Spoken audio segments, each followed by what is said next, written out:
All right, what is going on, everyone, and welcome back to the Mets Weekly YouTube channel. We are live here on YouTube and X to do some live play-by-play for Game 2 of the regular season after the Mets started off with a nice off to a nice 1-0 start after a nice victory over the Pirates in Game 1. But before we jump into everything, I want to remind everyone to subscribe to the Mets Weekly channel for new episodes of the Mets Weekly podcast throughout the regular season after every single series. For those of you that are watching on playback and want to join the conversation in the future, make sure to turn on those post notifications to know when we go live, whether it is the Mets Weekly podcast or for these live watch alongs and post games.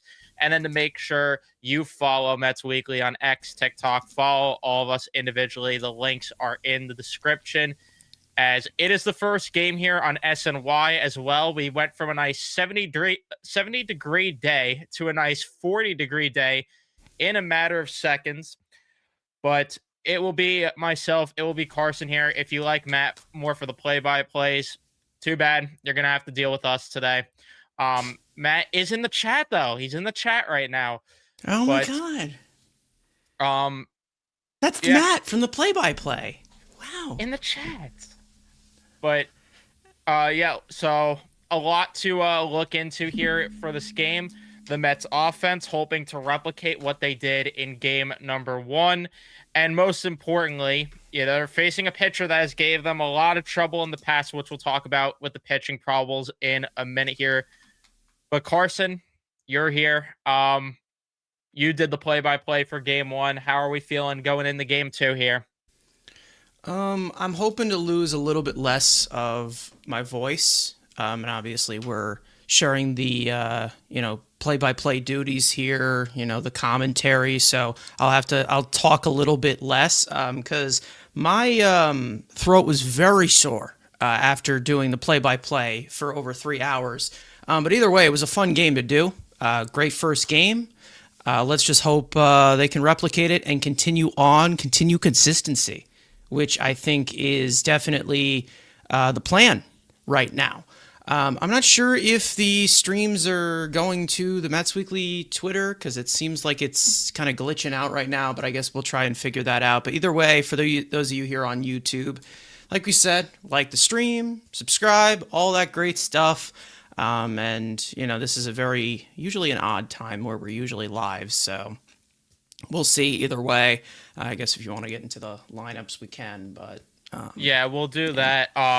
It is weird with the 4 o'clock start. I do want to get to the chat first, real quick. BBA saying late as fuck as always. What's going on, that's his thing. Tony? Nothing like baseball on a warm 38-degree day. Oh yeah, there's nothing like it after a 70-degree day. Gotta take the nasal out of that voice if I'm gonna listen to the shit. Too bad I'm not messing with my mic settings right now.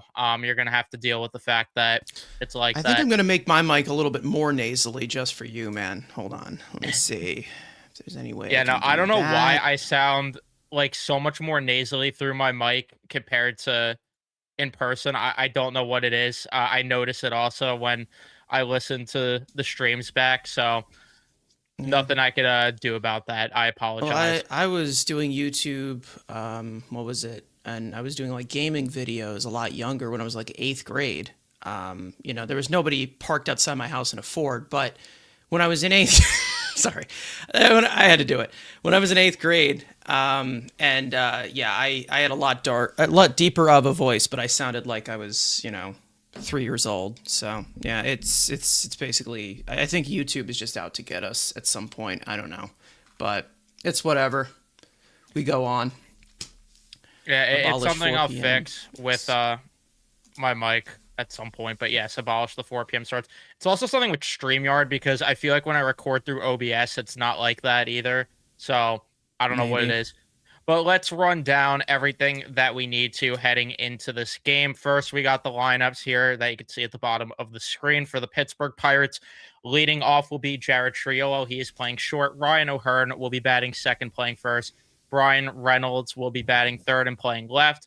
Marcell Ozuna, the fan favorite, of course, will be the DH for the Pirates this afternoon. Nick Gonzalez is playing third base. My GOAT, Brandon Lau, at second base. I believe that's Nick York in right field. Joey Bart will be catching, and then Jake Manga, Met legend, will be playing center field, and then Mitch Keller on the mound for the Pirates. For the Mets side of things, Lindor will be leading off playing short. Soto will be in left batting second. Bichette will be batting third and playing third. Polanco will be at first base hitting cleanup. Luis Robert will be in center field batting fifth. Brett Beatty, Carson's favorite, will be DHing and batting sixth. Marcus Semien will be batting seventh, playing second. Carson Bench will be in right field, batting eighth. And then Alvarez will be catching and batting ninth. So the same lineup that we saw in the home opener. And David Peterson, the favorite for both Carson and I, Mr. Results Man, will be on the bump for game number 2 here. But with that said, with the pitchers, let's get into the pitching probables here as we got Mitch Keller versus David Peterson. In last year's work, Mitch Keller, in just over 176 innings, posted a 4.19 ERA and a 4.02 FIP, a 13.2 K to walk percentage. Of course, again, gave the Mets a lot of fits last year and in previous years. Was linked to the Mets at the deadline last year. Could it happen again this year? Who knows? We'll cross that bridge when we get there. We are in March. And then David Peterson, in just under 170 innings pitched, posted a 4.22 ERA, a 3.48 FIP, and 11.8 K to walk percentage there. Those are your starters for this afternoon. And yeah, huge test again for this Mets lineup, because not only are they facing a guy that has historically owned them, you want to see consistency, because the main thing that we did not see with this Mets lineup last year was consistency. They'd have those games where they get 10 plus runs and then they put up a 0 the next day, or they have an inning where they'll get, 2 or 3 runs and then that's it for the rest of the game there.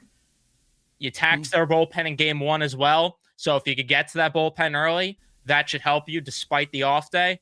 So we will see. And yeah, O'Neal Cruz not in the lineup for Pittsburgh. They chased him out of center field, I guess, with how bad he was. I'm surprised he's not at the very least DHing. I guess they want to get Ozuna's in the lineup, but Yeah, I'm going to guess that since it's against a lefty, they're taking him out, because O'Neal Cruz can be a nightmare against lefties. So I'm going to guess that's it. Or it could be his performance in center field, which likely, in all fairness, even though pitching wasn't great on both sides, likely cost them the game 2 days ago. Likely. I mean, however we want to put it. At the very least, it would have been maybe a bit closer, the game. Consistently inconsistent. Damn right. Damn right. Yeah, the T is not silent for Robert. It is actually Robert. I've been trying to etch that into my brain and say it's Robert. That's it. No Robert or anything. But when people say Robert, I believe it's Robert. Like, he's cute. Yeah, it can't be Robert. I have no clue. I really don't. Nasally voice is much better than a muffled voice. You can't understand Frank. Okay. By the way, we're working on that.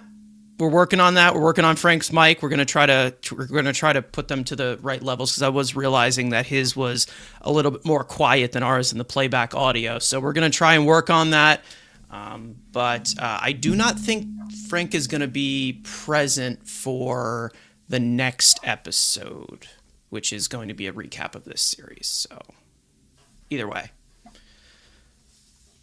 the sponsors, Vanguard. Yeah, both Unk and I have work to do with our mics. Yeah, but it's fine.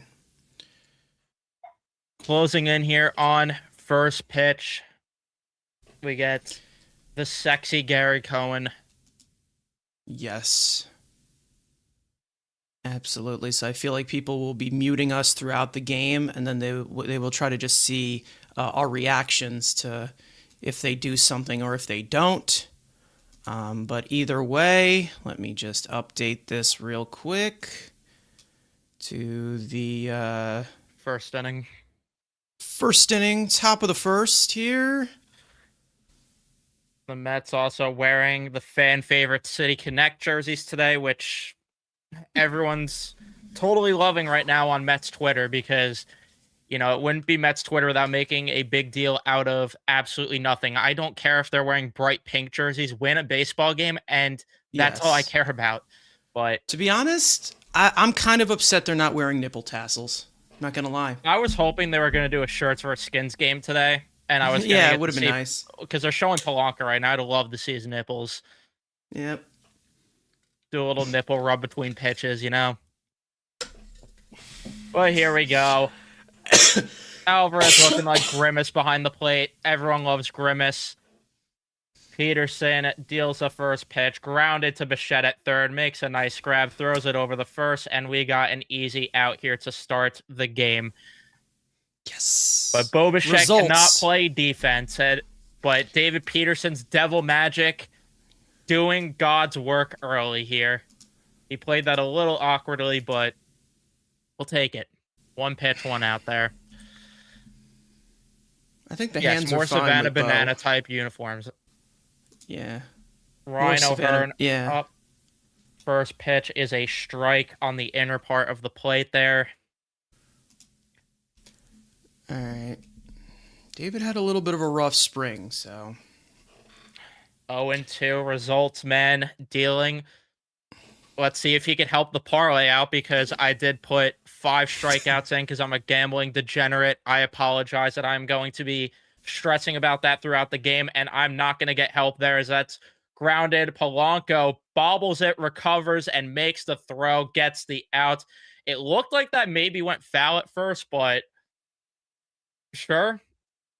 how is Yes. Peterson not injured? I thought every pitcher gets injured after those plays. Yeah, that was fair. Wow. Yeah, no, I thought for a second that went foul, but I really thought every pitcher gets. That's weird. I usually see pitchers get injured or the throw go over a pitcher's head on I thought plays that was like gonna that. hit. I thought that was gonna hit a fan behind the Pirates dugout for a second because I'm so accustomed to it. But Wow. nonetheless, Brian Reynolds swinging at the first pitch, 0-1. Yes, Peterson did not die on that play there. Didn't die like he did. Well, we saw him almost die in that first start last year. I believe it He's was his saving first start. his. Yeah, he's saving his drop dead routine for August, which he usually does. 0-2 count here. Peterson could maybe make some quick work here, which would be nice. The 0-2 to Reynolds. Boy, a little short on that. Throws it in the dirt. 1-2.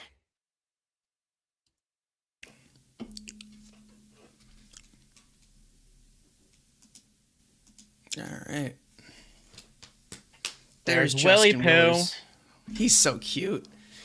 He's the definitely pooks friendly. of the staff. And David Peterson gets a strikeout, gets Reynolds swinging at a low pitch there. And we will head to the bottom of the first now as the Mets will look to have their offense build on what they did in game number 1. All right. Good first impression for David. Remember, this is a contract year for him. Big year.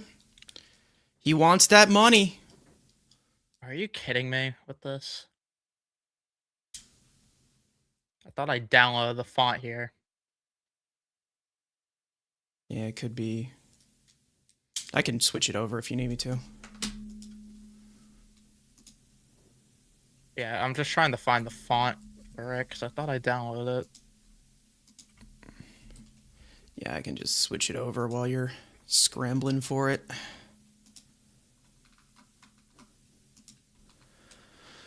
Doot, doot, doot, doot, doot.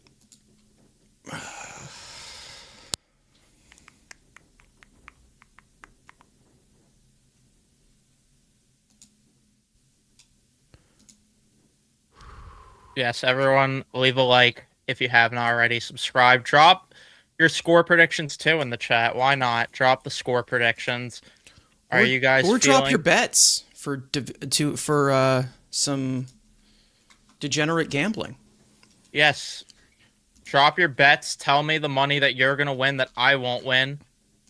And then we'll ride some lightning.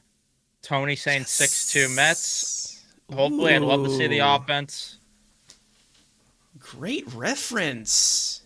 Evan, I like it. I Why can I not like the find this font? reference. All right. Kella. Yeah, I cannot find this font. I'll let you know what it is. Which font you looking for? Just send it over if you can. The one for the change the inning. Oh, okay. I gotcha. Yeah, just email it. But we Or I got can just. BBA saying 5-3 Mets, Jay saying 5-0 Mets. I am liking I like it. I like the predictions here. I like it. Lindor swings at the first pitch though for a strike. He's got the grimace batting gloves. I I like it. really, I really do like it. What is this? The 0-1 high and 1-1 count here. This is Gil Sands MT.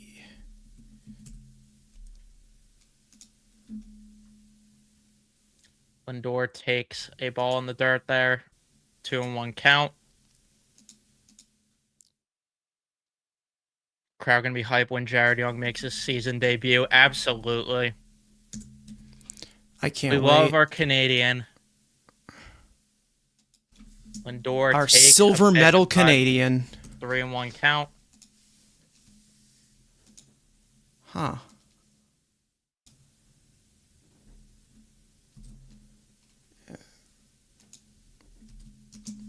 For some reason. Lindor fouls one off. 3-2 count. He fouled off ball 4. Everyone cancel Lindor. He's bad for the clubhouse. Because that's what we had to hear after a nice opening day win. We had to hear about how Lindor and Soto hate each other. 11 runs on the board. Who cares Lindor about hits that? one out to center field. It is unfortunately not O'Neal Cruz out there. And Manga makes the grab. Damn it. Okay. I think this is it. Let me know if you have any issues downloading it. All right. I'll just send the link to the thing in the private chat. That should be it.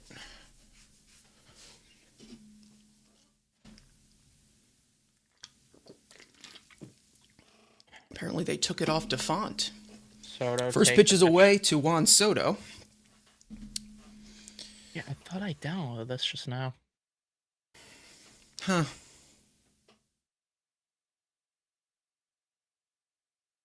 Is it for a strike? It's 1-1. Yeah, it was ball 4. Unfortunate. Sad to see. That hand injury is turning Lindor into a mutant.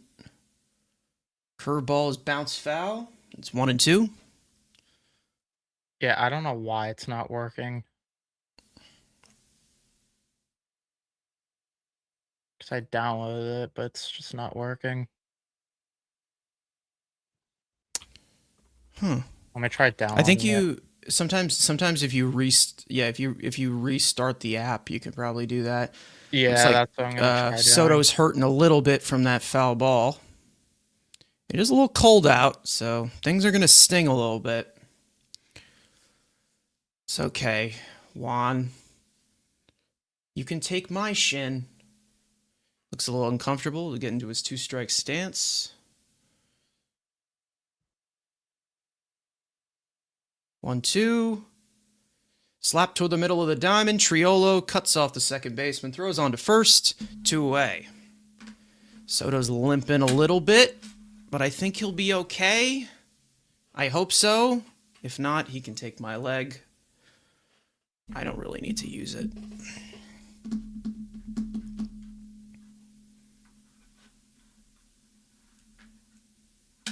Looks like he's going down the tunnel. Clubhouse. That's not ideal. And now the season's been derailed. Shit hits it foul, just out of play. Yeah, I don't know why I tried downloading it, tried restarting Photoshop, and it's still not working. This is great.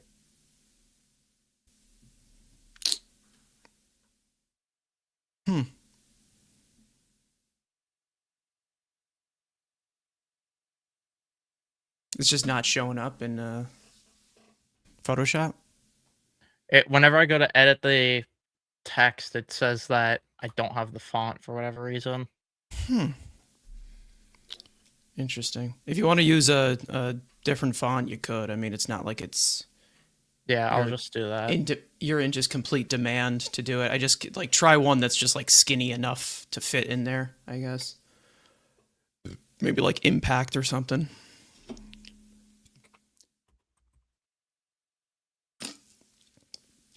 Not that big of a deal. We can adjust. 1-2 to bow. That one's outside, and it's 2-2. There's Mendoza. There's a graphic showing that they fouled off 28 pitches with 2 strikes on Thursday. Definitely different from that last. Good take there. 3-2 count. And a lot of that had to do with this guy right here at the plate, who, to be honest, didn't have the best game, but still contributed. Because he has dog in him.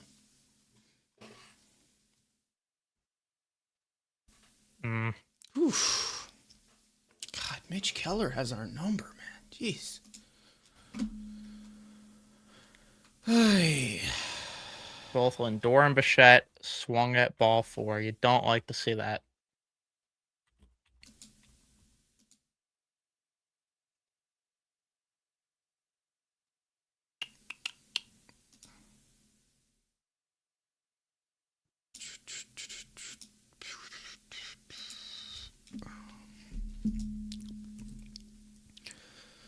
That was kind of un-American of them.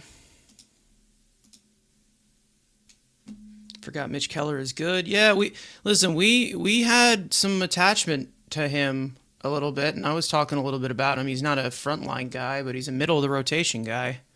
I can give you something. Yeah, I think we can just make it a little smaller if you want to. Yeah, I'll do that for the next inning. Yeah, you got it. But you know what? I think it's pretty pixie. Either way. We love when it's picks. Picks. On picks.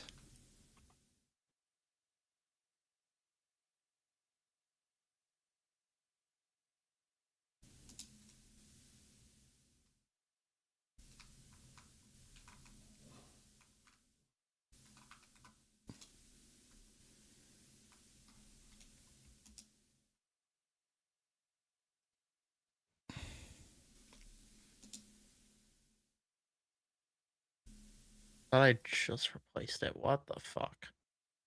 Yeah, it does this sometimes. Hold up. I think we're good. There we go. Should be good.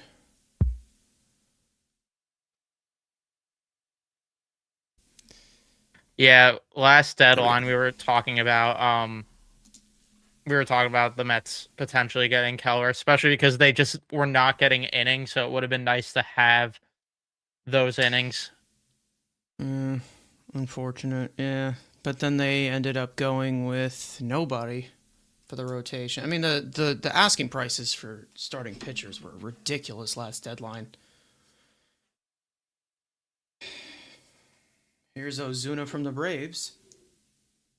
That's the Ozuna from the Braves, right? Who's that?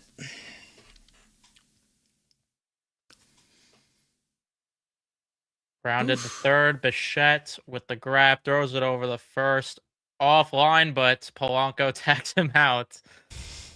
That's what we've been saying. That arm, he's got to make those throws. He's getting to the ball well, though. Yeah, the arm was just always the concern I had there. Yeah, that's just whatever.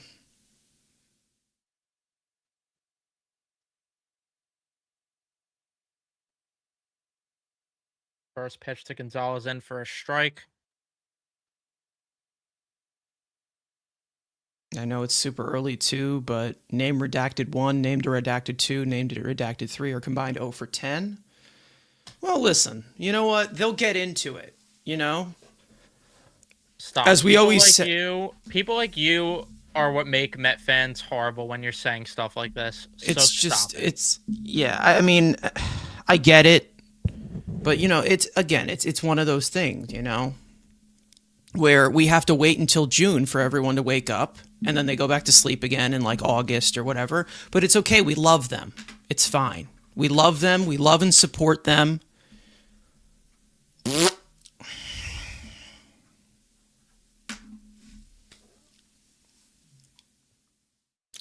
Come on, David.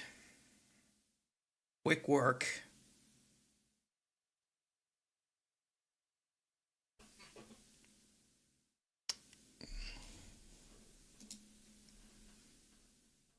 Results man me.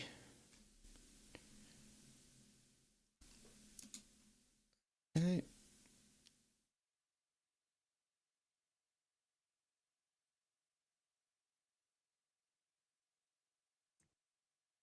Be Pooks, Peterson. 2-2. Oh, drops a curveball just outside. 3-2 count. I settled. Listen, I settled my beef with Peterson already. Ken, get off my back. Jeez. Oh. There we go. Yeah. I'm just not paying him. I just ain't paying him in free agency. So. What a curveball low in the zone, though.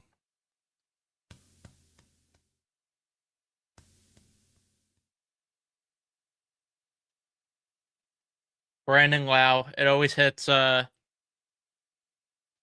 heart when he's up at the plate.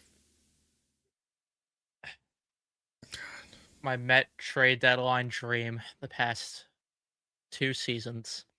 I wanted Lau Pooks.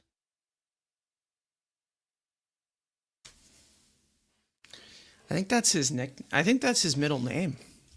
Pooks? Brandon Pooks Lau. Yeah, Lane, let's go Mets. Yeah, 100. So Jay, you agree with me that we would let him walk? Yeah, I'm not. Up in the I ain't paying infield, Peterson. Bichette has to make another play, and he makes a sliding grab. This guy is gonna kill me, man. Dude, I love Bo's bad, but he's gonna kill me on the defensive side. The only thing I could say positive about any of this is, I guess it's better than Vientos. Yeah, sure. His lead feet would have had that drop right in front of him, so.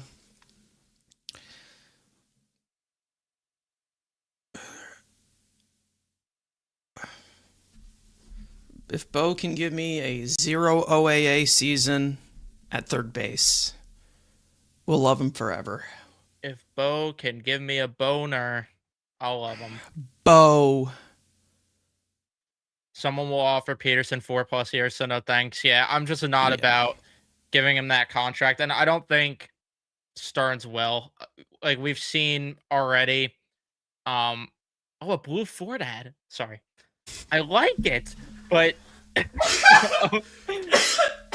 yeah, I don't think we'll see Stearns give that kind of contract out, especially because we're seeing how bad the Mania contract has aged so quickly. And I'm not comparing the pitchers entirely, but you don't pay that middle class tier. You don't overpay the middle class tier, especially when you have Freddie, who you got to extend. Scooble's going to be a free agent this upcoming offseason. Whether the Mets land him or not, I don't know. But we got bigger fish to fry here than bringing back David Peterson. Yeah, I ain't retaining him whatsoever. Plus, the farm system has guys that should be ready to go. I would love for him to have the best year of his career, because then we can just, maybe we could give him the qualifying offer. I don't want him to take it, but, that'd be sick. Got to pick for it. Don't extend Freddie either. You kind of have to be honest. It really depends on the terms, though. Like, I get if he gets like a 7 or 8 year deal, I'll get if Stearns. Well, he gave up 4 runs the other day, Evan. Automatically stinks. He's a loser.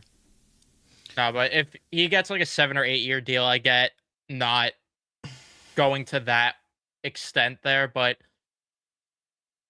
Oof. Polanco hits that Get to it. shallow right there, and York makes the grab. York. Too old, he'll get a free level offer. I don't know if he's gonna get a free level offer. I could be wrong, but It's it's likely, but you never know. Fried is also a little bit more of a accomplished pitcher throughout his career, so I don't know. It depends. I just realized that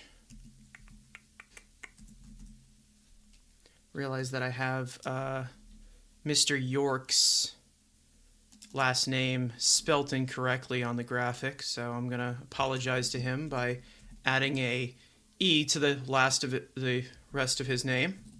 whoopsie. My bad, Mr. York.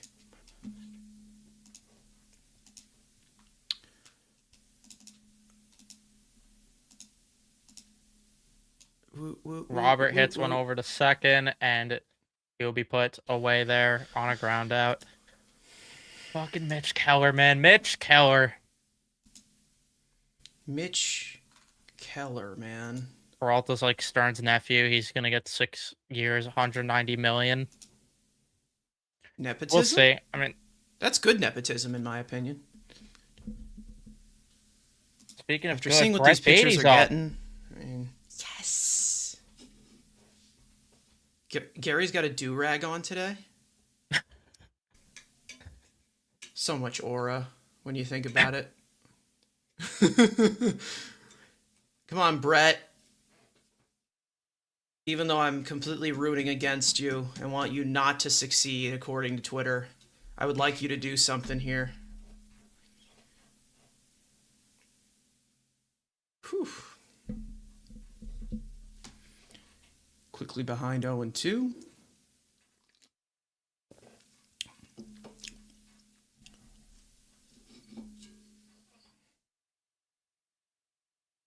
Kai Correa's looking pixie. I love those glasses. And he hits little that in the dump! left, drops down for a hit. Brett Beatty with the first hit of the day gets a single. And now let's see if Mr. Seaman could at least move him over. Jesus. He lost his helmet. It jammed him. Just that kind of day, isn't it?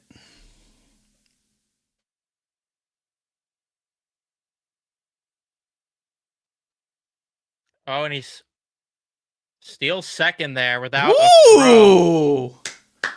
Brett. Icy Brett. I like it. I like it. Wow. He wasn't even looking at him. Mr. Seaman, yep. Mr. Seaman, yes. Seaman shakes are replacing the Polar Burger. And he grounds out to second, it looks like, unless the throw is messed up. It unfortunately is not. How could you, Marcus? And we will go to the top of the third here as the Mets no Seaman shakes. No shakes. No shakes for Dingus. Nope. None.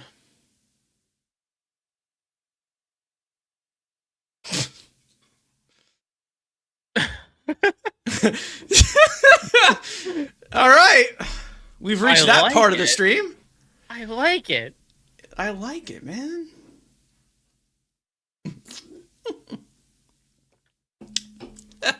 Beatty going for a 30 stolen base season. Yeah, who needs Richardson? Building the perfect Beatty 30 stolen base season. Hey, I would take away everything I said about him if we get that from him. Because that would make his counterpart buddy from Brooklyn and Mark Vientos completely obsolete, even more than he already is. Offer him some crumble cookies and maybe he'll do it. Power of the crumble cookies.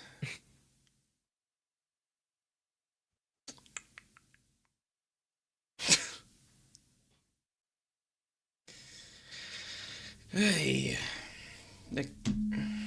Okay, let's relax here. Let's relax. All right. It's only a hit in the record books. It's not a quality hit. 2 Luckin based hits so far this season. Let's not be crazy. All right.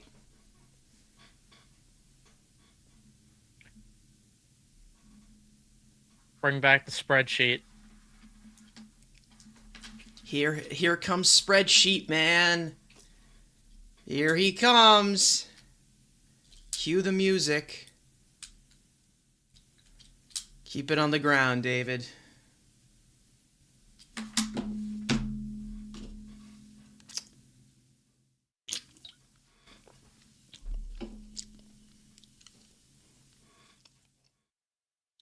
And that's grounded the third. Bichette with a busy day. Backhand grabs it, throws it over the first. A good throw there. And Better it looks throw. like today we're going to end up seeing how good Bo Bichette is at third base because it feels like every freaking ball has been hit to him so far. Peterson doing great with the pitch locations, trying to get as much reps for Bichette at third, even though I don't know if he wants to be snagging that on the back end, but we'll see.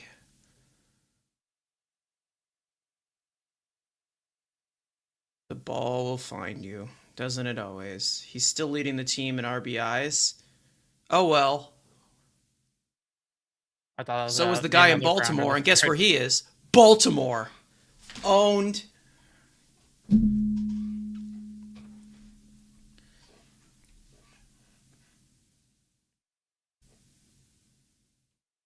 Joey Bart. And he hits Massive one. draft bust. And Lindor with the grab, but he can't make the throw over as he bobbles it. Damn it.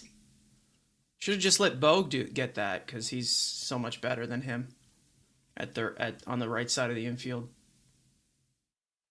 Lindor once again causing issues in the clubhouse as he makes that play instead of letting Bo make it. What a shame. God.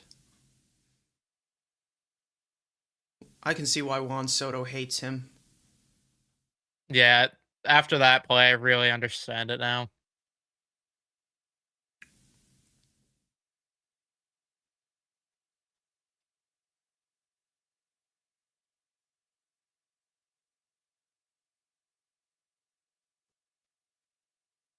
He was in the Jeff Brigham deal. Oh my god.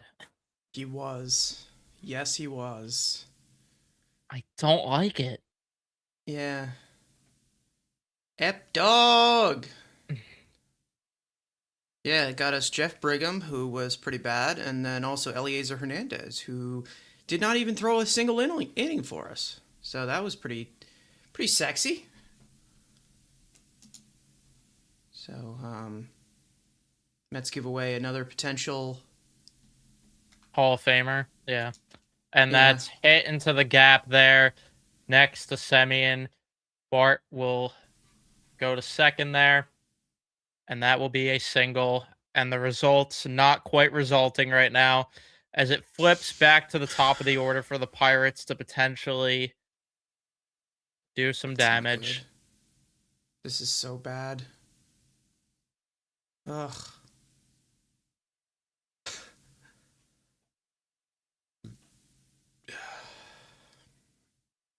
Babip. Yep. To put the ball in play.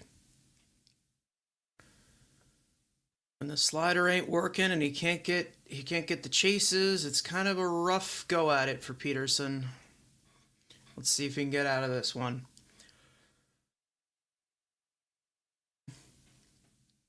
If he throws a ball here, you gotta wonder if Willie Poo comes trotting out of that dugout instead of doing the Heffy Poo and waiting for the damage to be done. Will he be Willie And that's Pooks? line to center. Robert makes the grab, and that's a huge second out there. And Peterson with a chance here to avoid what could be a disaster inning. Yeah, they're showing us freaking pre-All-Star break and post-All-Star break stats. I want to vomit. God. Shakira hips started to lie.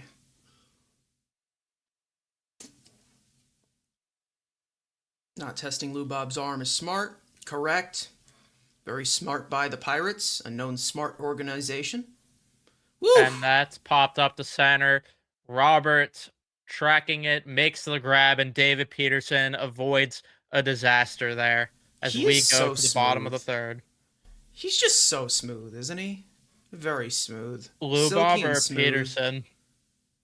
Lubob. He's so smooth in center field. So now all the Stearns additions have been tested so far defensively. Polanco made a nice play. Bichette's had a lot of work. Simeon was unable to get to a ground ball, but it's okay. We still love the shakes. And now Lubob in center field. O'Neill Cruz, take note. Wear shades. He didn't like the sun, I guess. The lights were too bright. Those of you in here, make sure to hit the like button if you have not already. Subscribe to the Mets Weekly YouTube channel.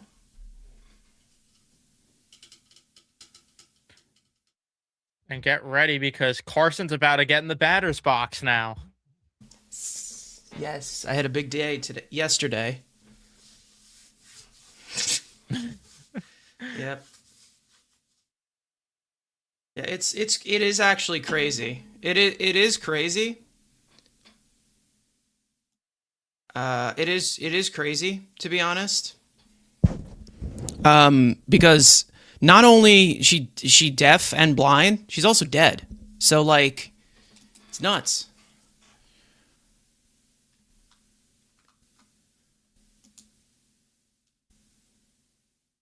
Yet she still could do it all. I tried hitting the like button many times. Did you fail? Did you miss?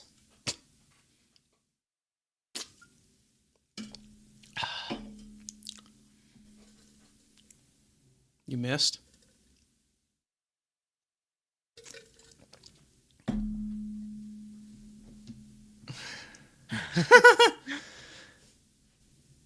Yeah, and then the freaking bonfire would burn Senga, and then he'd be out for the year. It's too much sweat. It's sweating.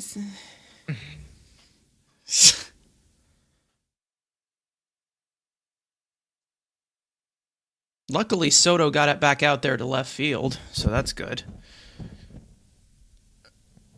All right. I'm at the ditch. I'm at the dish now. That was such a beautiful swing. Look at Look the at him all aura running around the excited and bases. pixie. He's so pixie. And whimsy as well. I can't forget whimsy. Benj down 1-2 in the count because the ump was doing the chop there on that second pitch.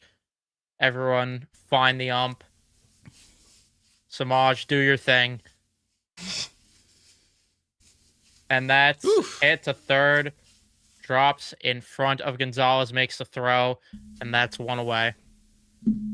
Yeah, Fam's gonna be our JD Martinez. He's gonna come in here late, and then he's gonna give wise words to the young players, like Benj, or maybe he helps out like Nick Morbido, who comes up here, maybe something like that.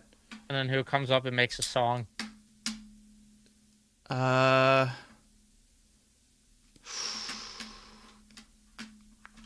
Brujan, maybe, because he's in the minors, so he was outrighted to AAA. So El Troll.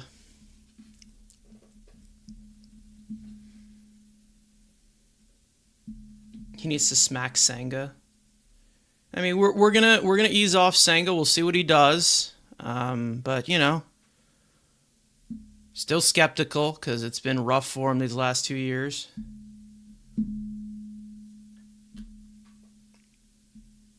Hopefully Vientos, I mean, unless he's producing, obviously, but like, hopefully by the time Fam is up here, Vientos isn't here.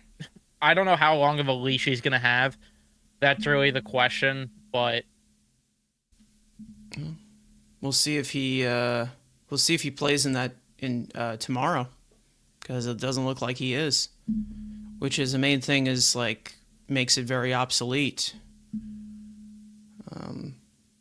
Alvarez grounds one over the Jeez. second, makes the throw, and two away here. This is looking like an Eric Chavez offense right now. All right, top of the lineup we go. They've seen him already. Maybe they'll make adjustments. But if Eric Chavez is still in the dugout, maybe not. Maybe he's just kissing him on the cheek, saying, "You're beautiful. You're perfect." Lindor showing, Whoa. bunt pulls back 1-0. Vientos needs to play, or what's the point? Exactly, which is the main reason as to why he should have been traded this offseason. But no, 2024, he wore the Grimace shoes. Hold on to him forever. He was there when the Rally Pumpkin was there. And the new alternate mascot this year, probably the Hamburglar. I could see that. Or that dead bird. Yeah, the dead Even though it's bird. already been stolen by certain Twitter users who have a lot of thoughts. And that's Lifted to left. tracked down by Reynolds, and he makes the grab. We will go to the top of the fourth inning here as the Mets Chapel Roan. Oh, is offense that needs to make adjustments here. Chapel Roan? Isn't that the That's the one, what's the tank she's like hates. the yeah. Nice grab, Deadpool. 3 innings without a run. Yeah, dude. That's the only thing with these April games, man. Everyone's still getting into a rhythm. Pink Pony Club, the song that ended the season. That was it. I think it was a burly first baseman who airmailed a throw over our fragile pitcher's head that kind of ended the season. But you know what? No, Everyone has little impressions of that. Different impressions of that. Hamburger mascot when the team is 17-28. They go on a 25-game win streak. Vientos goes down. Pham comes up and is the most clutch player in the MLB. Brujan comes up to collabs with Chappelle Roan. Yeah, I think Yeah, that's the script. You guys heard the script that's here on it. Mets Weekly. Yep. Hopefully. I mean, Cardinal fans hated this hitting coach, by the way. did they? I didn't know if they did or not. Oh, it was Albert, you mean? Albert?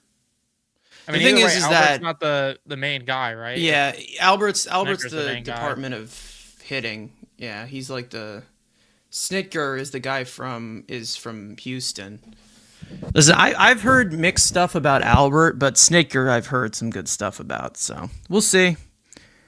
It's also, we have to make the homegrown Pookie. The homegrown Pookie excuses. It's also a cold day. You just never know. We'll see.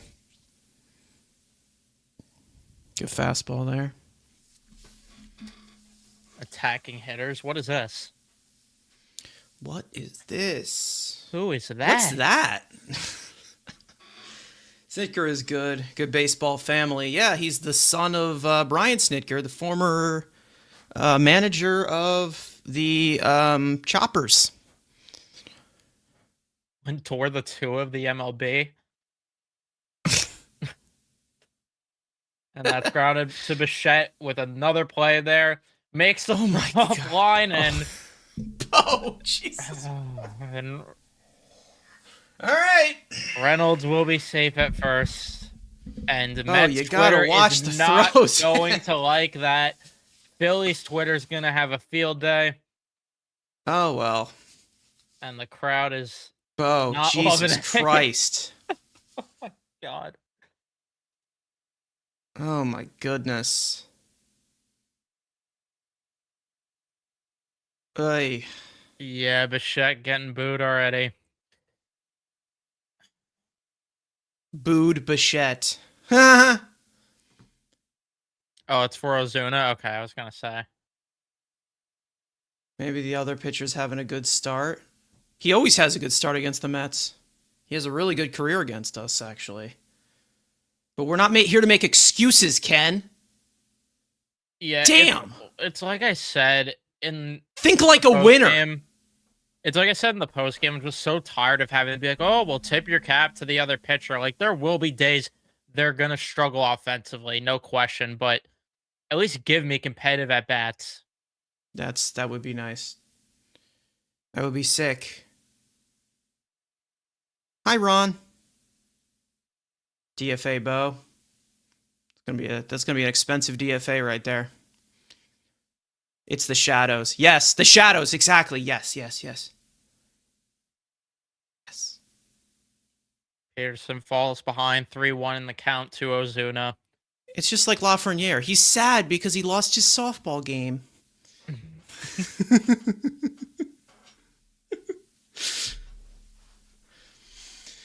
Oh, David, come on. See how they handle Pitch there, adversity. 3-2. When the defense goes rogue, let's see how they handle adversity. Unk is not happy. He's tweeting about Bichette right now. No, Unk. Unk's pissed. And the 3-2 low, and that will put traffic on the bases there.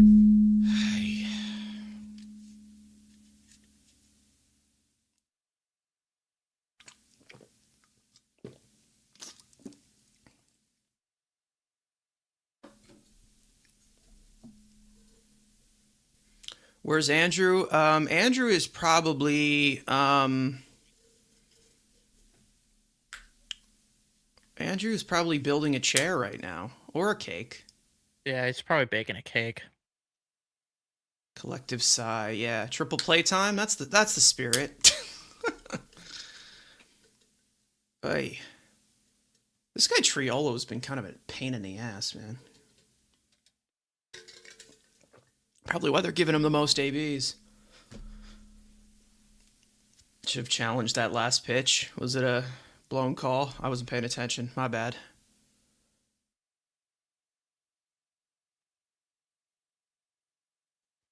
Showing Oof. bunt, and that could have been bad. 0-2 count here to Gonzalez. I don't see two names on that list. So that just gives me a bow. Ner. Please just attack him here. Two. Huge strikeout there for Peterson. Yes. Right down the John Dick, and that's 1 out. Right down the state park. Right down the state park in downtown Florida. Why isn't Bo DHing when Peterson pitches and Beatty at third?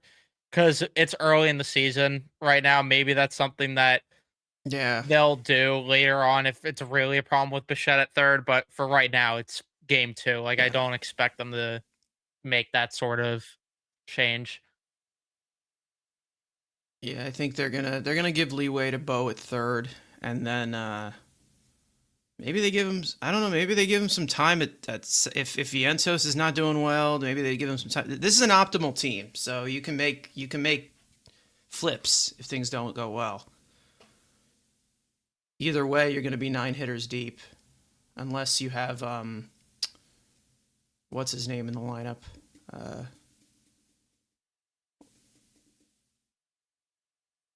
I don't know. Are they wearing these ass 7-line uniforms? I don't think they're bad. I just think they're really mid. They're just very mid. Like, they don't have much aura. Like, they just don't. Like, maybe it was a little bit better with the purple because of Grimace, but now it's kind of run out. 0-2. And Whew. that's grounded to second. Semyon with the flip. Lindor over the first and not in time. Mm. Runner safe there, but a run will not score at the very least there. So Peterson has a chance to get out of the jam here. Yeah, that was hit too soft. There was no way they were going to turn that. It was hit 58 miles an hour into the ground. As you can see, not great contact. Unfortunately, that bow throw would have made them put them out of the inning. So you're trying to get a fourth out here. Nice Yeah, turn nice by number, Seaman. nice turn by Seaman. Nice turn. Nice turn. Nice. I Seaman. liked it. I like it. I think with the City Connect though, if they did orange instead of purple, I think more fans would like the Maybe. jersey. They'd like it. They'd like it. They should make, to be honest, I think they should make prison uniforms. Just full orange. Why not? I mean,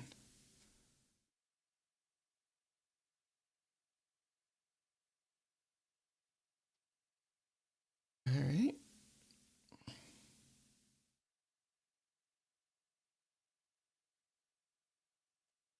It seems like a lot, like the lost a lot in the jerseys in 2020. Yeah, I think Yeah, the record's pretty shit in these jerseys. are they? I think they're pretty. They're also bad in the new black uniforms. I'm pretty sure too. So, ooh, good pitch, David. I like it. Love it. I like it.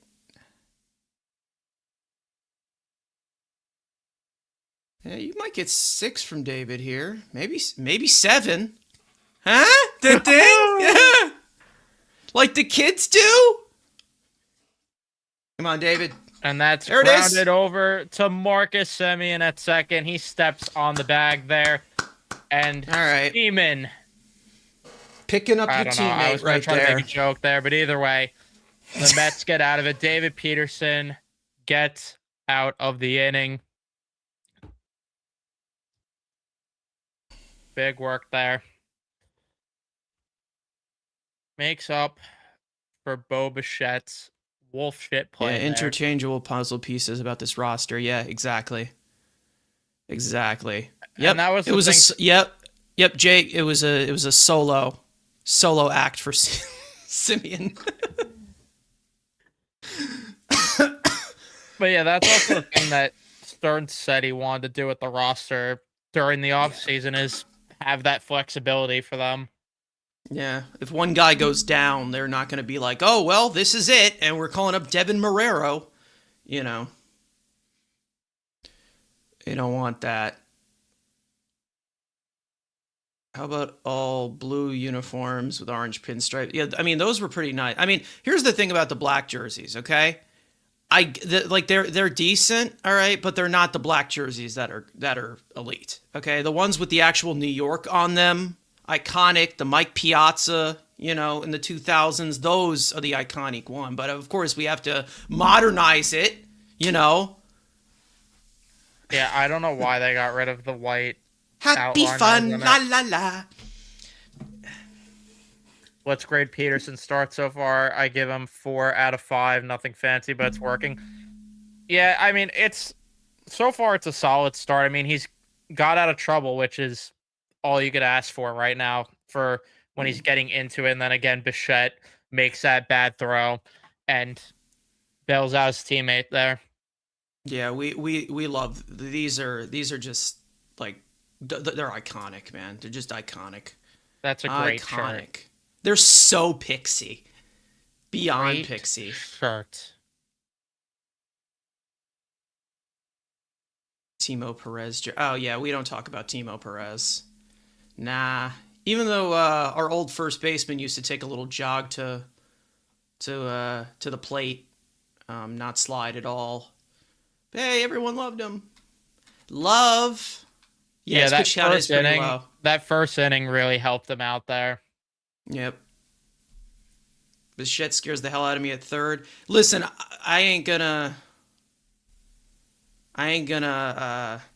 say that he's been completely perfect. I think laterally, which is the one thing that has been cut off, that is the biggest concern for Bo Bichette when he was at shortstop. I think that has definitely been at least reduced a lot laterally as like overall reaction and overall range. Like that's going to be good, especially with Lindor next to him. But that arm still scares the shit out of me, and I said that immediately when they signed him. Like that was the only thing because that arm is just it's wonky, man. It's wonky. That's why I thought they were going to DH him, but it also makes sense from Bo's perspective that you want to cash in this offseason when you opt out. So you want to play as much third as possible, but we'll see. And Soto pops it out, pops up the center, and that will be grabbed by Mangum. One away. Mangum. All right, Bo. Now would be the night, the perfect time to get your first hit right here. Lack of power is my biggest concern. Hey, listen, I don't have the lack of power concern. The only concern I have with this offense is obviously I don't even know what like come on, Bo. Give me something. And Bichette hits one down the line for his first base hit as a Met, and he will be held at first there for a single. But Bo Bichette with his first hit as a New York Met. We like those. I like it. Because that also helps my parlay for all the gambling degenerates that care. Yay. We could have a pregame segment of like non-gambling advice. Should we do that, chat? What do you guys think? If anyone wants my parlays before each game, I got you. And then DraftKings sponsor us, please. Standing ovation for Bo, by the way. Past Jed Lowry on the all-time Mets hits list. We have to say that every time when somebody gets their first hit as a Met. Yes. Yes. Raise the banner up there with regular season champions. And Polanco pops one up in the infield, and that will be grabbed 2 away. Yeah, the lack of power. I think you're going to get plenty of balance as the weather starts to get a little bit warmer, but because they are, I mean, these are just projections, and I get it, but they are projected to have the 4th most home runs of any team, which also is higher than any of the home run totals that they had over the last few years. So Polanco gives Escobar vibes. Maybe a little, yeah. I'm also not worried about the power because, I mean, we saw what they're capable of in the first game even. Like, yeah. Like you said, when the weather starts to get warmer and the ball carries more. Yeah. Because I still think Alvarez is going to have a big year power-wise. Definitely. Because a certain someone's not here. Yeah.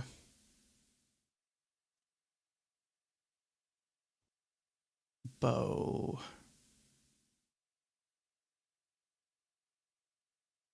Whoa. Alvarez gets hurt all the time. Exactly. And that's why he's likely not going to start tomorrow. Or maybe he will because he had an off day between game 1 and 2. So you never know. Spend your gambling money on donuts.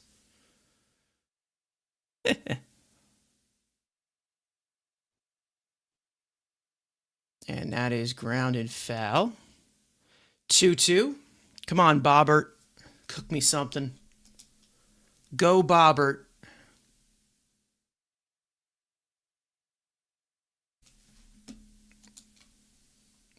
Terens always catches McLean. He does. Yeah, you're right. And that's out to right field. And that will just drop foul, thankfully. All right.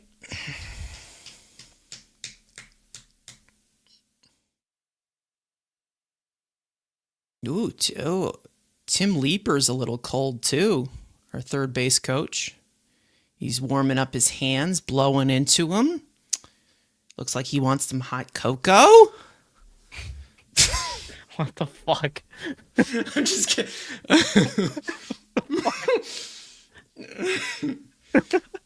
Call me Pixie Keith Hernandez. Yes. There's a lot of airtime to fill between 3 hours.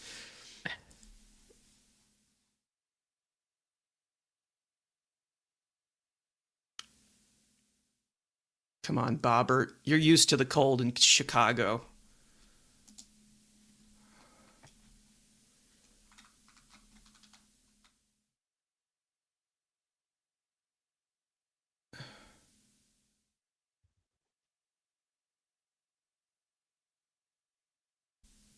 They think Jeez. Bichette's stealing. I'm crying. Gilbert Gomez.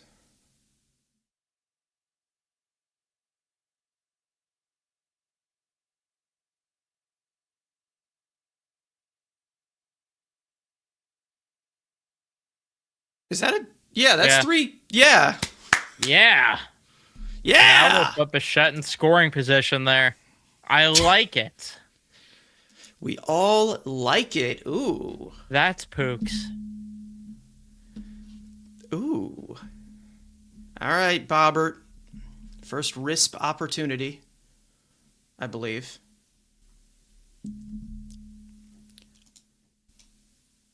That's outside. 3-2 count here.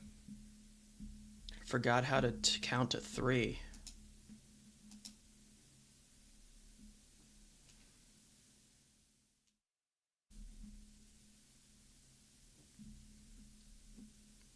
Ah. And that's popped up out to left field, shallow left. And that's unfortunate there. Rabbi Triolo. And we will Game's go moving to quick. the 5th. Game is moving quick. Bobbert.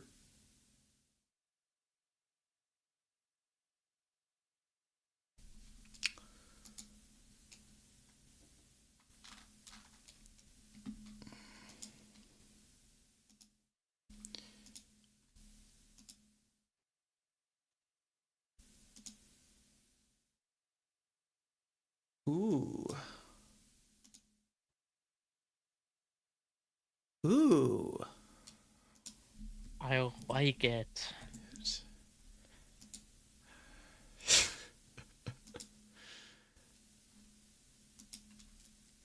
I like it. Let's see what everyone's saying on Twitter.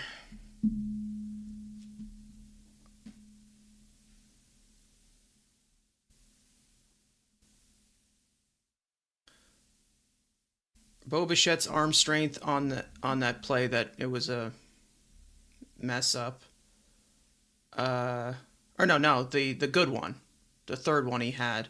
His arm strength was 86.3 miles an hour. That matches his hardest throw from shortstop for all of last season. So maybe he hit the gym.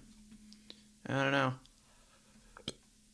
How you doing, Blast? Everyone wants Radius. to point and laugh. Ryan Stanek blew a 4-1 lead for the Cardinals in the 9th inning. So, wait, Fat Thor screwed up? He screwed up. Everyone tag your friends for a chuckle.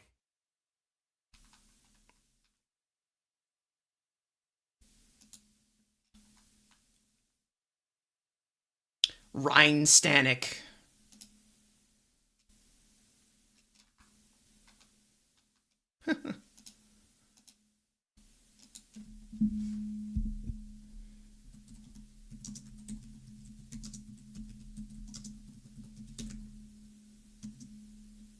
And that's hit to Lindor over at short. Makes a throw. 1 away. Lindor is clearly regressing defensively. Shut up. Oh my God. People, relax. Dear God. Yeah, the Twitter coaches told me that this is about to be the end. That's the end. People, relax. Oh my God.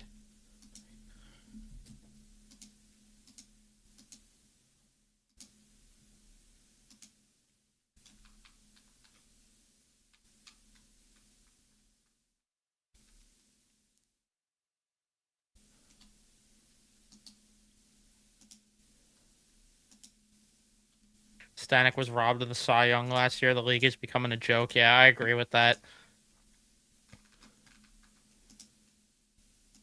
Because God only knows what went on behind the scenes with Stanek and whether it was Mendoza or Heffy Poo that had the love affair with him. Yeah, so for reference, earlier with the jerseys we were talking about, these are the jerseys that are the iconic ones. The elite black jersey. Great shirt, by the way. Just a great shirt. Some may say a wonderful shirt. Very wonderful. Very whimsy, very pooks, very picks. Those are the ones we're talking And that's about. grounded over There you go. to Semyon, makes the throw, 2 away. Results man doing results man things. He might go all 9. That would be friendly if he did. DeGrom is injured. He was scratched from his start. Unfortunate. Unfortunate. But hey, listen. I said the same thing. I said the same thing the first time that news came out when he left the Mets. Not my problem anymore. Not my problem. And that's probably the only reason why he's not here anymore. Let's be real.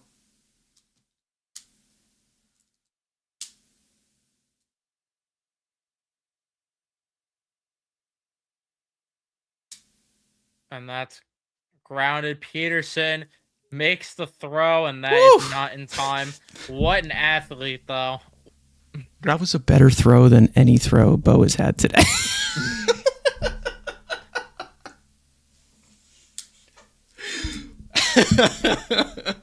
Props, Peterson. Props. It's a rough angle.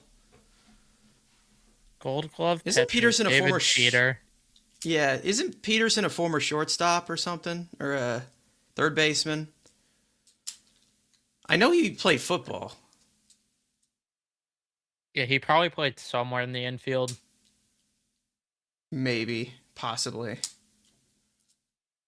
There are times where the order is where men are separated from boys. Absolutely.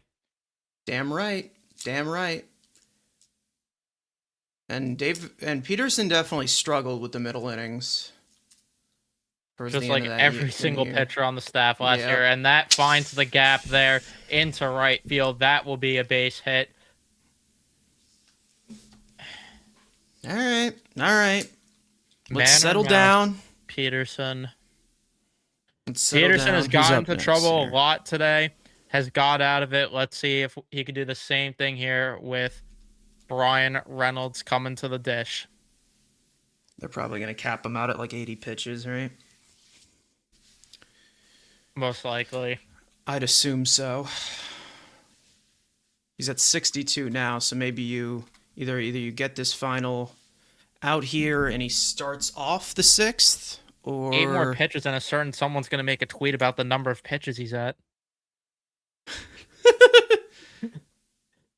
Here he comes. David, come on. Come on, David. You got to be better than that, Bubala.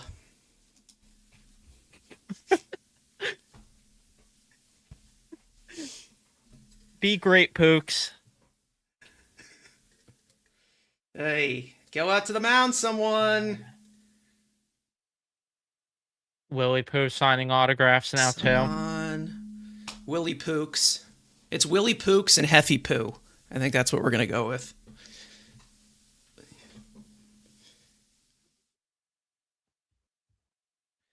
Three-0 count here. David, come on, man. There's definitely some autographs being signed right now in that dugout. Yeah, this is, I think, the 3rd inning in a row he had 2 runners on base. To his defense, at least with one of them, there was the Bo error, but... Yeah, he's keeping it on the ground at least, but that team up north, damn right. The team up north. Come on, David. Great pitch, by the way. It is, yeah. Velo's down. Velo's down. It's cold, but he's down to 90. I might just pull him after this inning, honestly. Uh, And that will be a walk. The bases are loaded. we Willie getting Pooks. is it Willie Pooks? Is it Mendy Poo?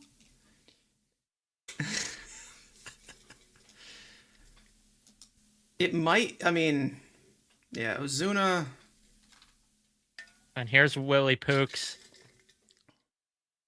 God, he looks so cute with the sunglasses, man. Doesn't he? I would say that's very friendly. Very friendly. Oh my goodness. He should roll over and give him some belly rubs.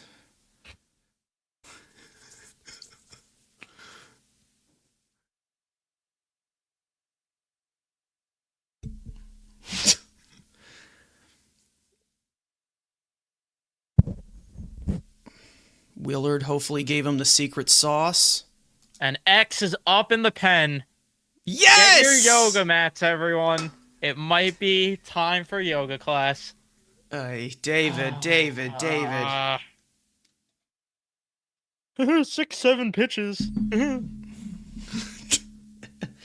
Like the kids say, yeah, he's below 90 on these now. Yeah, I'm not even giving Come him on, David. the start of the 6 at this point. Yeah. No. Depends on it. Not Actually giving him the depends start on of the 6 who's 'cause I don't up. think he's getting out of it. Yeah. Yeah, probably not. Come on, David. Just need to make one pitch, man. One pitch. That's all I ask. Come on. And that's Yes! popped up in the infield. Polanco tracking it. Makes the grab. The white bear would have went tumbling. But Polanco makes the grab. Peterson gets out of the jam there. And that's probably the end of his day. We will see. But good work there to get out of it. Ozuna from the Braves. Oh. That's the Ozuna from the Braves, right? I think so. I don't like it.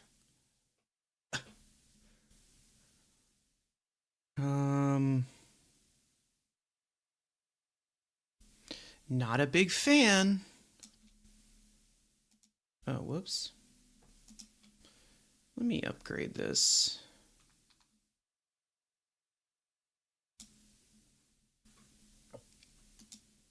This and this. We'll turn that green.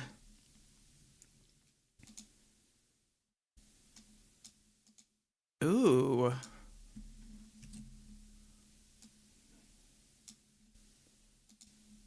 Pitching decisions. Make that green as well. And then we'll make this. Yeah, we'll keep it that way. Why not? A+ for presentation. Still no score. All right. All this Pete bashing is making me put on a Pete. Yep, well, good for him. An actual appropriate sky pointing of a pop-up. Ooh. Shots fired to that man in, what is it, LA now? Yeah. Kind of forgot about it. The white bear had a peak body. I'm just glad. I'm personally glad that that era is done. Just so we can stop pretending that he's not a cornball. Never forget. Yep. Never forget when it brought us to the playoffs in 2023. Robles was the Oh, don't say that name, please. Don't say that name. Please don't. Oh God, why did I come back to hear that? I can't. Oh, God, I hate him. Everyone likes to accuse me of hating all of these players, and maybe as we do these live streams and we're more chill and we're not fixed to a show script, maybe people will learn a little bit more about how it's all really more just analysis. But no, Hansel Robles I despise with a passion. He is my least favorite Met of all time. since I started watching this team. By far. He's number one. Could not stand him.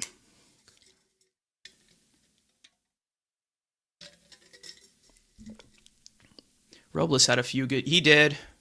But he was still doing that pointing thing. There's actually a compilation of that on YouTube. Looks like Beatty's going to pop out here. Whoa. A good grab there by Gonzalez. Nick. One away. Wow. Wow. Nick Gonzalez looking like he just got hit by a blue Ford on his way down on that.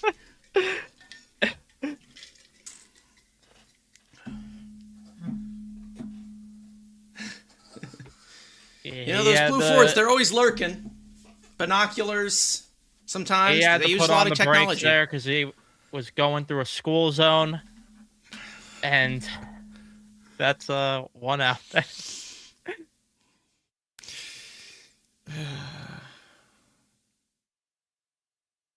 Some may say those blue Fords, sometimes they float.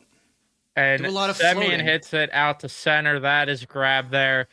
2 away. And this Mets offense not putting together great at bats right now. At least knock him out of the game if you can't hit him. Jeez.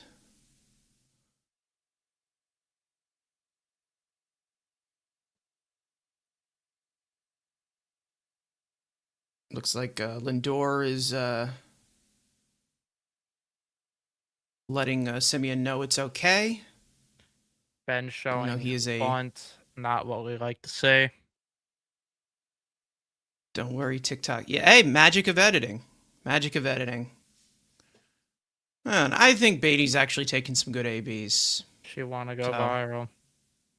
She want to go viral.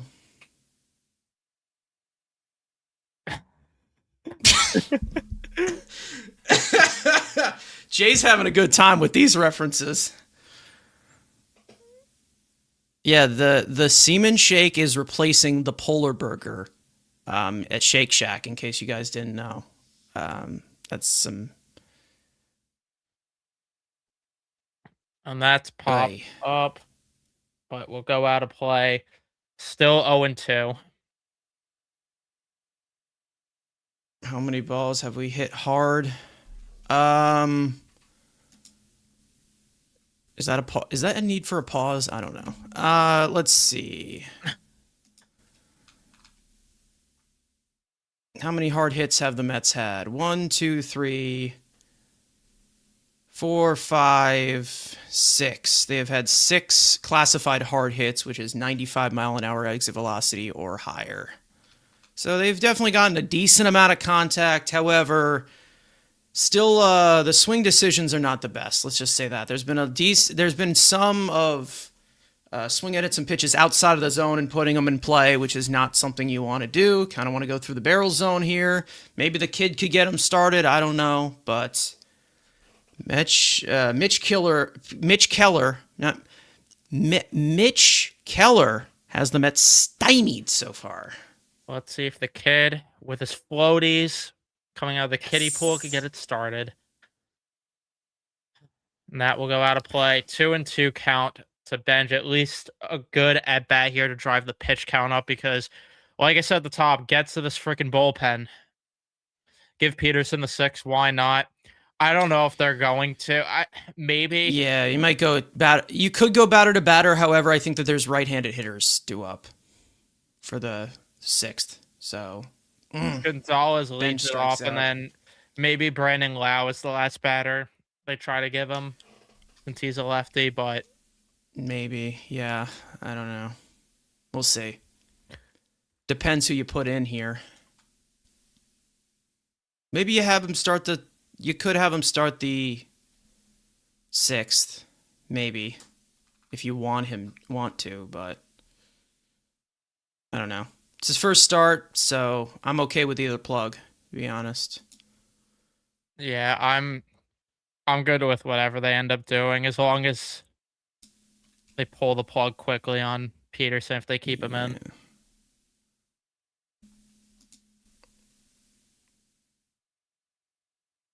Brazo for the righties. Well, he is very versatile.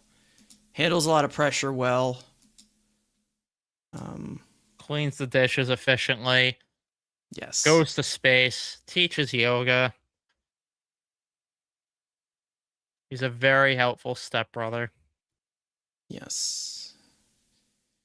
Family matters, you know? Family really does matter. It's all about being friendly. So far, the Friendly. MLB app hasn't updated if there is a pitching change, so Yeah. Peterson's probably starting the inning. And I haven't seen Possibly. any tweets about him being done.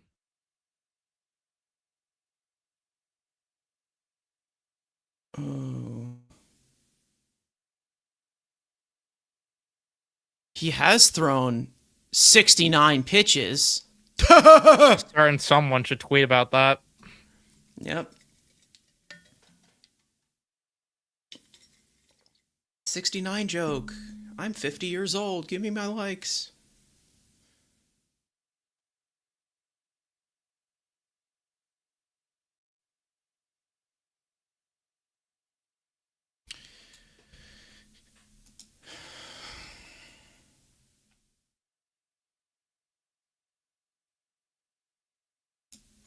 Looks like David's getting the. I'll go batter by Come batter. on. I'd imagine Lau, though, is probably the last batter he faces unless he makes quick work here, which is possible, but Polanco Ooh. bobbles it, recovers, and safe, unfortunately, as the throw is late. Mm.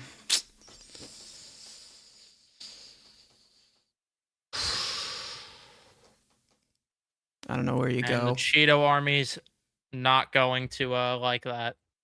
That is not gonna, because they've never seen the Cheeto Bear do it before. So Cheeto Bear would have scooped that ice cream right up.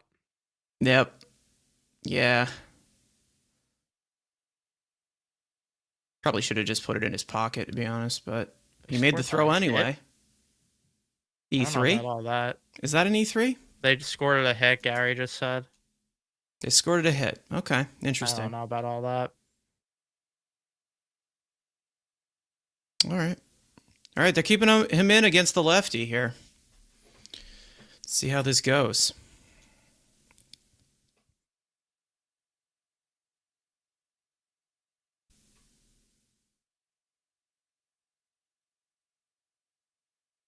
Oof. All right.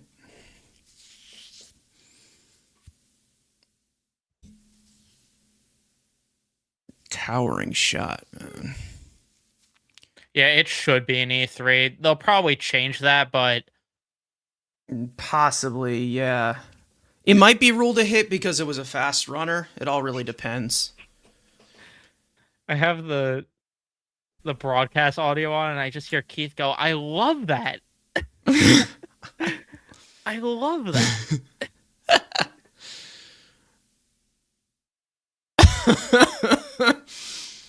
I like it.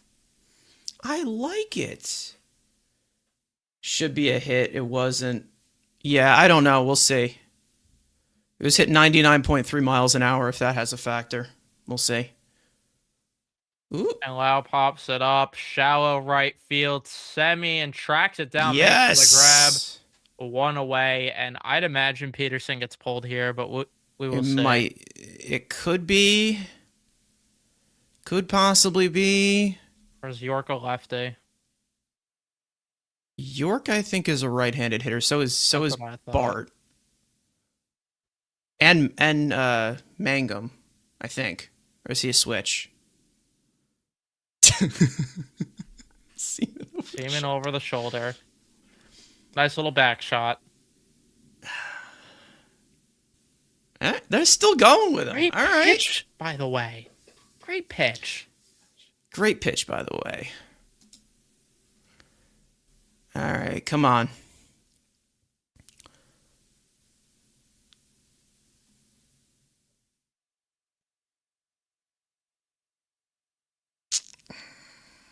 Come on.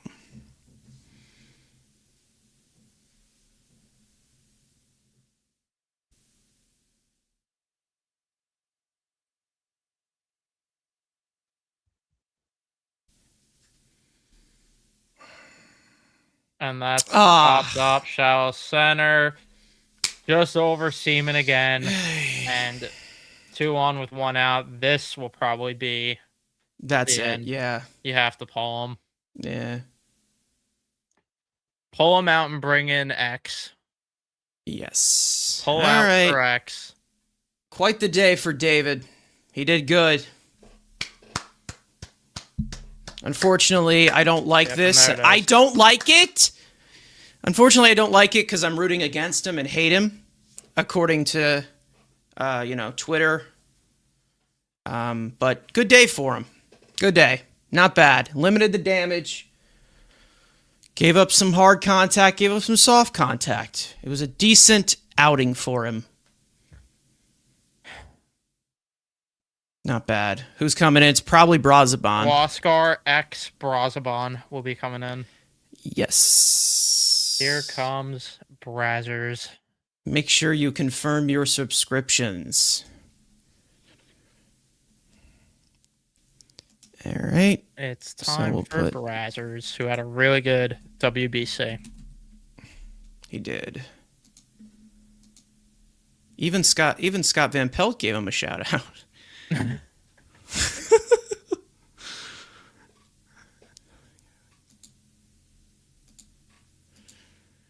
Hey.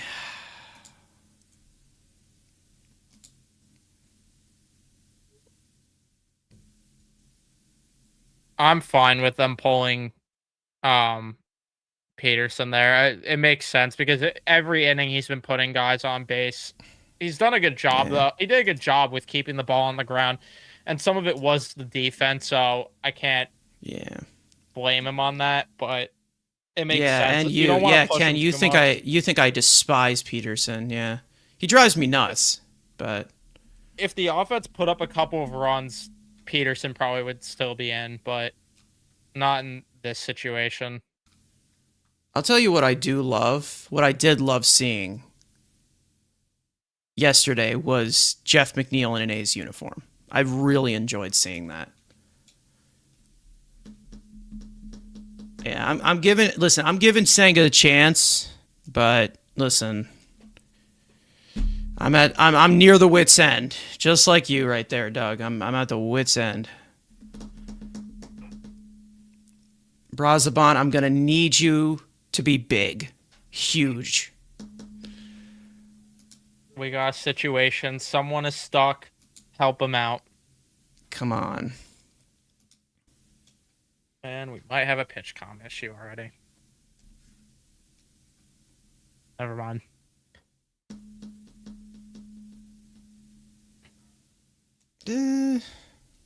I mean, you could do that. Yeah, Maybe, we got that if comment Peterson- earlier. Yeah. Something similar about that. I think, like we said earlier, they're probably going to give leeway to Bichette right now at third. And then later in the season, maybe if it's something that is a problem, they'll make that change. But for right now, they'll probably just stick with Bichette. But I'm cool with them doing either.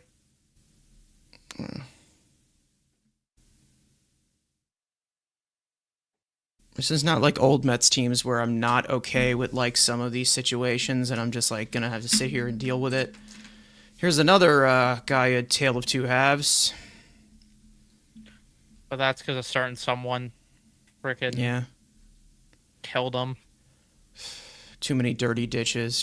They were overwhelming him with so many dirty dishes. Mendoza couldn't stop eating. That was hot. Nice. I like Beautiful. it. I like it. I loved it. Yeah, he's so nice when they don't ride him into the ground. Even though he can... Sorry.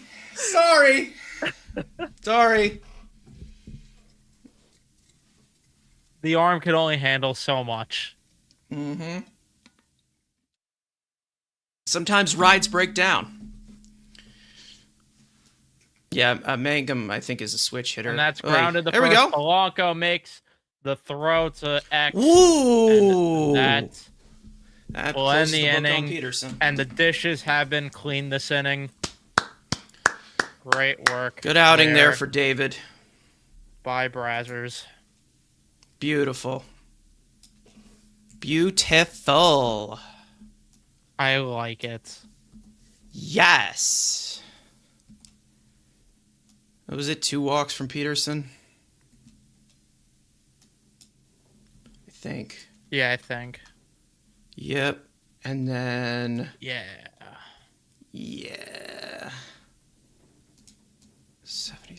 All right, it's time to knock Keller out of this game. Come on. Top of the order. Due up 9-1 and 2. Give me something here.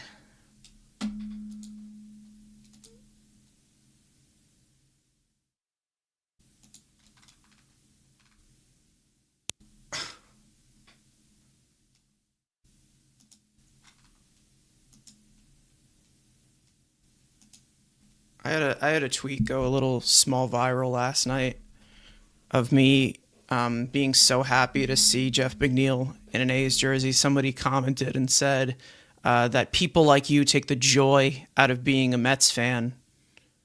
I'm like, what joy have you had as a Mets fan? Yeah, that's what I was referring to earlier when Like forgot what we what? were talking about, but it's so fucking dumb. Like the joy. You take the joy. I took the joy out of it.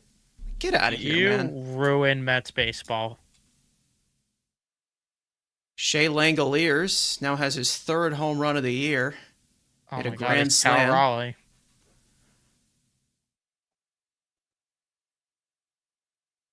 Bangaliers. Yeah, exactly. Like what? Like get the hell out of here. You take the joy out of Keller it. get What thrown joy out? have you had? They have 0 Did Keller get rings thrown out in here? 40 years. Did he? Oh no, I thought it Oh, someone's pissed. feisty. I can't say it. Feisty. Oof. This is getting heated. Shall we say lightning is in store.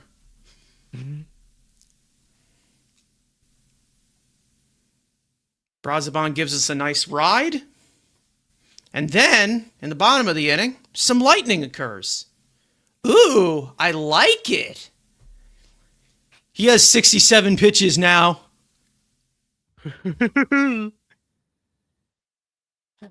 He said it. I don't know. Maybe I'm just getting too old, but I never understood it. I never did. Did he like call time or something? What happened here?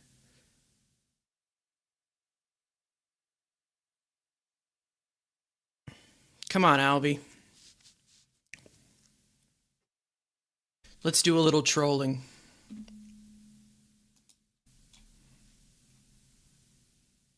Good take. Big league take. And now he's up to 69 pitches. Put out the tweet.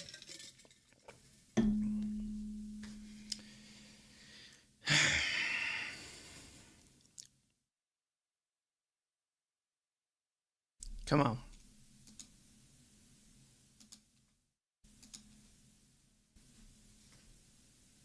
Oy. Man, jeez.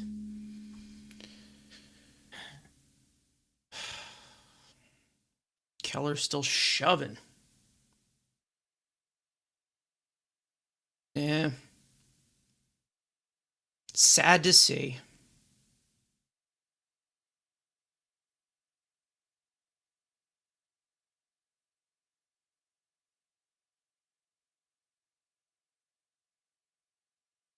Lindor hits one out to center field, and that will be grabbed by Mangum, who has made a lot of plays there. I don't know what he was doing, jumping on the wall there. Bro thought he was the main character. Did you see that? Yeah, it's insane. He thought he was Main Spider-Man. character syndrome.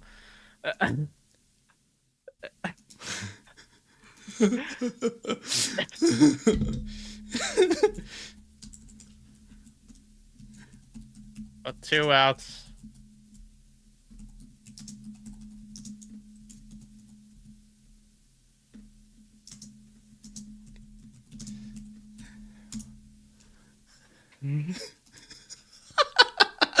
Yeah, Lindor did scorch that. I mean,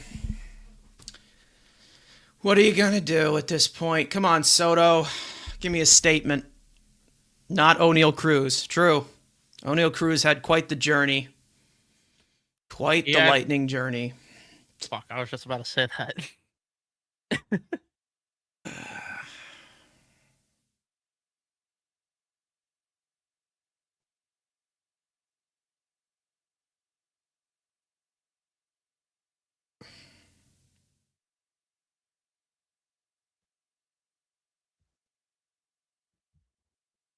And Soto There we hits go, one up the Juan. middle, and the Mets, at the Have their very third hit least, of the have a day. life here. Their third hit of the day. It would be nice if they could, at the very least, get Keller out of this game this inning.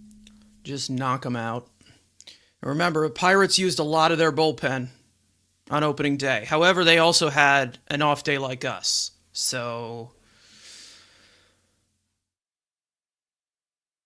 maybe guys are rested. You never know. Could we see a stolen base from Juan to create a run? And Bichette Maybe. hits one Bo. sharply the first, and that's grabbed by O'Hearn. And that will end the inning. All right. Brazaban probably does an up-down here.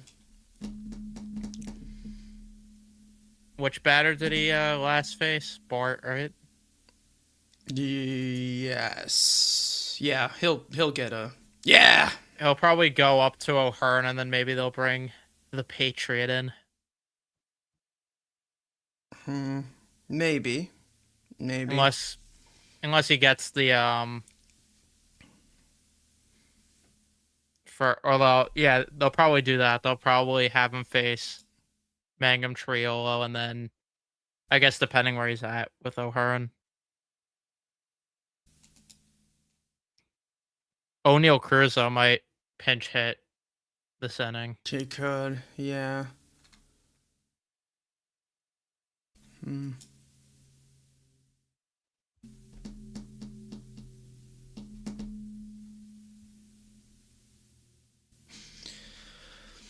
Bo Bichette.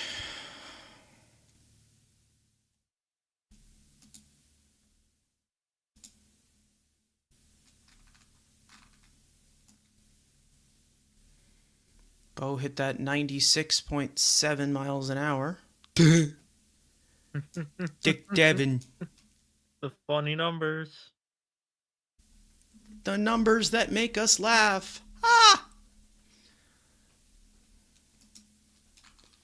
For those of you in here, make sure to hit the like button if you have not already. Subscribe. We're doing streams like this throughout every single game, so you're going to be seeing us pretty much every day.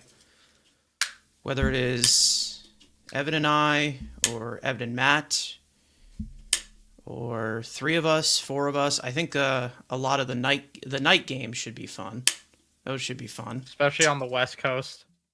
Mm-hmm. What's a West Coast trip? It's coming up.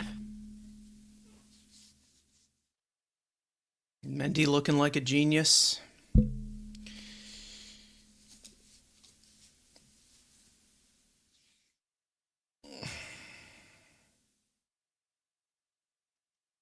Oh, so Luke Weaver's in now. Ooh. I like Daydream Weaver. I like it.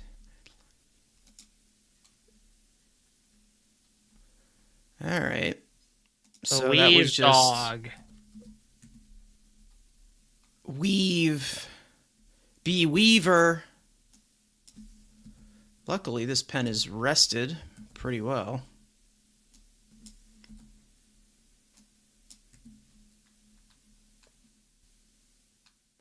Luke Weaves.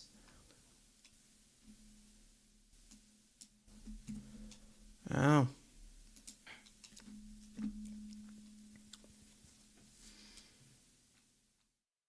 Daydream Weaver.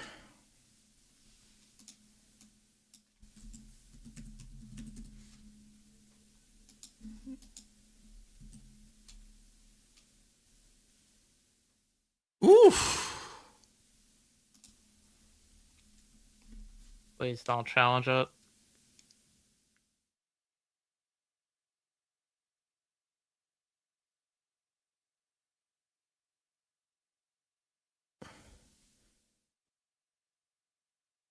Come on.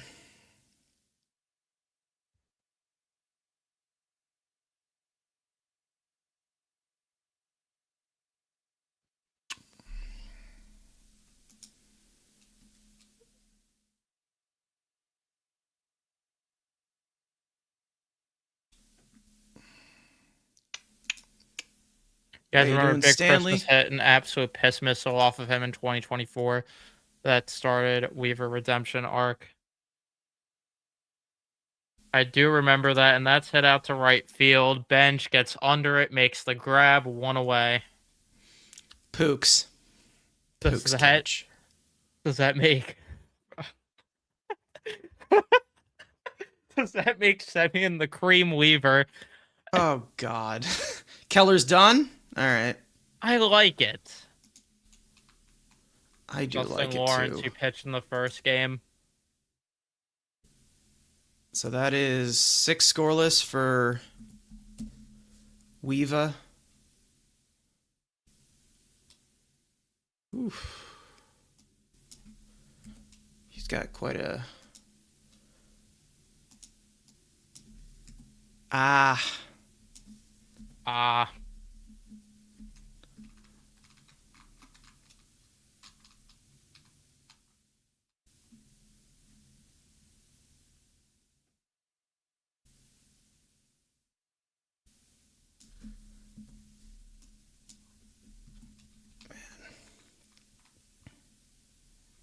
Well, at least he's out of the game.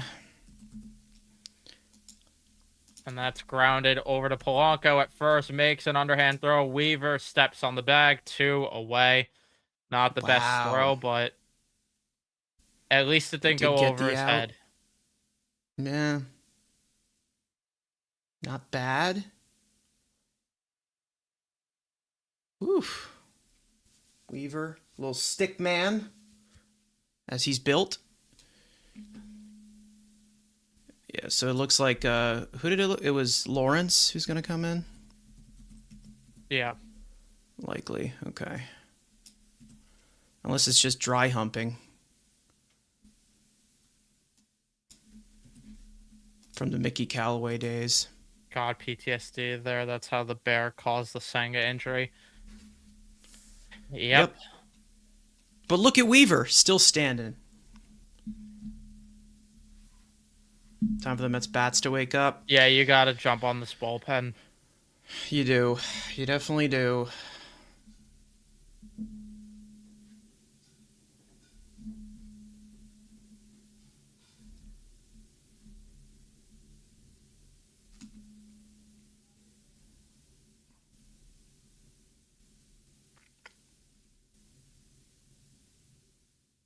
Do do do do do do do do do do do.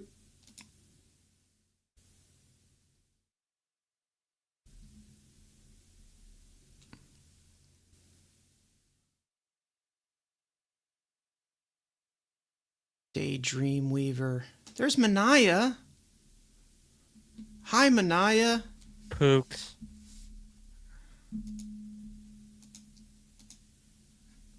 Mr. 92,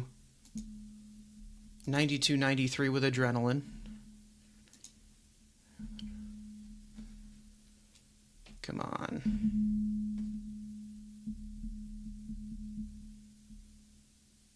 And that's hit out to center field. That will drop shallow for a base hit.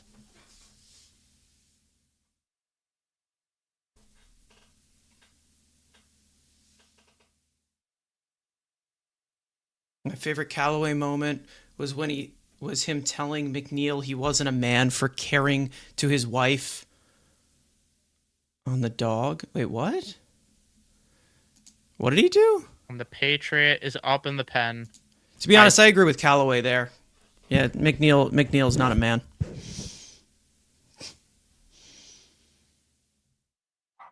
For caving.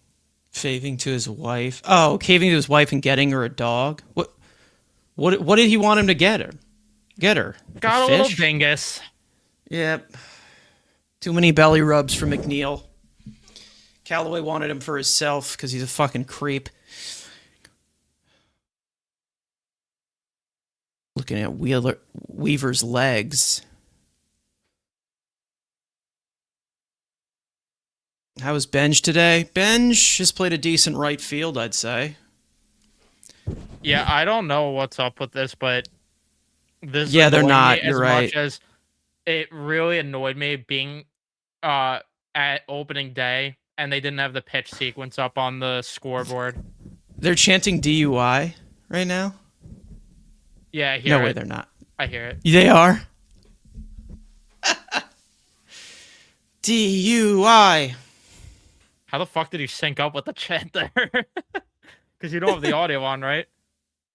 No, the two And cats that's in the out to right two field. cats said there's DUI chance. I know, but like you were in sync with them chanting it at the stadium, is what I mean. Oh, am I just magic like that? George Washington forgetting the anthem. Oh yeah, that apparently that happened.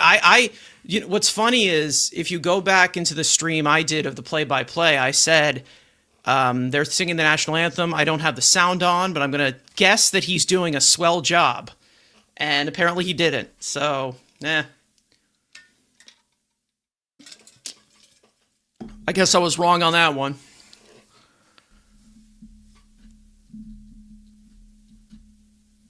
Either way, we are still scoreless through 6.5. It's stretch time. And it looks like Justin Lawrence is going to pitch the 7th, barring any changes. Let's see how this goes.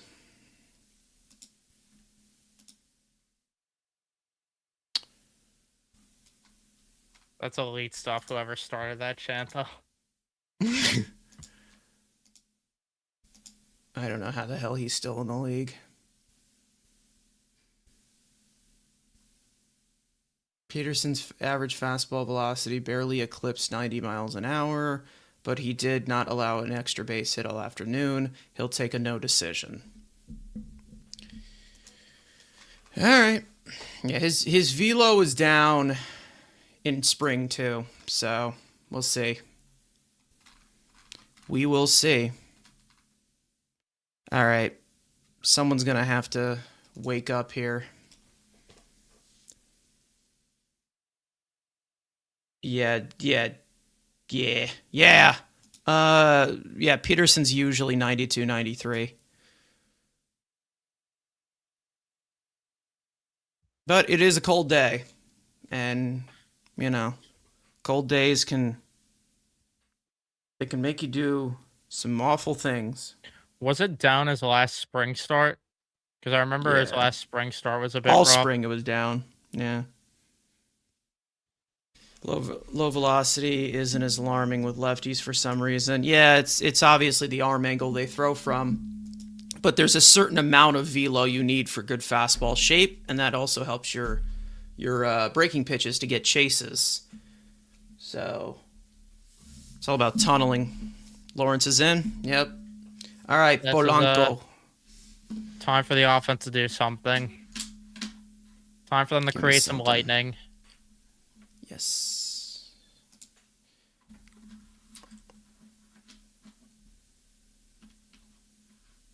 Yeah, it looks like, well, it says 42 degrees and sunny. So, come on. Give me something here.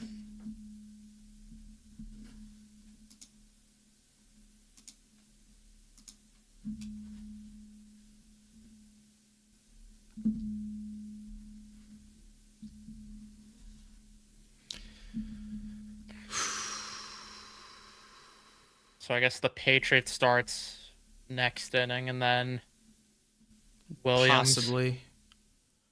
High Lev Dev. Woo!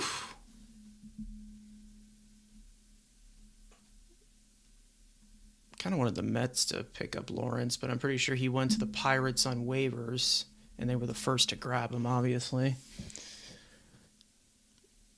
Yeah, because he's with the Rockies, right? Yeah. And Woof. Polanco hits that down the line, but foul. Cheeto Bear would have homered on that pitch. Polanco Cheeto was Bear so would have close. done that and then shot out a polar bear. Yeah. Shake Shack for everyone.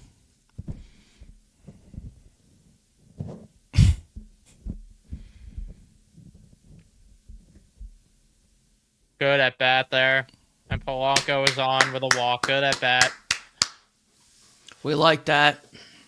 That's a pixie at bat. I like it. I really do. Who's Cheeto Bear? You know who Cheeto Bear is. Come on. We all know who Cheeto Bear is.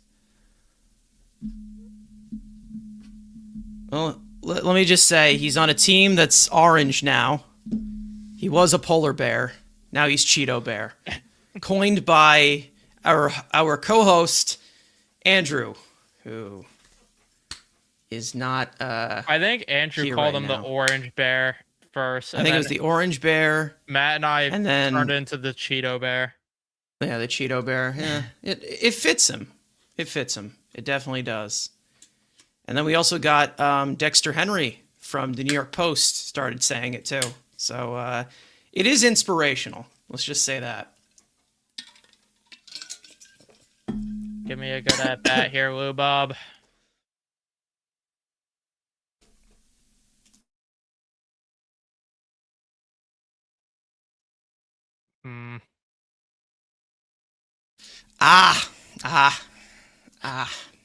That pitch was friendly.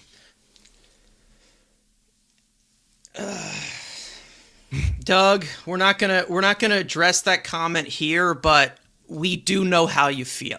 Let's just say that. We do know how you feel. Let's just, 2023 season. If he could do it. If player. If man.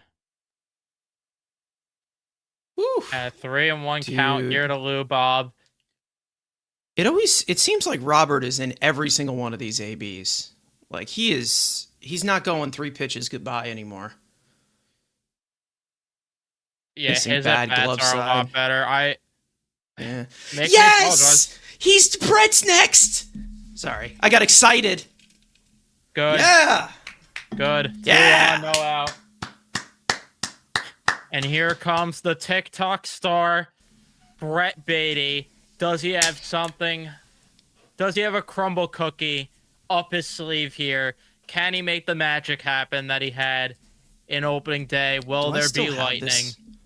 Obviously, learning from Soto. I think it's that, and it's just that I never bought into the conspiracy that he just was checked out because of Chicago. Like, let me make it clear, actually. I didn't think he was completely shit because of that. Like, I felt, okay, you should at least be somewhat decent, but I'm starting to buy it now completely. I do still have it. Hold on. Dominican OG warming up for the Pirates. Yes. Dominican OG Ananobi. I still have it. Yes. Yes. All right. She wanna go viral. We fucking for hours. All right. There we go. He's up. He's been christened. Let's go, Brett. You gotta play that every time he walks up to the plate now. Yep. We're gonna have a whole soundboard. Should we add a soundboard to these streams, guys? Yes. Yes, it would be Pixie. Yeah, that's... Low-key. They did have, the Mets did have Dennis Santana, Doug. No video for Soto. Oh, no tribute video? Come on, Brett.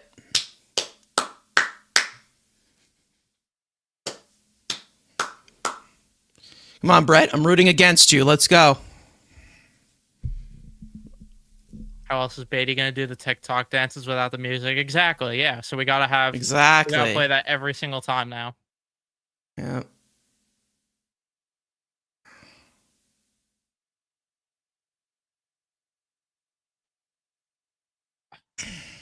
That's a good Come on, pitch. Pooks. Come on, Savoy would Pooks. be awesome. All right. I'll see what I can do.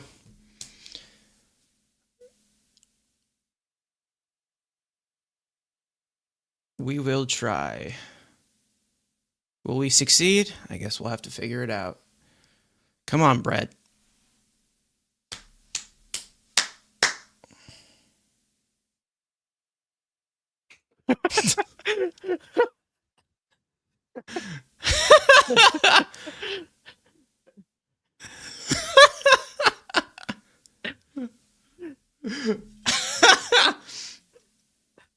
Fire to the rain. Oh my god.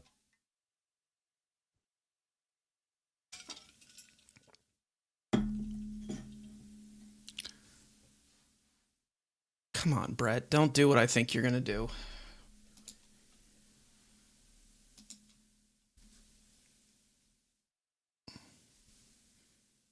Good take. Great Come on. take. I like it. Oh, they're Why are you challenging this? Who challenged that? Nice. I like 2.7 inches. Jeez, is the difference. That's like I would know a lot about 2.7 inches. That's very unfortunate. That's like 1/8 of that's 1/8 of Brazabon. Like that's crazy. And Beatty fouls it off to stay in the at bat.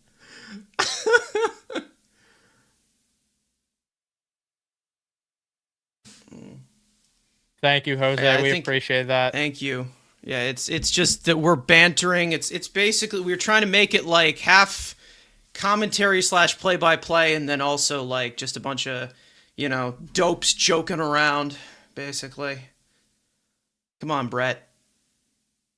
Oh, and he swings at the pitch right down the deck and misses it.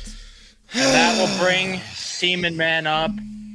Come on. Which Marcus, be a hero. Man or mouse? Were his runners in scoring position numbers good last year? I forgot. I don't think he wasn't good at it. He wasn't really good in anything. He was the one that didn't have good wrist numbers. Yeah. He wasn't really good in any department, to be honest. It's different. That's what's cool about it. Pooks. Yeah, well, we're live for every single game, so set your reminders, folks. But that AB looked better on TikTok. Oof. I was scared they were going to say he went around there. The fact that he even... Simeon, I think again, I've already said, I think there's still something left in the bat, but there are some swings he takes that you're going to be like, oof. Come on, Marcus. He's got some ugly swings. That's just a good pitch. That bat looked better on TikTok. Exactly. Yeah, that's all that matters. Yep. Pooks is breaking out. This is it. Come on, Marcus. Good take. All right. Come on. Yeah, Simeon is usually clutch.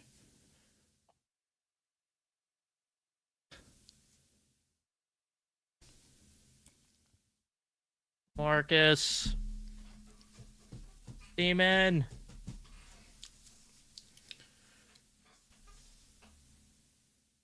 Yes. There we go. And now it's a full shake. The cup is full. The shake is full, ready to bust at any moment. Maybe the kid gets in a bases loaded AB, possibly. Who knows? Come on.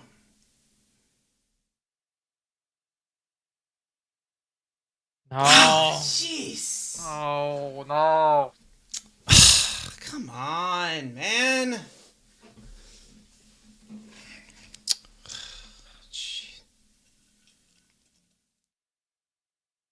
He was hunting fastball.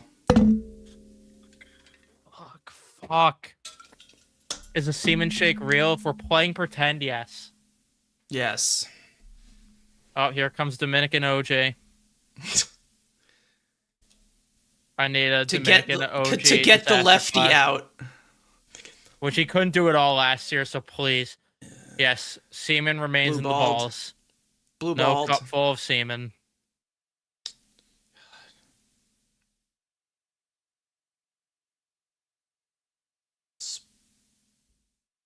Fire Snickers.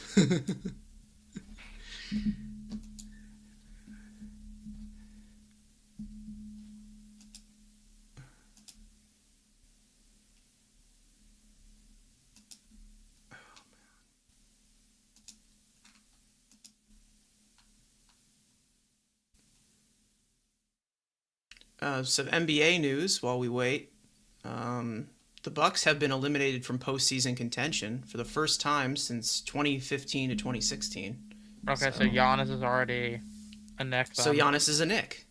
Exactly. Peon, do your job.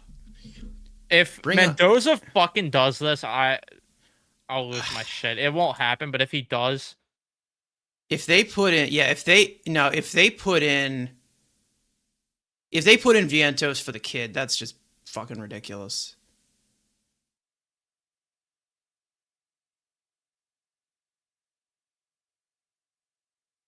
Because then who would come in? What for? It probably would be Taylor. Yeah, probably Hoopus be Taylor would play right? defense. So you just use him for 1AB. This is why he shouldn't be on this fucking roster right now, but whatever. Holy shit, he said 12 strikeouts. Why? It's like, why is he even here? Like, why? Please tell me. Someone tell me.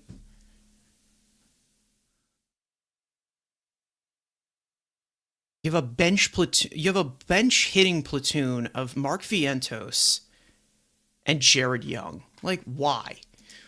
All right. Well, Soto is here to get lefties out, so. Which is what the Mets brought him in for, and he just never got Schwarber, Harper out in any big moments. All right. Dominican OG Anunoby on the tit. Carson Bench at the dish. Come on. Takes the first pitch.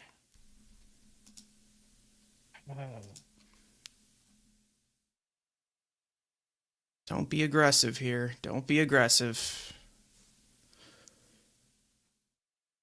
Be selective. Come on, Bench. Good take. All right. He will give you plenty. He's going to give you plenty of pitches. We already know. He will be wild.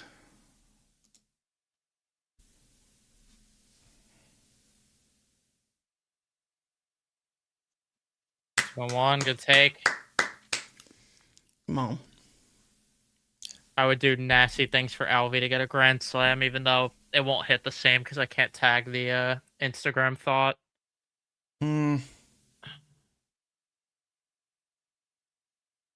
Sad to see. God.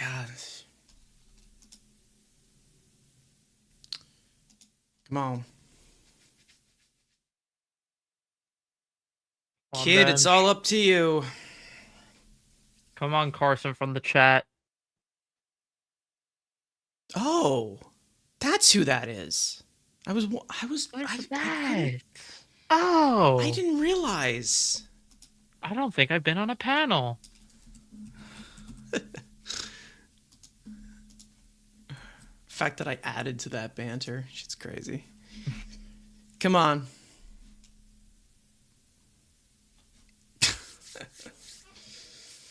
2-2. Fouled away. Fouled away again. Kid staying in there against the left-handed hitting killer.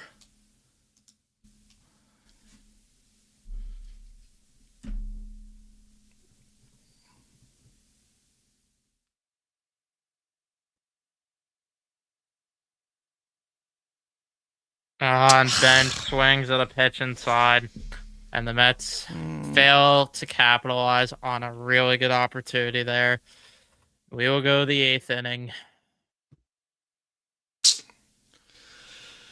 A lot of chasing today. A lot of chasing.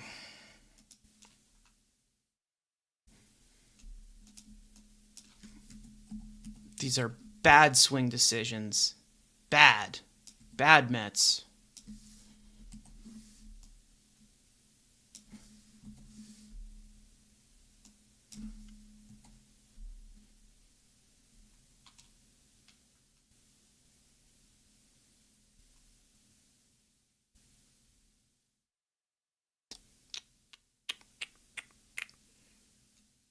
Weaver threw 16 pitches.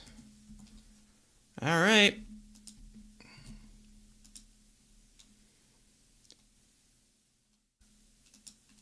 That closes the book on Lawrence, too.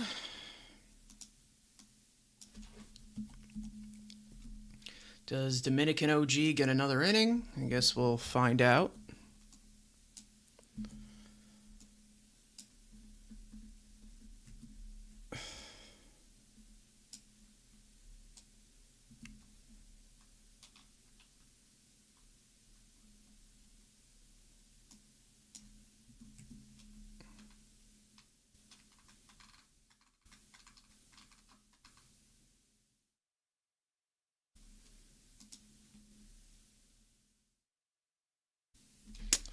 All right.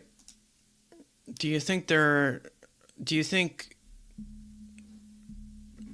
not going after a recognized DH will hurt us long term? I mean, I was personally not a fan that they didn't this offseason, and I was saying it that I still wish they added one more semi-impact bat, like not some big name, but I wanted some sort of other. I would have went with a guy who can DH and also play a position. Yeah, like in the same quadrant. What the fuck? Patriot in. Patriot? Yes. Why does that guy look like Miller? Yeah. Miller, yeah, playing Halloween. But the Patriot is in. Yes. I like it. We love him. Yeah, we love the Patriot. I was saying this when Suarez got that contract, I would have been all over that. Yeah. But maybe he was only. I mean, it's not like they didn't. It's not like they weren't interested in it, which is a good thing. Like they did. All right, popped up. Makes the grab a little more challenging than it needed to be, but he gets you out. But he looked pooky doing it, and that's all that matters. Scooby-Doo. Scoopy-Doo. Mets have the worst DH ever. Yeah, I mean, listen. I think it's probably just had to do with what they were going to be able to do with Vientos. And it looks like not the offers that came through were just like not good enough to them, even though I don't think he has as much trade value as people are putting out. But because hitter and player are two completely different things, and I think they get very misconstrued in overall value, because that's how you build a team. But listen, I feel like they've gone so many different avenues with it. Maybe Pham could help there. I don't know. Good pitch. We'll see how he looks in AAA. Nice pitch. I like it. Yes. Yes. I do not miss the pitchers hitting, even though the Mets made a joke out of the DH position. Nah, I don't miss it. The main reason I don't miss it is because pitchers are just way too fragile. Where are we from? I mean, I was born in New York. I live in New Jersey now. Yeah, I was born in the upstate with the rich people. Actually, no, I was like right near the city next to a town that was just stupid. Like, probably the bare minimum. DeGrom was a better hitter than Dom Smith. Yeah, DeGrom could hit. He definitely could, but it looked like he did get hurt a decent amount hitting. So, I don't know. Who knows? It seemed like he did get one of his injuries, like one of his side injuries in 2021 from hitting. Because remember, they had the universal DH in that shortened season, and then they brought back the pitcher hitting. So it does have a strategy element in the game, definitely. But I think you get enough of that with bullpen arms at this point. I'm not paying to watch the manager do their job. Like, I don't care enough about that. Yeah, exactly. Yeah, true. It's such a rally kill. Also, when the bottom of your order is stringing something together, and then here comes the pitcher. But I will say we were fortunate for a bit to have pitchers that could hit, and we're also fortunate to have the Patriot because oh my goodness, just making quick. Oh my God, he is a true American, and they put Gabe Spire in the WBC. Unreal. Patriotism right there. He's so pooks. We love Rayleigh. Rayleigh could rail. Wait. Where's that? Yeah. Rayleigh could, he could call me certain things and I wouldn't mind. We love you, Brooks Rayleigh. Never leave us.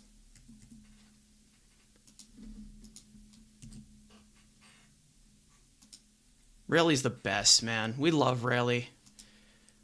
Rayleigh. I'll be Rayleigh. Should we call him Nailsy? Nailsy? I'll be Rayleigh Stingus. Okay.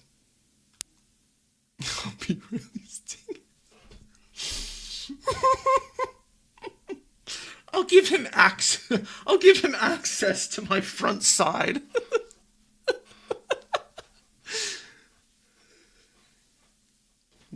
He's Looper with longevity. Yeah. Really doesn't throw hard. He's not like this flashy arm, but just it's the overall deception, the overall control of the zone, the pitchability. He's just a master at it. Amazing. Feels like a Devin Williams loss. All right. Well, we'll listen. It depends on who's due up. 8, 9, and 1 are due up. So, and to be honest, I'm not gonna blame Devin Williams for 0 runs on the board. So.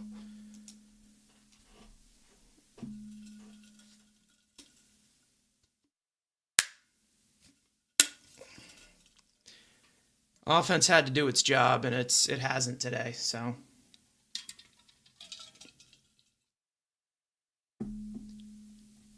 nine, 1, and 2 are due up. It looks like. Hold on. Yeah, 8, 9, and 1 are due up for the Pirates. For the Mets, it's 9, 1, and 2. Yeah, correct. How many wins do you think the Mets get this year? Less than last year, because this team's terrible. And Stearns sucks. No. Stearns destroyed this. And, yeah. I think somewhere between 87 and 91. Like, that's always been my range. I'm going with 93. I believe in this team. I believe in them. No, you're a horrible fan. You want them to lose. True. I hate Brett Beatty and David Peterson. I want them to fail so I can just be right all the time. Oh, Dominican OG's back out there. 100 wins. To be honest, prove me wrong. Prove me wrong at my tent. Prove me wrong at the tent, okay? Prove me wrong, okay? They could go undefeated. I mean, they haven't lost yet. You never know. Yeah, Hoopus is going to pinch run. Yes! Okay, so I guess they want Terrens behind the dish for Williams. It's basically what I'm... Because it seemed like Terrens caught him a decent amount in spring, too. So... The question is also, um, will they actually use the pinch runner how it's intended? Will they actually Mm, have Taylor get aggressive? Because last year that annoyed the shit out of me so much, where they'd have someone pinch run and then they don't have him steal. Talk show bunt. Don't but you don't do this. don't bunt him over. Just send him over. It's Gregory Soto, dude. Do guys run on? Do guys do they run all over Gregory Soto? Even forget. I know he can't field for shit, but do I they? hope that you're right, Jay, about 100 wins. I mean, the ceiling is They do run definitely. all over him. Go, take off. He He can't allowed find the 12 zone right stolen now bases either. last Just year. fucking Go, do it. But go. I think the ceiling definitely is 100 wins. I'm just going more safe and saying somewhere on the lower side. Stop showing bunt. Stop. Enough with the crap, man. It might be scaring Gregory Soto though that he's bunting. Because remember, he's not great in the field. He might screw up. So he might be scaring him. He's like, oh, I don't want to throw this into the zone.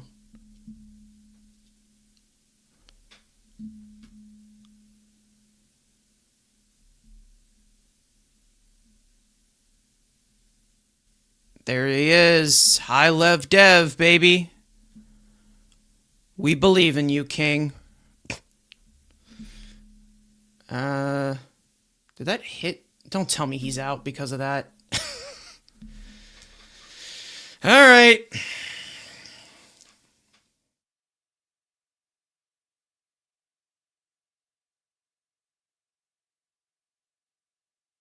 What happened to Sanger? He was optioned down to AAA.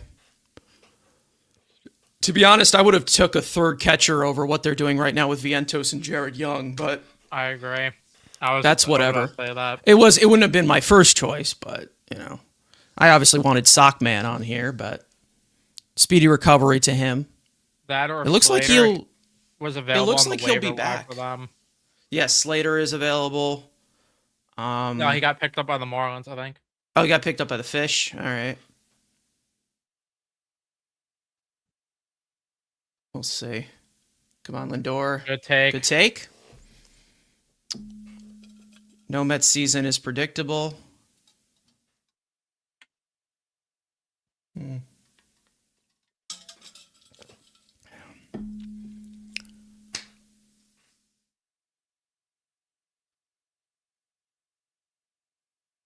Payoff pitch to Lindor. Bounce it back. Fighting him off.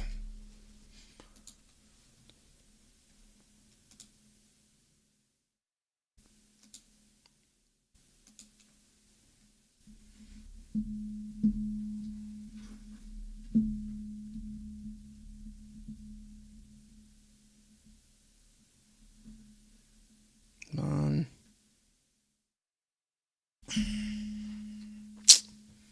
Not good. Perfect pitch Backwards right there. Yeah, Vientos is. It's the JD Davis arc. Like I'm done with it. I'm over it. One huge game and they went all in on him. One huge year and they go all in on him. It's like just enough already. If he doesn't hit, he's useless. And he hasn't been hitting. Yeah, he can't take that. Yeah, he should have protected the plate there. Oh well. Perfect pitch. I think it's a Justin Turner arc. Turner could actually play defense and like run the bases before he got old, but Mark can't do any of that. That's the problem when you just have like you need gravy bats. You need them, guys who can play positions. Woo! Bart can't find it. Taylor's got second. Hoopist in scoring position. He's hooping. Soto, do your thing, big boy. Do your thing.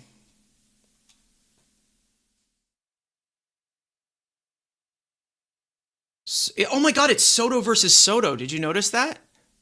No way. Oh my god.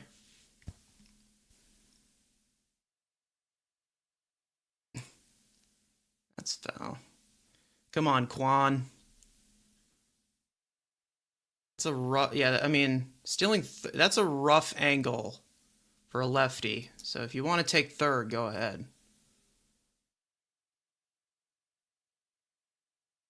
Do your thing, Roan. We love you. We love the hoopist.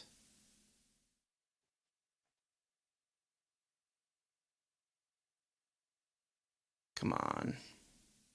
Come on, Quan. Break through here. Good take. Is this,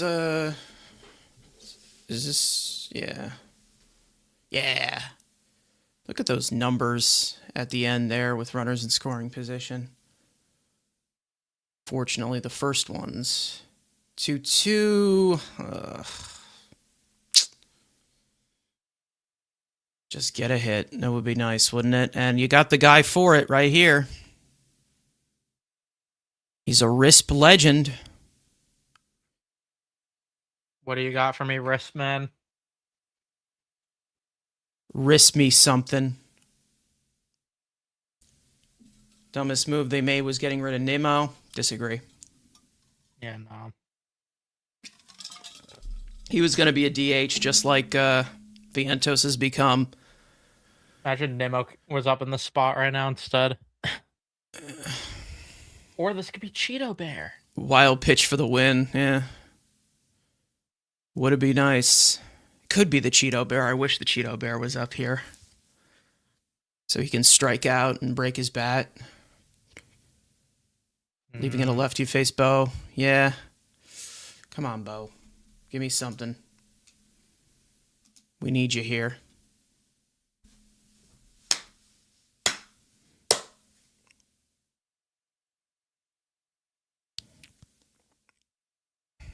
Come on. Come on. Oh. Oy. What Come the on, fuck man. are these swing decisions? Dude. Back foot slider, man. Jeez. These swing decisions have been brutal. Come on, Bo.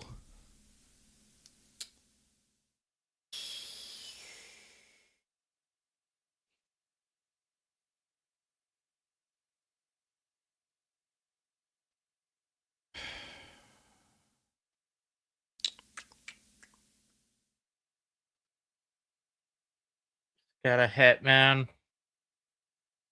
Oh, no. What the fuck was that at bat, Bo? Dude, come on, man. What the fuck is that? Don't bail him out like that. Like, come on. The guy can't get the fucking ball over the plate. You're going to bail him out like that? The swing Jeez. decisions have been fucking atrocious today. Yeah. I am not going after Devin Williams if we lose the game right here. No. I'm not going to do it. The offense has got to do their job. I'm sorry.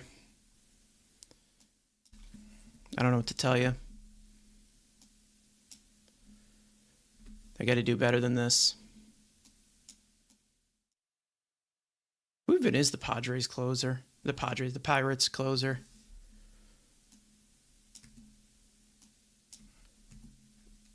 Devin Williams.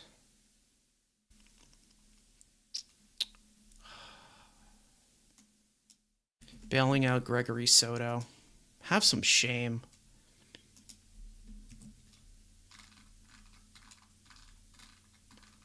All right, I'm going to guess Taylor comes in.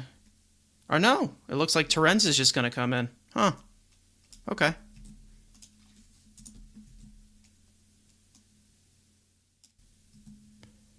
So Terrence comes in. He's batting ninth. I guess that makes sense. Yeah, I guess. Sure. So Terrence comes in. He will be catching. He'll be batting ninth. Taylor is completely out the game. So it doesn't look like they want to put Taylor out there in the outfield. So this has been painful to watch. Yeah, he's not off to a best start. Definitely not. Javi Baez impression. All right. As Wardy would say, that bat was dog water. O'Neal Cruz is going to pinch hit. O'Neal Cruz has faced. He has faced Devin Williams once. He's 0 for 1 with a strikeout against him. I think your stream cut out. What'd you say? I think your stream cut out on the In the offline thing? offline. You may have. I got the game day on, so you can configure that while I'm. Yeah, I don't know why it booted me out of it. Yeah. Oh yeah, because it has a thing that's like, oh, are you still here? And it like Oh, it that makes boots you sense. out. Yeah, you have to press like, hey, I'm still here. Yeah. Forgot about that. All right. 1-2 to Cruz. There we go. Or it's 1-1. I guess I spoiled it. My bad. But it's 1-2. All right. High Lev Dev. Bring us home. Come on.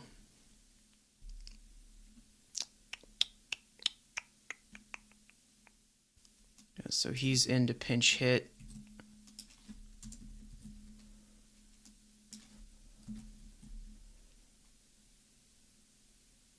Nice. I like it. I like it. Beautiful. That was Beautiful. sex. That was sex. And that is a 0 for 1 for O'Neal Cruz. I like it. Let's see that airbender. Yep. Come on. All right. Bo.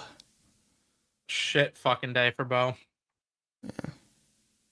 Rough day for him. If we had rough day. If we had worst player of the game, it's 93 miles an hour. Is that his changeup? No, that's his fastball. It's a cold day, so velos are down all day. So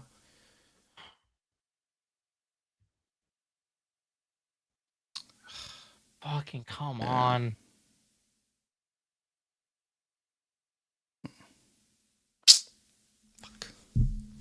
I don't have a good feeling with this game. All right, well that's their 8th hit. If you want to update it, I think, right? Oh yeah, I'll update it. Hasn't been much hitting, so I don't blame you for losing track of any scoreboard. Offense didn't do their job today. Nope. Not blaming you, Dev. Sorry. I get it. Everyone's gonna throw him under the bus here, but you can't win with 0 runs on the board. I'm sorry. I don't know what to tell you. Especially with how fucking shit Bo has been today. Yeah. Gotta be better than that.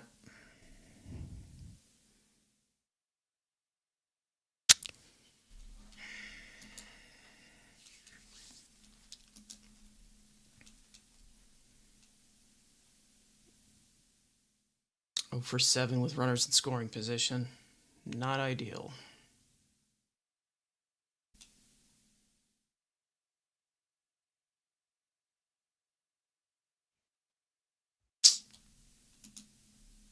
Come on.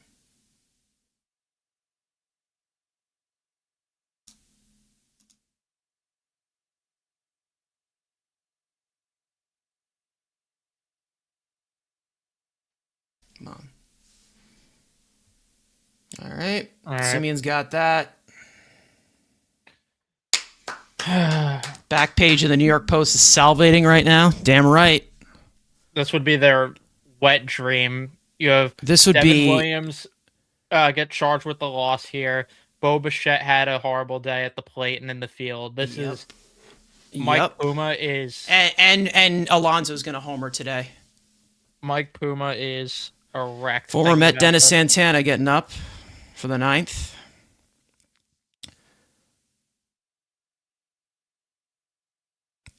I need to know where I can get a discount on that also. Yeah, it would be nice. Devin Williams, come through, Pookie. It's game 2 and I'm already fucking stressed.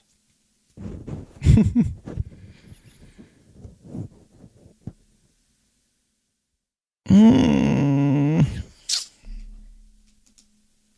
Come on. already has the article ready to go. He does. He has it queued up with a bunch of typos because he dropped his food on his keyboard.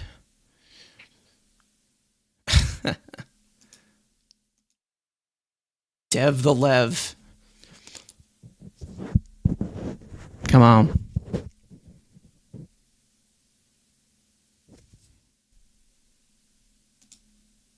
All right.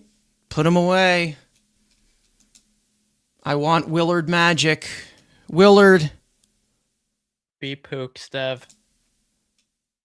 Come on.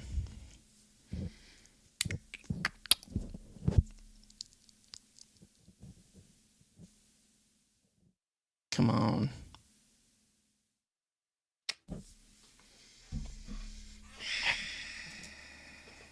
All right, pitch there.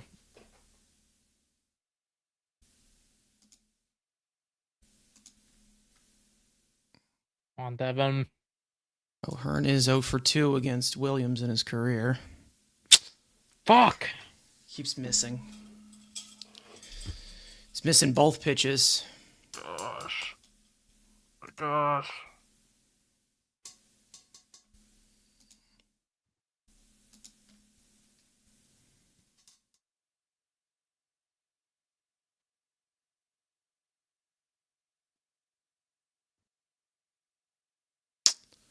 Come on.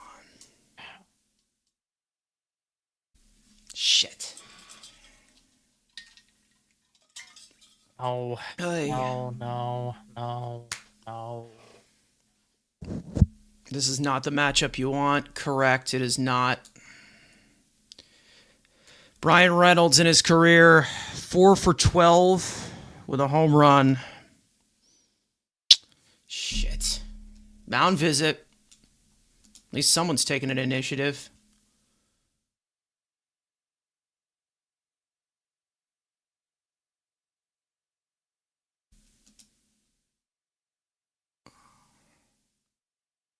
Deadpooled again. Listen. I'm not going after him. I can't, like, listen, it's not great. And listen, he'll get charged with a loss if he can't get out of it here, but you can't win with 3 hits on the board. You just can't. They had plenty of opportunities. They're 0 for 7 with runners in scoring position. There's only so many things you can do. I know it's a cold day, but you got to be better than that. I'm sorry. It's really just how bad some of the swing decisions were, especially just that pass inning against Gregory Soto. Like that's inexcusable. He couldn't find the zone. He walks Alvarez on 4 pitches, and then it's just shit swing decisions.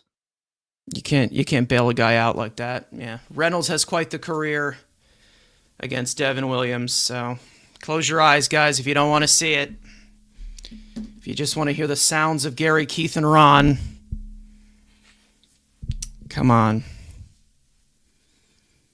0-1.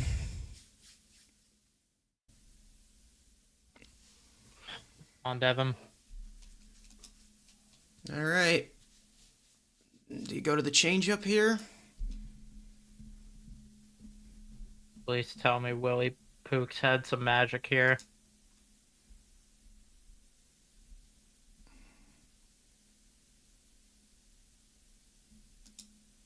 Come on. They're on their feet at Citi Field. The 0-2. As a former pro closer in my past life, I could tell you it's harder to pitch in the cold. Not ideal. Not ideal. Come on. High heat? High heat or changeup? Where do you go? Come on. Assuming he got out of it because of that comment. Fuck. 1-2. Willard, Swing and a miss at a high fastball. Good fucking pitch. Woo! Execution. Willie Pooks. Willard, yeah! It kind of sounds like Miller. Yeah, it does, yeah. I like it. I like All it. right. To the bottom of the ninth we go. Still no score in Queens. All right. Cardiac Devin there, but hey, you got the job done. We're gonna... Now, I believe that walk that he issued is the first walk our bullpen had administered so far. So...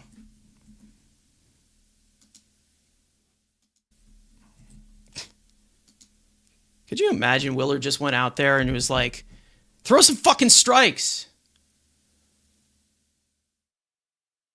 Is this MJ a Rangers listener of yours? Who? Who is? Yeah, MJ, who was in the chat before. The MJ from the Oh. chat. MJ Yeah. from the chat?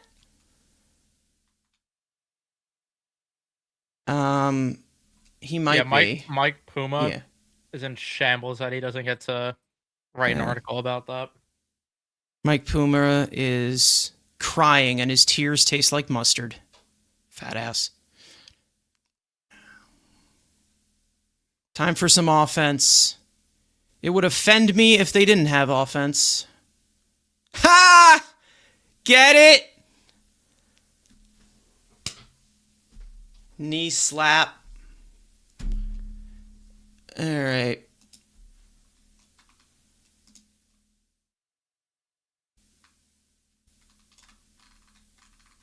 All right. Looks like Dennis Santana is going to get the ninth. Hop in that blue Ford, everyone. Let's go. We are here for a ride. There's lightning. Let's go, Polo. Come on. Polo, one of the best high leverage hitters last year in Seattle. This guy was so bad on the Mets. Yeah, he was rough. Another great Hefner project that does well somewhere else. That's in for a strike, and it's 1-1. Whoopsie. Polanco ends it here. Boy, would we love it. I would like it, and I would love it. Great Polanco reference. I like it.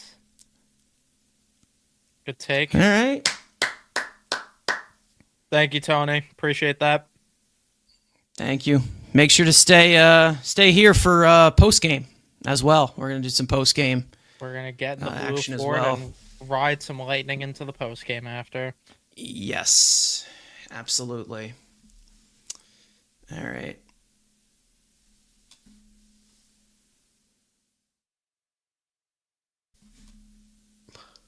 Luis Garcia up. Oh fuck me. Are we being for real right now? No. Just walk it off. This is like when Ryan Seriously? Stanek would fucking warm up. This is Mendy. What are we doing here, man? I mean, I don't know if there's any other options, but I mean, it really goes back to I'm really surprised they didn't have Brazoban. yeah, maybe.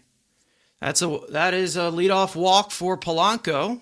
They should have had Brazoban go get a couple more outs. Well, Robert, be a hero. Robert. I do not want to see Luis Garcia pitch, bro. I'm trying to not call him Robert anymore. Come on. I'm calling him Bobbert. Ooh, Oh! Drop. Fuck damn it. Bring us aura. I don't think Polanco can really swipe any bases, but maybe with Anton Richardson here, but he's in Atlanta with Heffy pukes. Heffy pube. Heffy puke. Come on. Heffy puke. Heffy pube. We need a Starling Marte in this situation.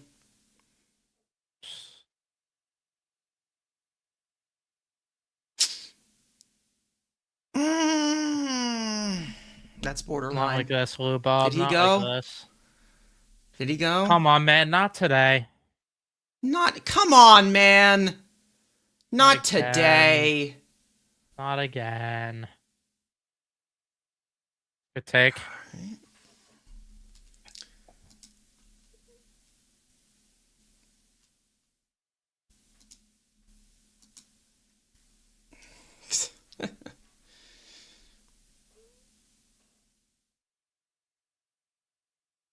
Good take. All right. Bobbert, do your thing. Come on.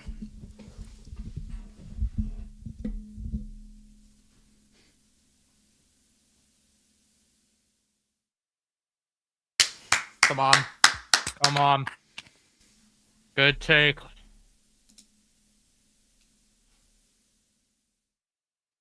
Please, Lou Bob. Come on. Please, Lou Bob.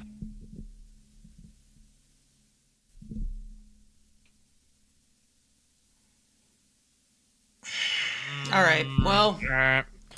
Well, here he comes. I guess it. I get yeah. It's up to Captain Grapefruit. What do you got in store? Brett, I am begging. I am begging. I would love to be called a disgusting loser on Twitter right now. I am begging you. Do it. So I do not have to see Luis Garcia pitch. They might walk him. Could they? I mean, they could get the matchup. And get First base is open, left-handed hitter. He is a very feared hitter. He is 0 for 2 against Dennis Santana in his career, though.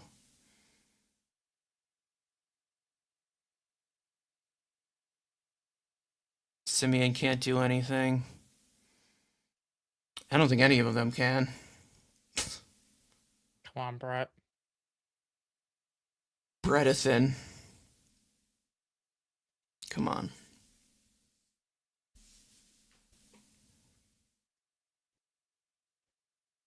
They might just pitch around, though.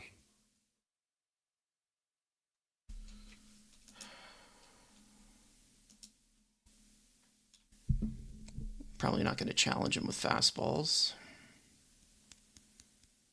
That's all really he can hit, right? What the fuck? Come on. Brett, I need something here.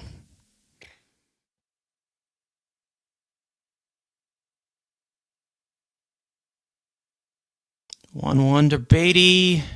Grounded foul down the first base line. And it's 1-2. Come on, Brett.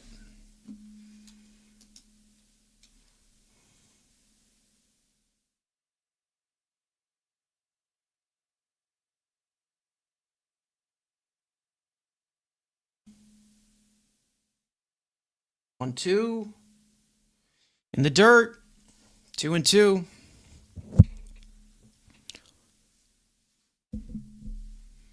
I'll make a Simeon TikTok on shaking deck. ass if you walk this off, Brett. I'll do the WAP. 2-2. Good take. Come on. Come on.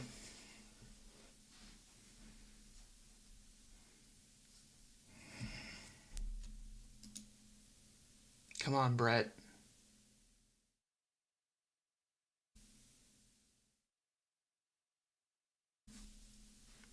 Yep.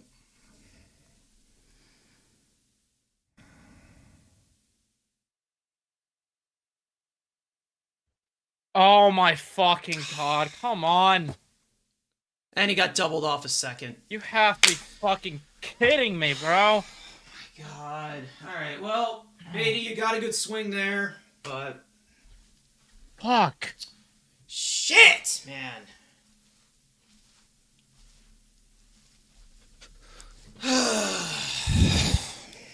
That To the 10th we go!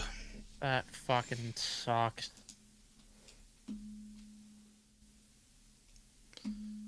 That fucking sucks, man. Luis Garcia coming in the pitch too. God help me. Actually, no, that was a terrible swing, Brett. Screw you. Okay. Swung at ball 4. 2. Great.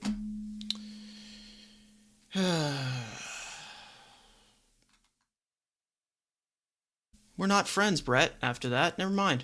Screw you. All right.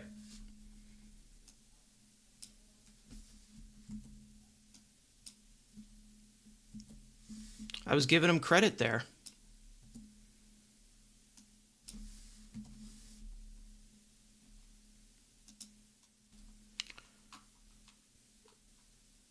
Santana. God. Luis Garcia, dude, are we being for real right now? I mean, I know we don't have many options, but I mean, it was what? Luis Garcia, Dickie Lovelady, and who the fuck else? I guess Manaya. Manaya, yeah.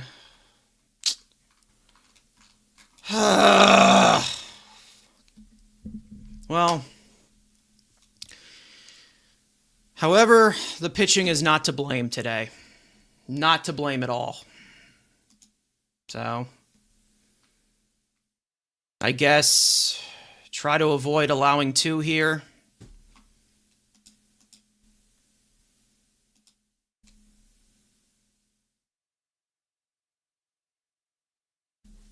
Ridiculous.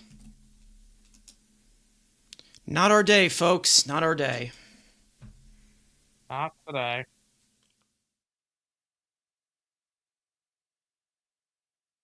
They need both of you guys in the game. I mean, I actually am playing right now. I am batting 8th for them. DUI. And I'm DUI. Sorry, I was joining the chat. DUI. DUI.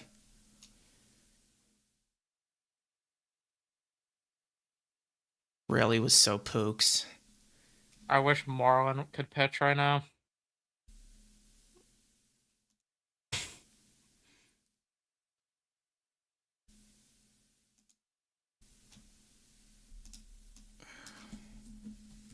And we have a pitch comm issue, too. Oh, this is not going to go well. Anyone else just hate it here right now? Ozuna's 0 for 3. 7. Yeah.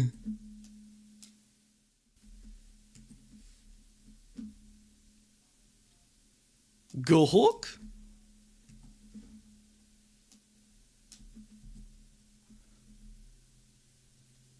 I don't have a good feeling about this. Yeah, well, the offense did the job today. They did exactly what was coming to them. DUI. Ridiculous. DUI. DUI. DUI. Oh, and a busted glove for Lindor too. Oh, it's over. It might be over, guys. We might be finished.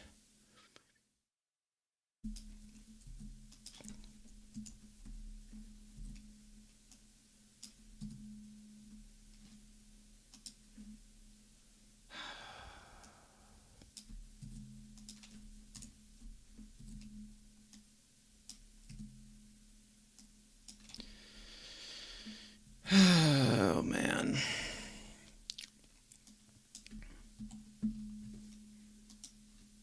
Ah.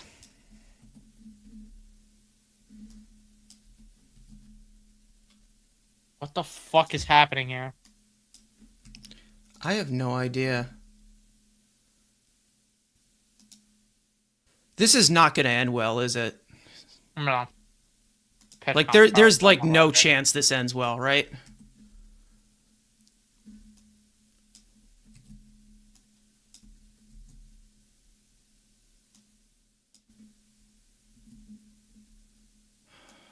Come on, man.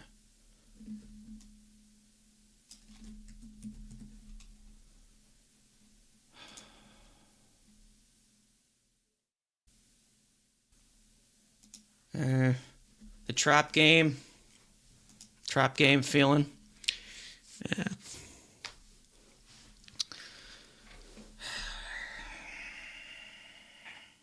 Their first strike, 0-1. Come on, dude. I know you want to be ass, but please don't be.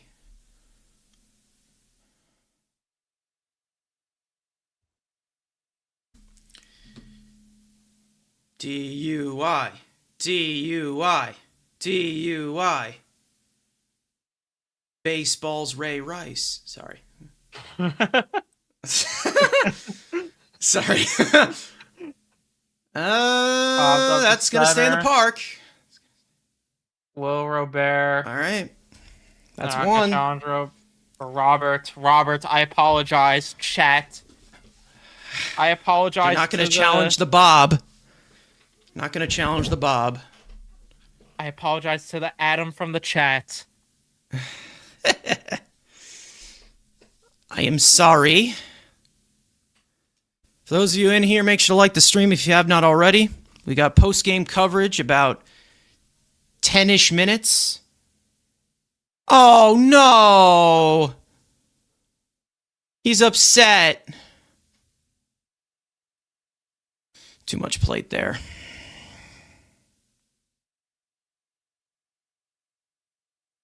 Nick Gonzalez.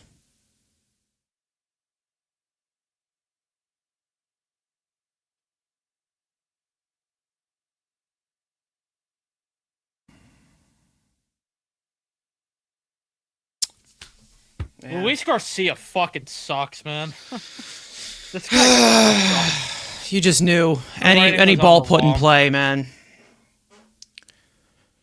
The writing was on the fucking wall, man. Yeah, it's not. I really just...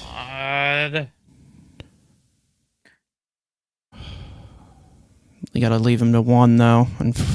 But they haven't been able to drive anyone in today, so...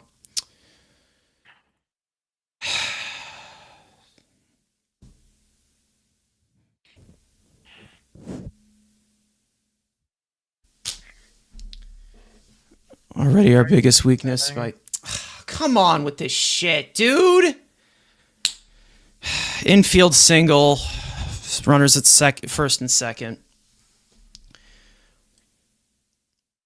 Yeah. Listen, listen. We can throw Luis Garcia all over, but you can't win with 0 runs on the board. You just can't. No. It's impossible. I don't know what to tell you.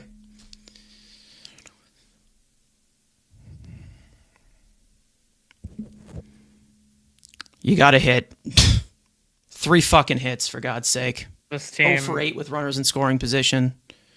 Both things are true between the offense and what I'm about to say. This team needs Minter back badly. They do. They 100% do. You're right. They do need Minter. Hold him to 1 here. It is on the hitters, yeah.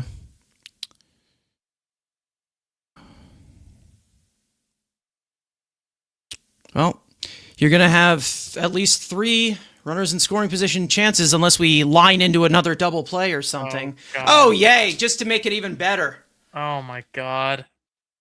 Richard Lovelady is up. Yay! That's going to stay up. Robert grabs up. Nothing you can do, man. There really isn't. Yeah, you do expect 1 run to score if you're a team that's good with situational hitting.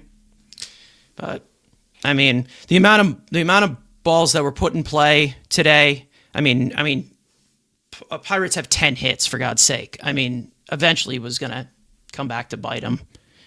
You can't sustain that many base runners and not give up something. Come on, dude.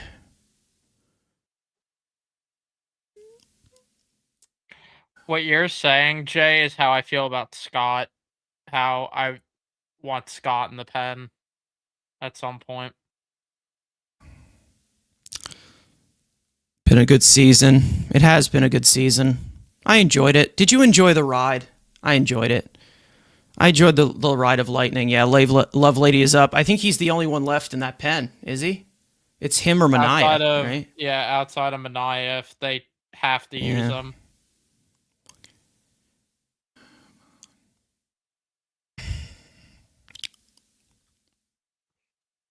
I think Scott too. Yeah. Liam Hendricks is available, guys. He is available. If you need an Oh, they extra got Craig arm, Kimbrell hanging around. they do have Craig. It's always next year. True. Listen, positive reinforcement. Fucking hell, man. Throw a goddamn strike.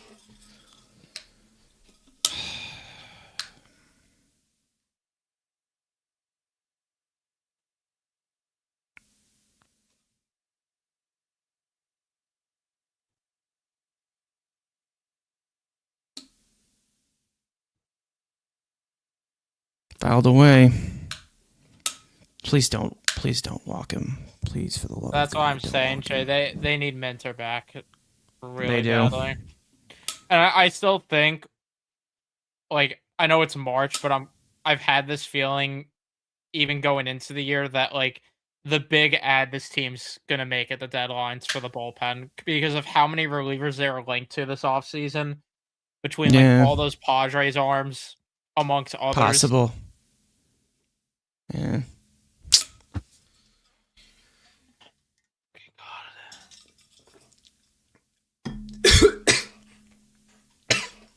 Well, I can see why he only got like 1.2 million in free agency. I mean, I said it when they signed him, but I was praying that it was like a split deal or something. Yeah. Will Pookie is out.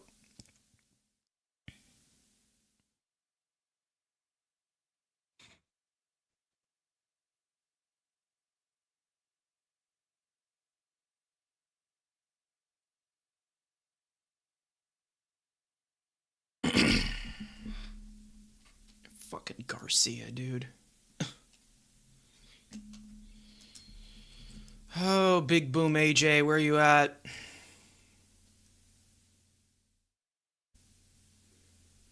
Alvarez is also out of the game, so Terens might have to come through.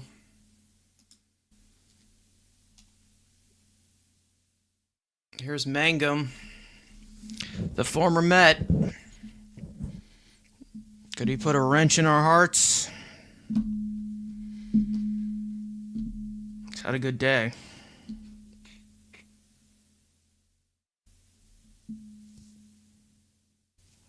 Good splitter.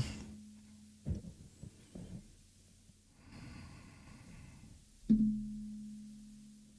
the fuck is Hunter Barco? Who's that? Who's that? I think he's a lefty. All right. Well, they were going to have to score either way. So, Semien leads off next inning, right? Or Simeon leads off. Yep. Come on, dude. Luis Garcia. Dude, come on. Stop with this shit. God. Throw it in the fucking zone. Enough with the Hefner's nibbling shit. He's gone. He's in Atlanta. Come on. Bo? all right. All right. Well, Simeon, Benj, Terens. And Due then up in the bottom of the start 10th. as the runner. Oh, God. They need to win it right here because they lost if they I was don't. gonna say, like you said, like if this offense is anything different or competent, they should be able to at least get one. I don't trust Dickie Lovelady. I'm sorry. No.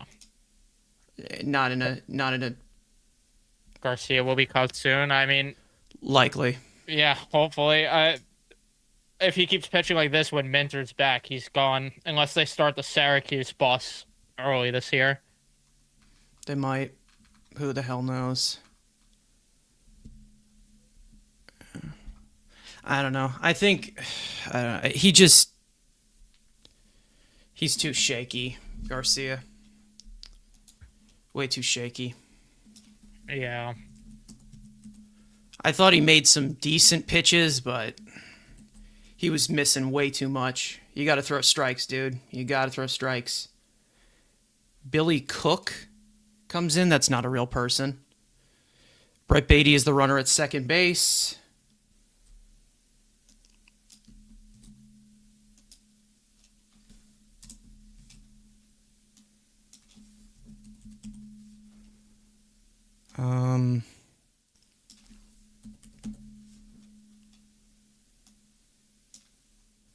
Boy, they are emptying this bench with Pittsburgh. Damn, son.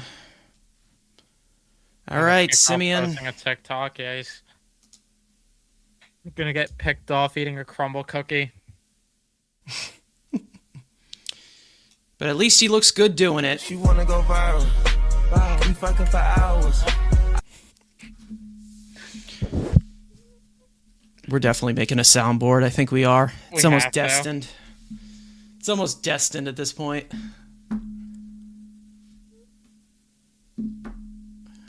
Have a chance to do something they failed to do. Correct. That would also tell you this team's different. That's a very good point. That It would tell you. your game Marcus. was over at this point last year. Marcus, be a hero. Especially if you do, I can Oh, rub it in a... God. Oh, what the fuck are we doing? Are we serious right now? Like, are you... Like, really? Are you fucking kidding? Dude. Like, come on. I don't care if he throws left-handed. Oh my god, man. Now he's gonna fucking ground into a double play. Right? Jesus Christ, man. Whoa. Alright. Breaking pitch. Wasn't intentional, people. Breaking ball. 0-70. Please break it. Fucking Christ. Well, Mark. This is what you're here to do.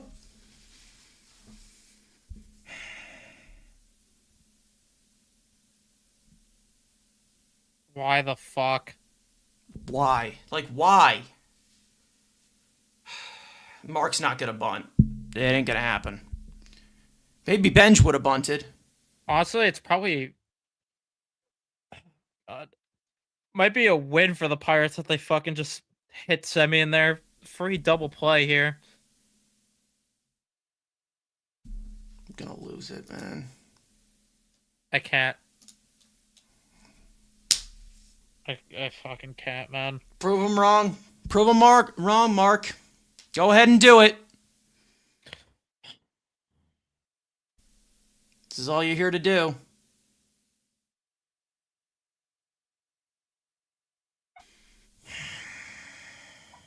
Yeah, 0-70 is behind after 8 innings, so that would break it, but they didn't have one comeback win. So, I don't think.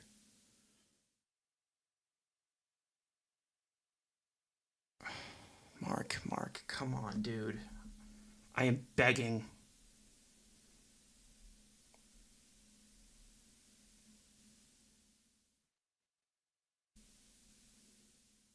At least give me a productive out.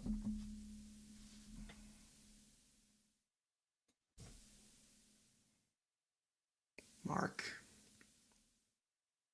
He still Pretend has it's that Jeff fucking Hoffman. grimace gear. He still has the fucking grimace gear. Stuck in 2024. God, man.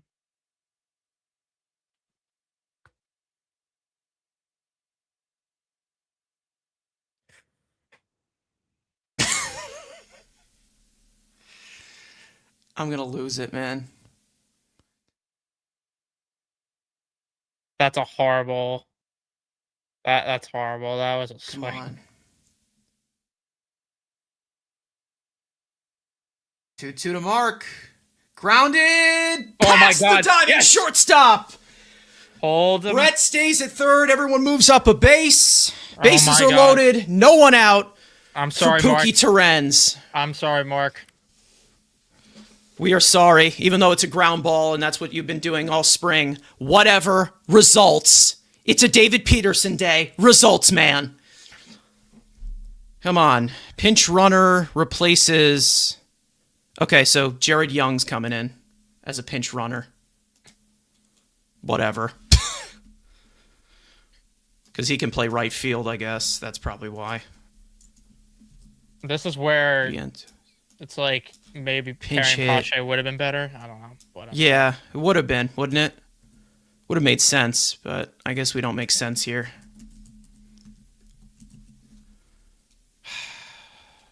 Come on. Pookie Terens. Anything to the outfield, I think.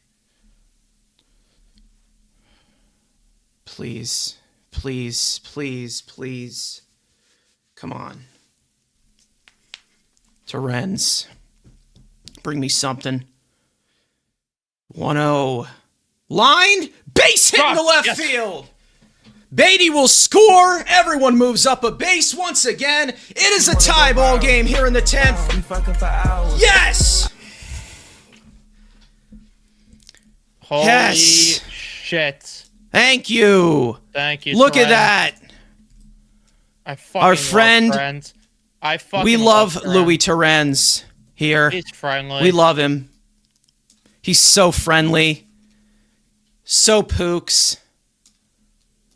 Oh my goodness. I am giving him so many belly rubs tonight. He's such a great dingus, man. We love Terens here. We love him. Just a great ball player. A dog. Just a dog. And the Phillies lost? Wow.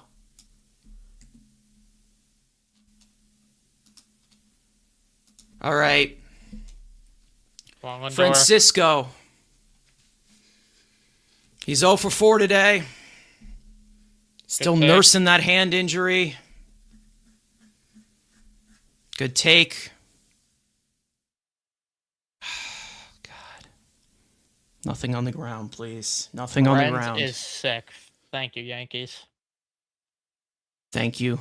100K. Shit! Ah, your mother's ass. Mm. God. Shouldn't have swung at that. Bad swing decision. They're going to review it? Go ahead, Mendy. Give him hell. Why not? Did he come off the base? That would be such an anticlimactic walk-off. That's close. That's close. That's not a good camera Did he come angle. back down? Yeah. Yeah, he did. He's out. He's out. All right. Good challenge, though. Why not? He's out. Nah. No, he didn't slip on semen. No. All right, call. Yeah. All right. Whatever. Whatever. Now it's up to the top of the order here. Give me a one walk off. Juan. Be a hero. Juan Soto. Anything to the outfield. I'll take a sac fly. I'll take a sac fly, Juan. God. Come on. Be a great one. Give your nuts a tug. Give your sack a tug. Why are you swinging first pitch? No! Fucking God, The most man. un-Juan Soto thing. Why? The most non-Juan Soto thing. How? Why? Why? Whose call was that? I guess he was checking his swing, but come on, man. Oh, Not God. again. Fuck's sake, man. All right, Bo. Rest, man. Fuck. Have a moment, Bo. Metsian type of baseball right here. Have a moment, Bo. Give me a boner. Oh, come on. Come on, Bo.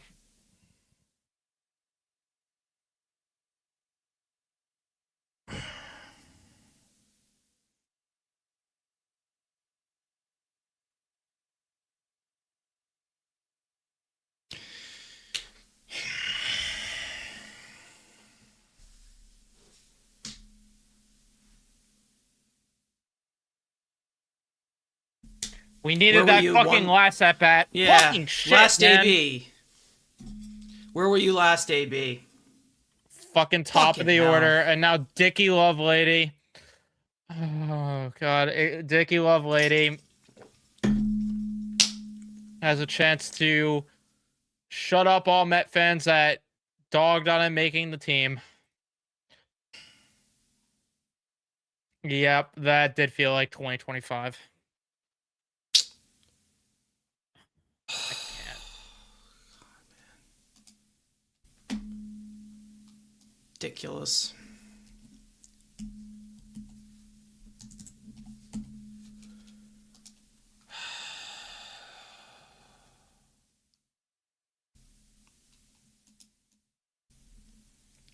Fucking love lady in here. Unreal. Unfucking real.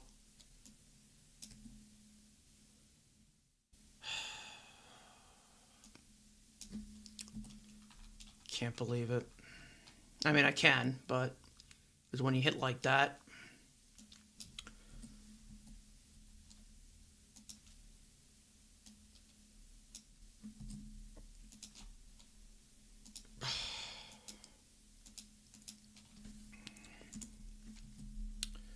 Freaking love lady. Jake Mangum starts, so base hit would take the lead. He's quick enough for that.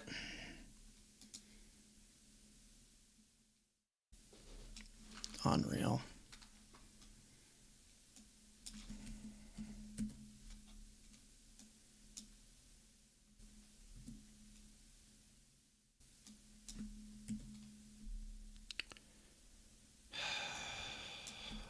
Walks, no strikeouts. Fucking hell.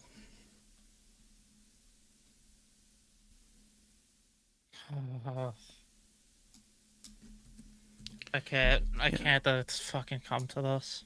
No, I'm gonna sit here and say that the other shoe is eventually gonna drop, so I don't get.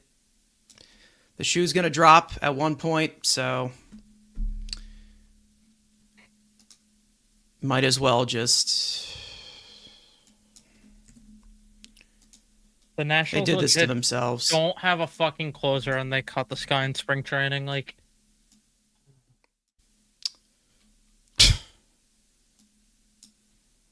I can't be bothered. It ends here. Yeah, Likely ends here.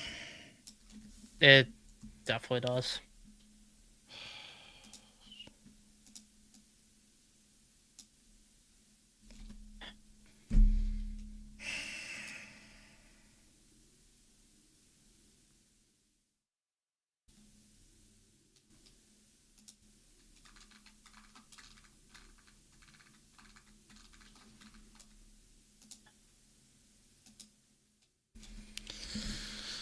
Oh God.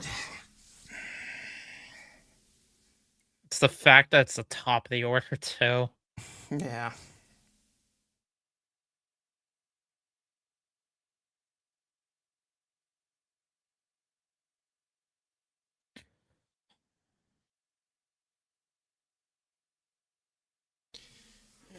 This is ridiculous.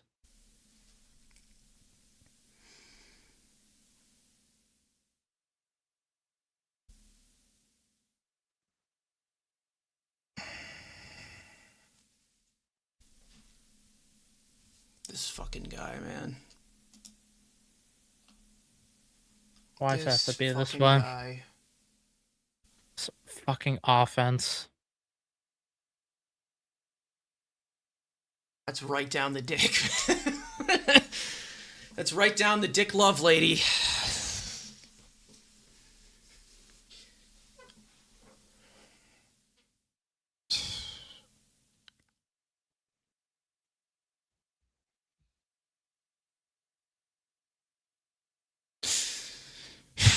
He swung at ball four just there. Yeah, love lady is still pitching. How did this dude?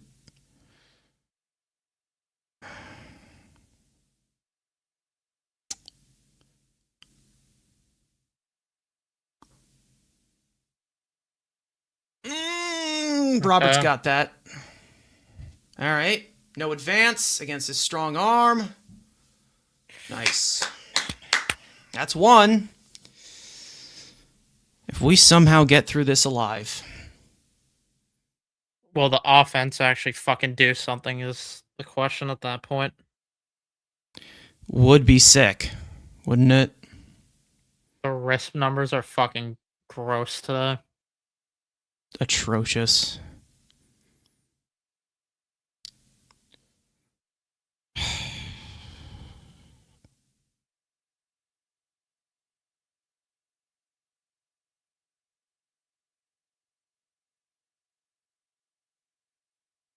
Bro thought he was him there, trying to pick him off.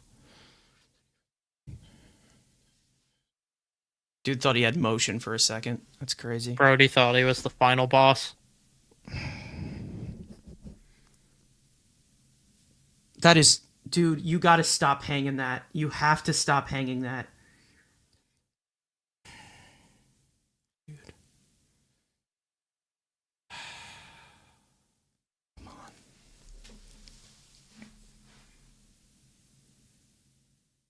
Oh, generous call there. Generous call. Come on. Come on. Please. Come on. 0-2. Oh my Rounded god. to the right side. Okay. Mangum will go to third. 2 down.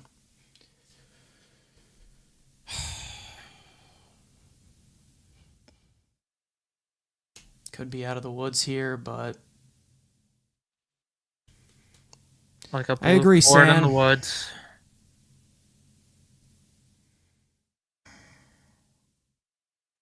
Yes, give it give it to me, Dickie.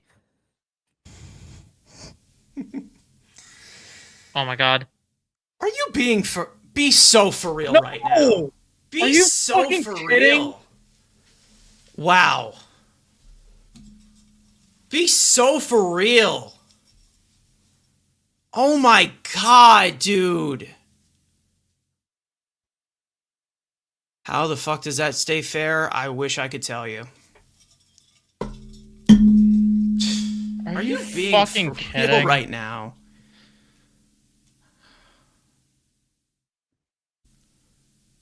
That is unreal.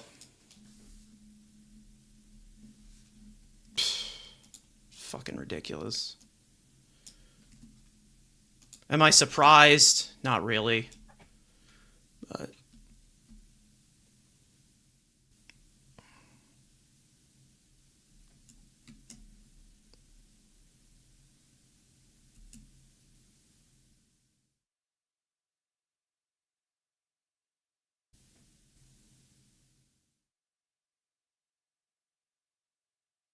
DUI. DUI. Ridiculous. Oh my god.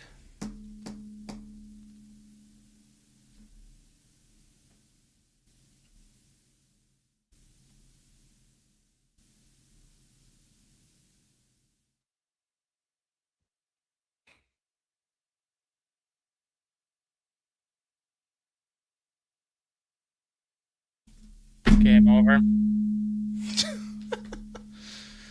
Reynolds is slow, so he might hold up at third, but unbelievable. Never mind, I thought for sure he was scoring there.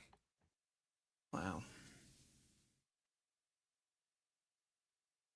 Funny part is that if he scores here, that would be the first earned run of the game given up by Mets pitching. No one's blaming Lovelady at all. No, the offense was horrible. No one is blaming Lovelady at all. I thought he pitched pretty well, to be honest, given the circumstance. He was right there to be out of it. He had it right there. Yeah. Right. And then the little squibber. I can't believe that stayed fair too. Unbelievable. When does Manaya get a chance? If this game goes further, he'll probably come in. Yeah, probably. You don't have a choice at that point. Yeah. Because Tobias Myers is probably available tomorrow. 1-2. Strike.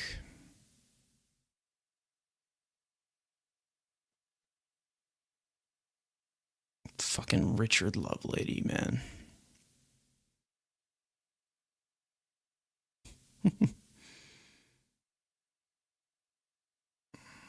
Fouled away. There's one more pitch out of it again.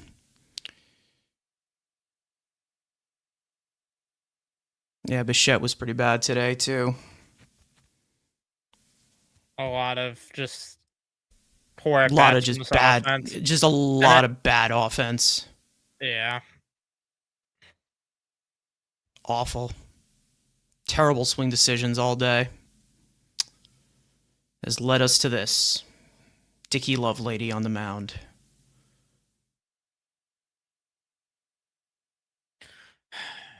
Just get out of this.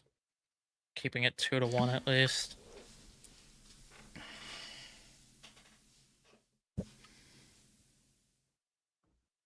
I'd rather watch Lambert struggle than go grow. Yeah, again, Lambert does need to get some AAA innings, though. So I'm not going to rush it because of, high stakes games in late March. Got him. All right. Well, he did better than I thought he would. All things considered, not a disaster. And he was close to somehow getting out of that scoreless, too, which is what sucks. He was very close to Pooks. So close to Pooks. We were edged by the deck. Yeah, and still 0 earned runs given up, which is funny. I mean, it's not really funny. I don't think anybody really is laughing. But it's really not that funny. It really isn't. I think we all kind of had like a strolling chuckle. Not quite a tagging your friends type of chuckle, but... No. More of like, just something that makes you simmer and sit with your little floaties at the kiddie pool. That's pretty much it.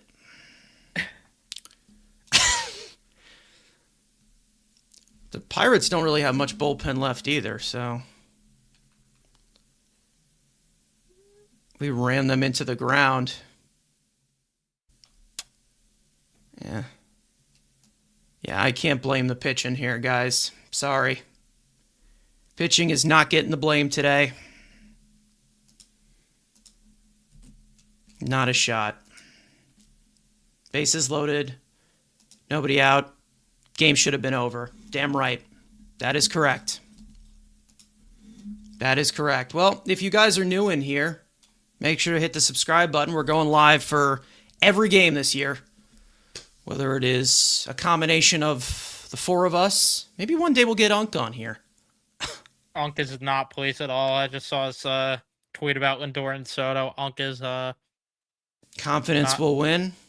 Unk is not happy. Unk's not happy. You can't get bad at the pitching. You just can't. There's no way you can. Not possible. All right. I would love to have confidence, be a hero. But the at-bats have just not been great Terrible today. offense today. I mean, bad. The only bit of confidence you could have is one of the guys that has took good at-bats is due up this inning. And that being Robert.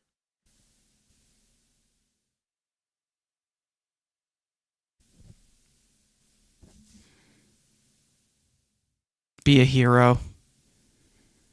Bichette at second. Doesn't run the best. It's up to the offense.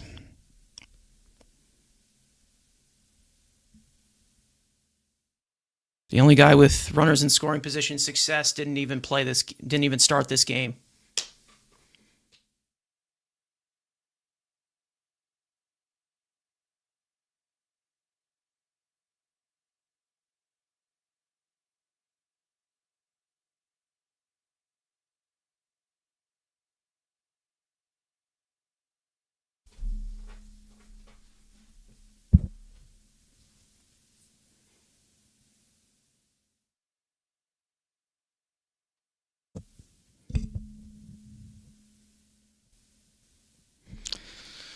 All right.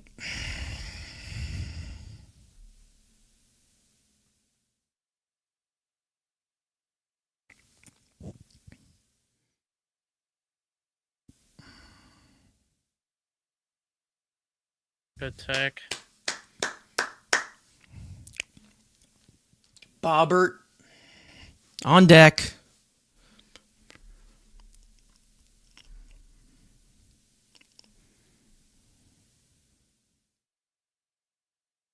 Three, two. There we Ball go. four All outside. right, Lou Bob up. He's took some good at bats today. Let's hope it continues here.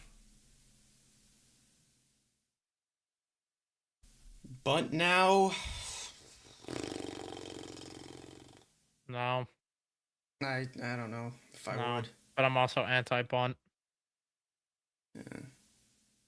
Bunting is for chodes. Come on, Robert. First pitch is low.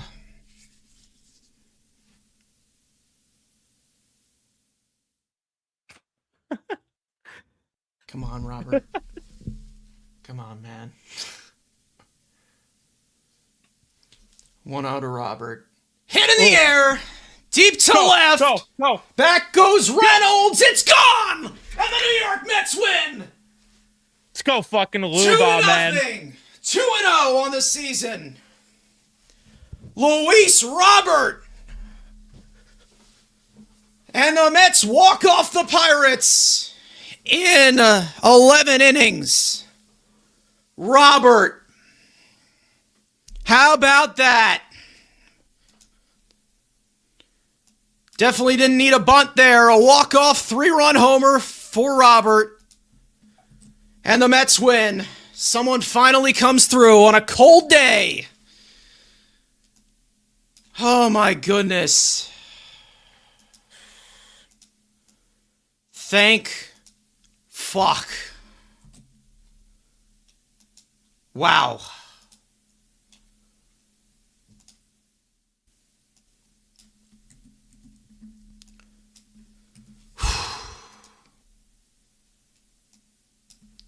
How do we dissect that? I have no idea, but the Mets are 2-0. Holy shit. Wow. Okay.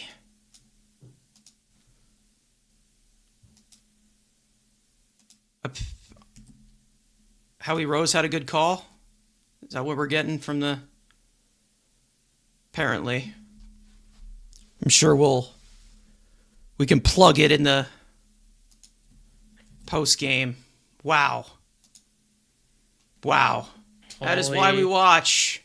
Shit. Storybook shit right there. Yep. Damn right, Jay. Damn right. Wow.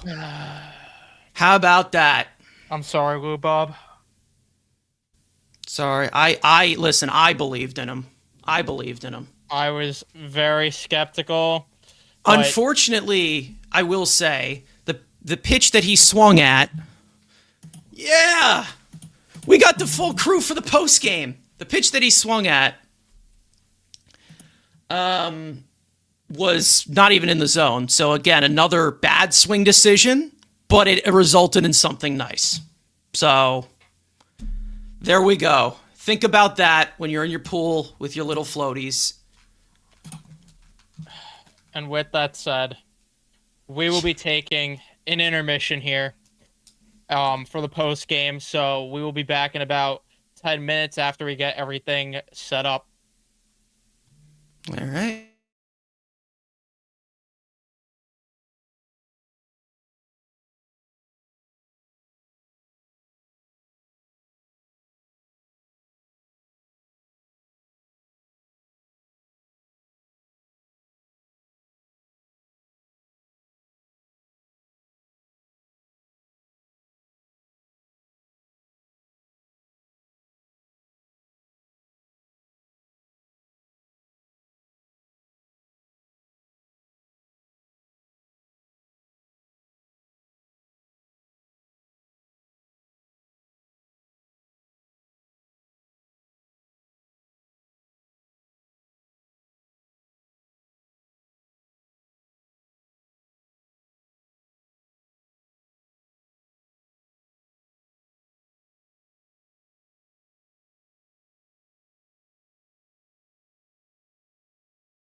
All right, what is going on, everyone? We are back live on YouTube and on X to recap Game 2 of the regular season as Luis Robert Jr. walks it off for the Mets. And the Mets already in Game number 2 accomplished something they did not do once last season, which was get a victory when trailing in the 8th inning or later. But before we jump into everything that happened throughout this game, make sure to subscribe to the Mets Weekly YouTube channel for new episodes of Mets Weekly after every single series. For those of you who are watching on playback and want to join the conversation in the future, make sure to turn on those post notifications to know when we go live all throughout the regular season for these kind of live streams. And make sure to follow Mets Weekly on X, TikTok, and follow all of us individually. The links are in the description.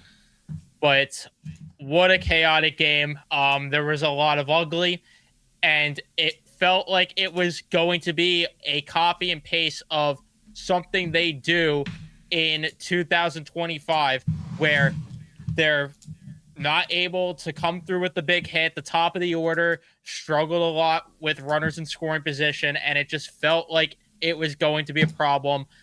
But late in the game, they get the job done. Matt, I'll turn it over to you first. How are we feeling as the Mets start 2-0 on the season? I got a lot of emotions right now because I'm obviously happy that they won, but that game was ugly to watch. From minute one, from pitch number one to the ultimate finale of the Robert 3-run shot to walk it off.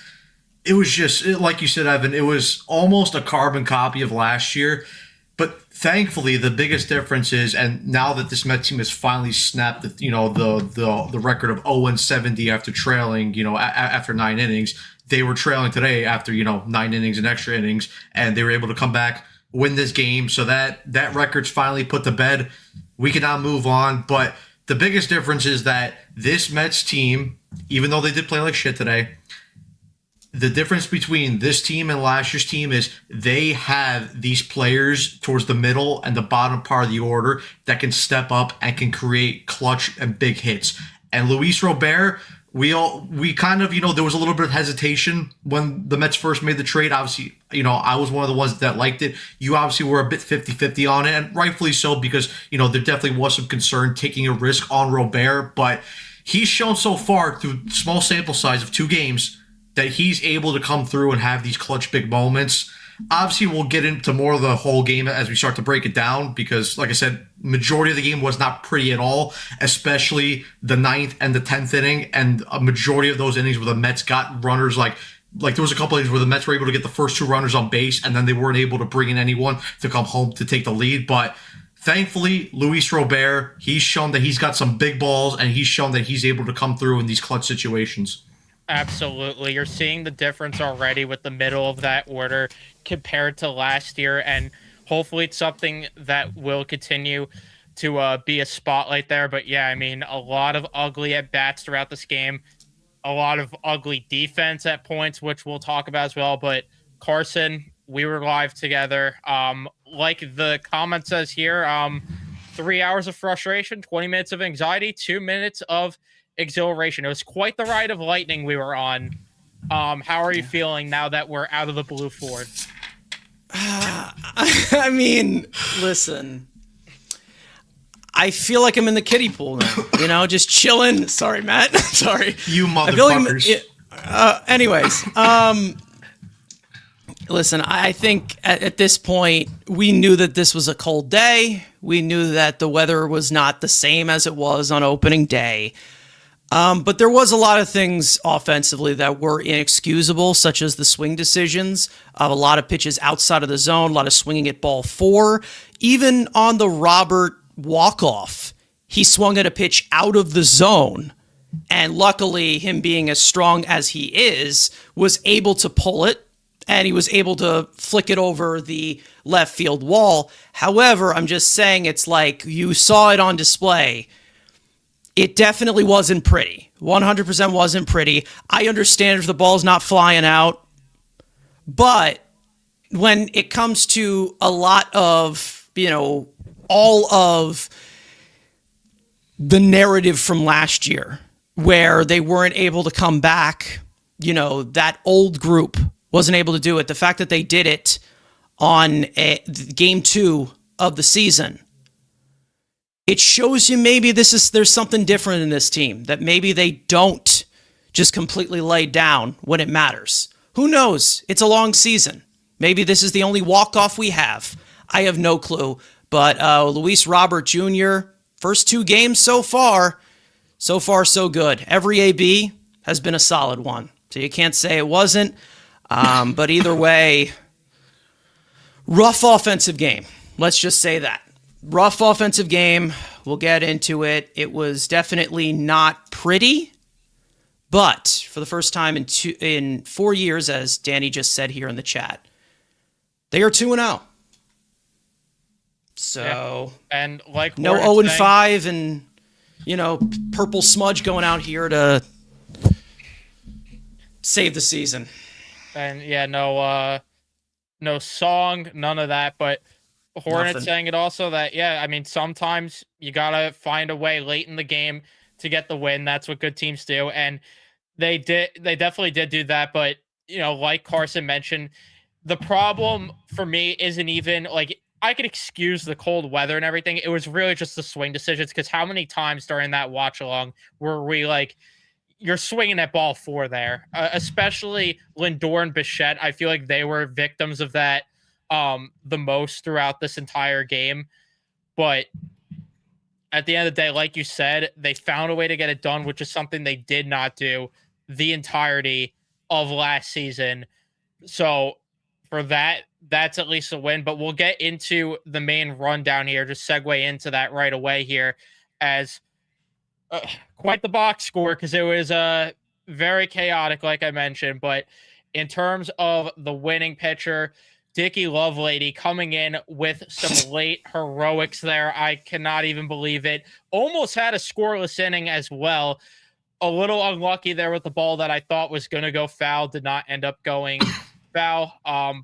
Owen allows 1 run, though, which was huge for his team, especially because of later in the appearance there when Ozuna had that hit.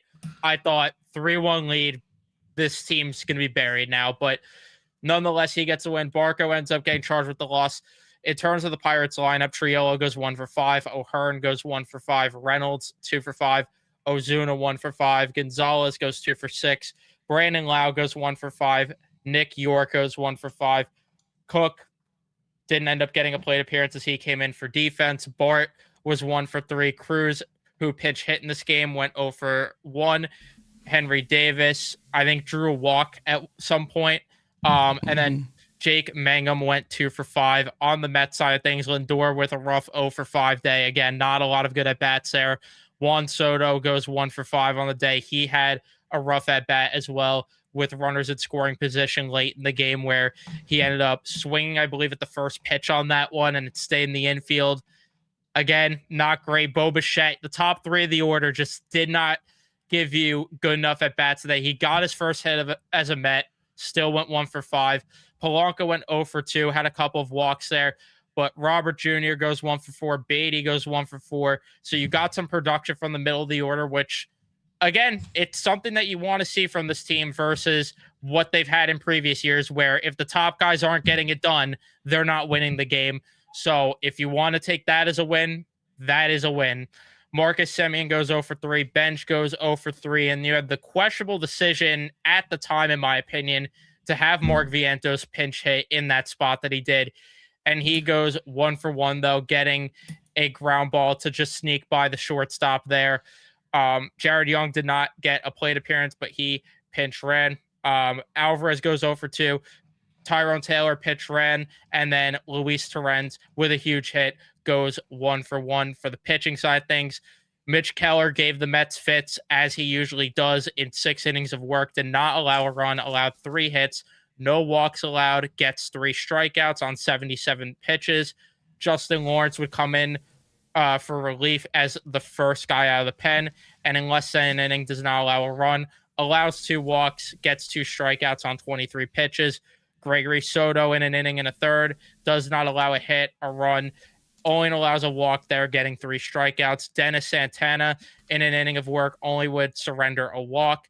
And then Barco in the last inning there, he allows 2 runs on 3 hits and allows a walk on 24 pitches. On the Mets side of things, David Peterson, which will break down his start a little bit more later, he put a lot of guys on base at points. A lot of it was because of the defense, though, for sure. But in 5 1/3 innings, he allows 6 hits, no earned runs. He always found a way to get out of the jam, was keeping the ball on the ground throughout the start. 2 walks on the day with 3 strikeouts. Brazaban would come on in relief, bring out the yoga mats, as in less than an inning, he would get a strikeout on 4 pitches.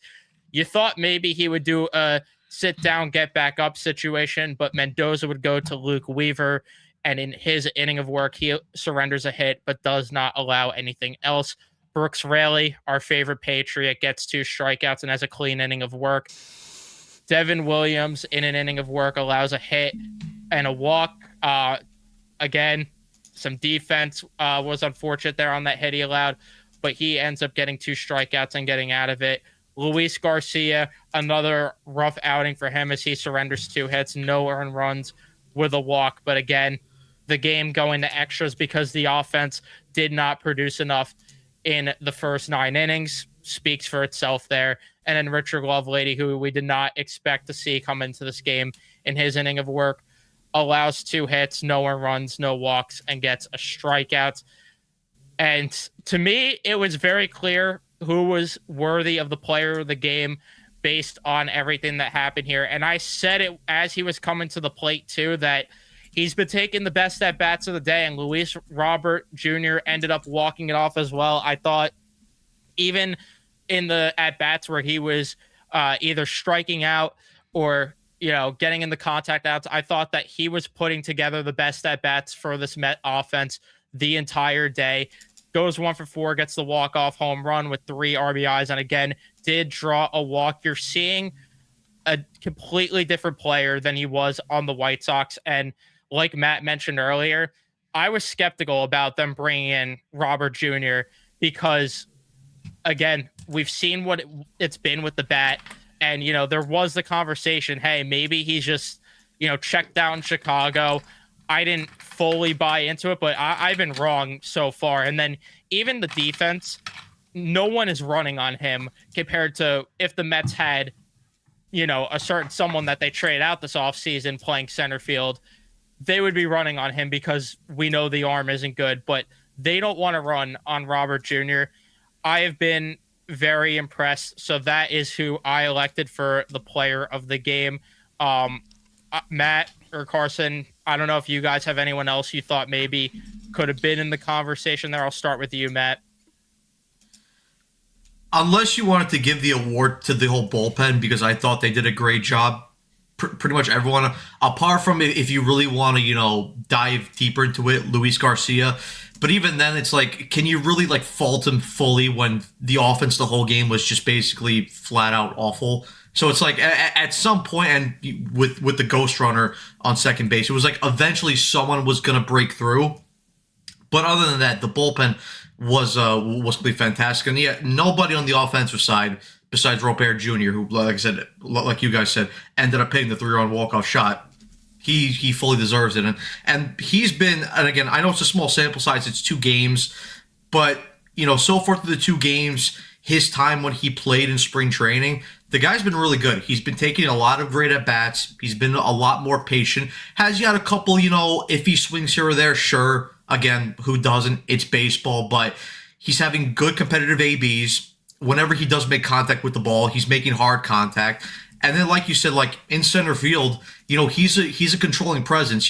Every time the ball pretty much gets hit to the center field area, I'm confident that Robert's going to at least get that ball, or at least he's going to, make a good attempt at catching or getting to that ball. And like you said, he's a fast baseball player. Obviously, if we start to see him more hit balls into the gaps, we'll start to see him, possibly, stretch maybe singles into more extra base hits, which is something that we've seen guys in the Milwaukee Brewers do, for example, which again, is a team that David Stern's built. So far so good out of Luis Robert. Like, I have no complaints out of him, and he fully deserves to win the player of the game for today's game. Yeah, and even with your point of the bullpen, it took until Devin Williams for the bullpen to allow their first walk of the entire season. And again, up until they had to go to Luis Garcia and Lovelady, which they really shouldn't have even had to be in this game because an offense of this caliber should have been able to capitalize earlier. So, yeah, I mean, you definitely could say the bullpen definitely deserved a shout out, especially Brooks Raley, who, again, just has been nails. And you're going to need some big outs from him, especially until AJ Minter gets back, which you could tell in this game. They are desperately missing AJ Minter. But, Carson, I'll turn it over to you if you had anyone you want to give your flowers to. I mean, Vientos, solid AB from him. Still want to see him lift the ball. However, he got the hit. He did what he did. And it was a crucial one, obviously. Luis Torrens coming fresh off the bench, cold off the bench, completely tying this game, getting the first hit with runners in scoring position today. And he was a guy who did not even start. So basically tells you pretty much the day that we have been having offensively here in Queens. But either way, Luis Robert Jr. is the hero. I definitely think he deserves player of the game. But I think that this was definitely a collective effort. I thought that there were some good ABs from the middle of the lineup to kind of make up for the top of the lineup definitely struggling a little bit.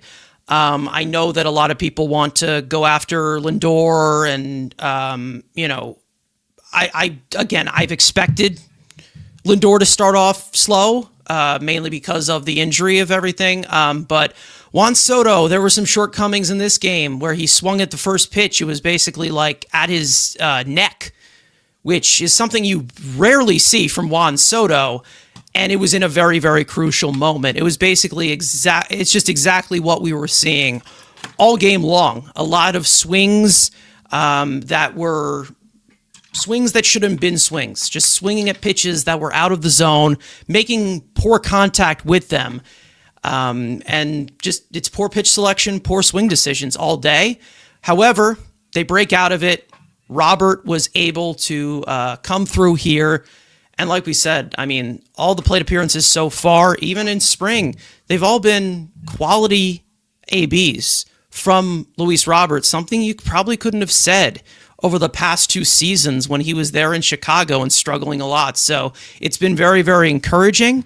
But, it also shows how deep this lineup is in comparison to the past, because in games like this, where runners in scoring position are a problem, and you can't come in through with the come through in the clutch, and the top 3 hitters are doing nothing,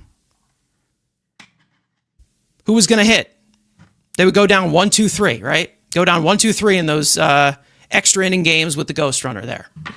So I ask, what have been the difference?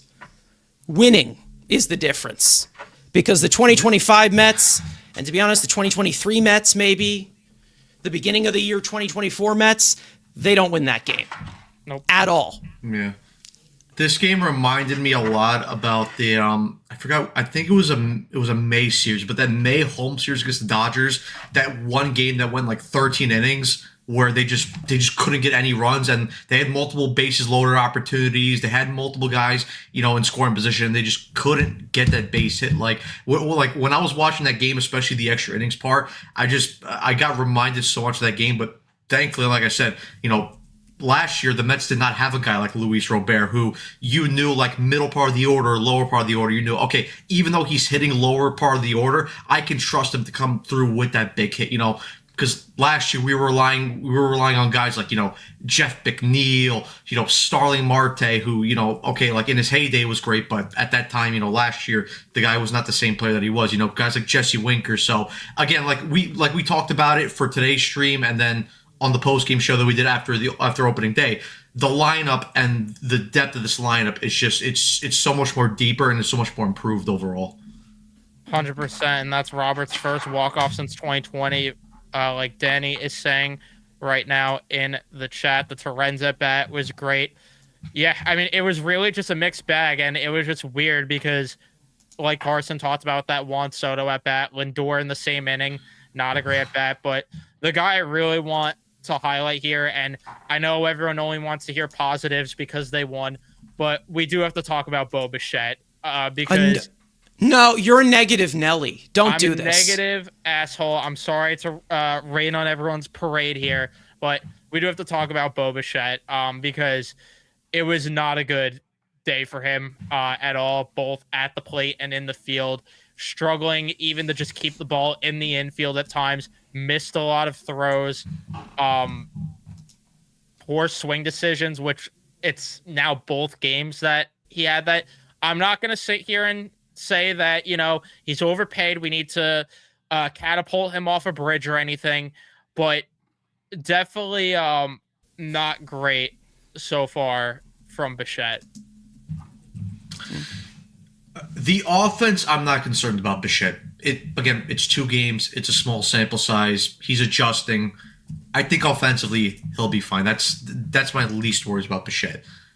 The defense, on the other hand, again, in the long term, am I worried about it?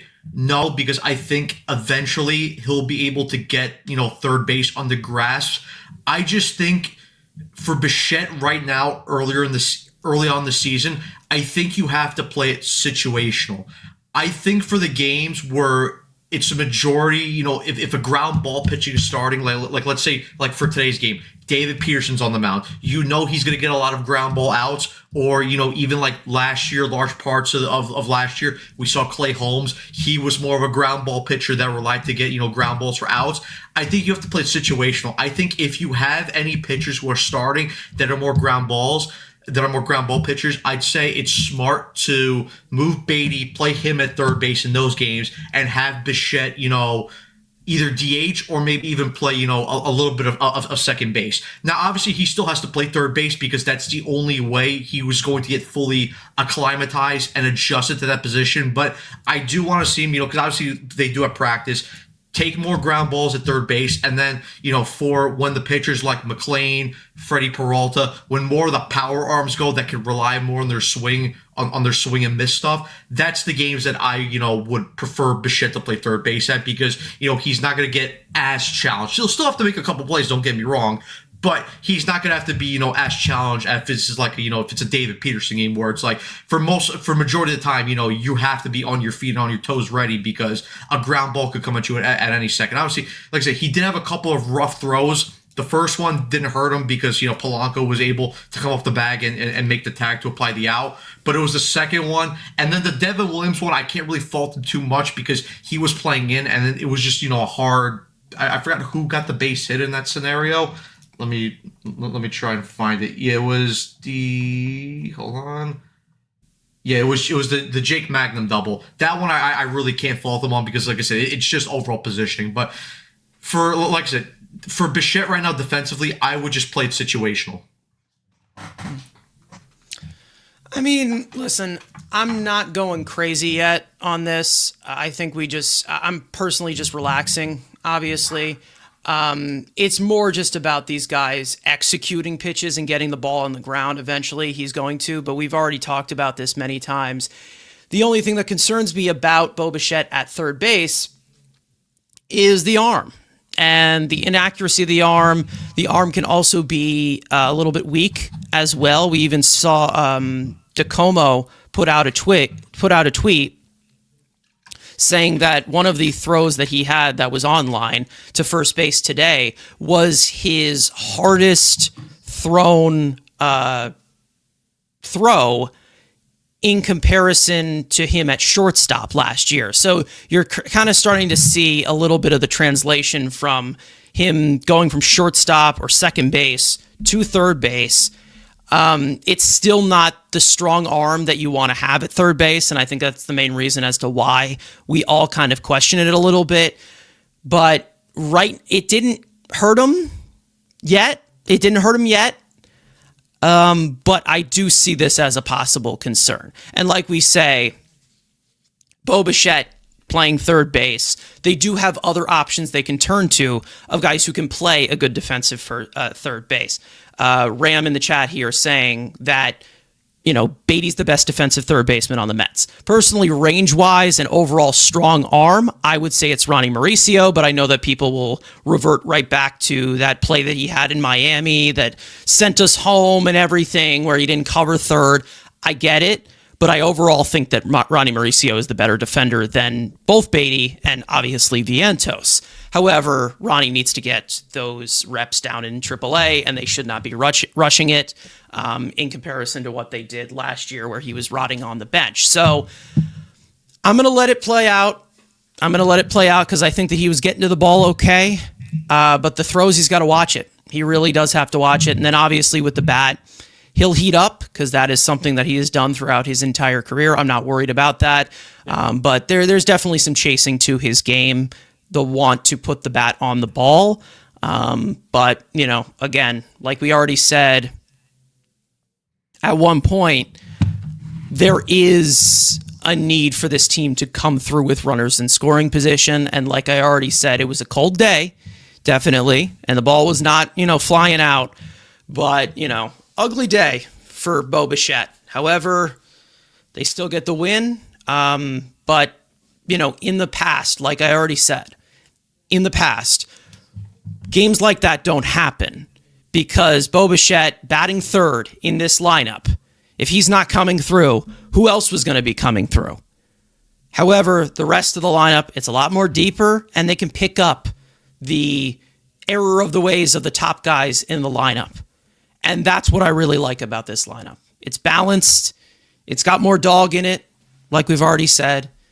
Guys are coming through because if somebody doesn't come through, the next guy can because they have experience in those positions, in those situations, and they come through when it matters. And that's what they've made their careers off of it. And that's why I really like this offense because they have a lot of balance. And even though it wasn't the best game, eventually someone can come through. And that's what I really, really like. And I don't think you're going to be seeing a lot of high leverage ABs where this team completely folds the way that we were seeing today. But either way, Robert comes through, big swing by him. They just got some things that they do need to clean up and find some consistency. Yeah, and like you've said all offseason, like we've all said, it's about having an actual team now, and that's the difference. And I'm not saying that Bo's going to be shit. Like I said before, I'm not ready to catapult him off a bridge. I'm not worried about the bat at all. It's real, but I'm just calling it out that there were some ugly at bats today. That's what happened. But the defense, yes, but the defense was shaky, and I am definitely a little concerned about the arm. The only other thing really that that frustrated me a shit ton today as well was what was Polanco doing on the bases when Beatty hit that line out, not freezing at second base, because that could have ended catastrophic if they lost. You look back at that base running decision and say, what were you doing there? Yeah. That definitely was not great at all. I don't know if Polanco's the best base runner or anything, but that definitely did not help the case if he is. I will say it made sense to kind of just take a few steps to see where that ball ended up. Again, Beatty did not get a good swing on that ball whatsoever. He also swung at a pitch out of the zone, like we were saying, just bad swing decisions. But I know that, the Beatty crowd's going to come for me if I criticize anything that he did. However, it wasn't a good swing by Beatty whatsoever. It wasn't a good decision at all by Polanco. And there were definitely some self-inflicted wounds that they had to get over. But like I said already, with this team, you can see maybe a little bit of a difference. Hopefully it continues throughout the year. That adversity, it doesn't seem like they want to lay down and die. And that is the one thing that I really, really like. Because, obviously we have perfect games and great games that you see out there, but I want to also see them when they have C games and B games when they don't have their best hitting. They passed that first test fairly well, I'd say. Still got stymied by Mitch Keller in comparison to what the old guys were doing, which was getting stymied by Mitch Keller. But listen, the offense came through. Was not pretty. Not going to throw a complete shit fit here. But there's definitely some things that need to get better. And I do believe that they will, given the circumstance of some of these guys in this lineup.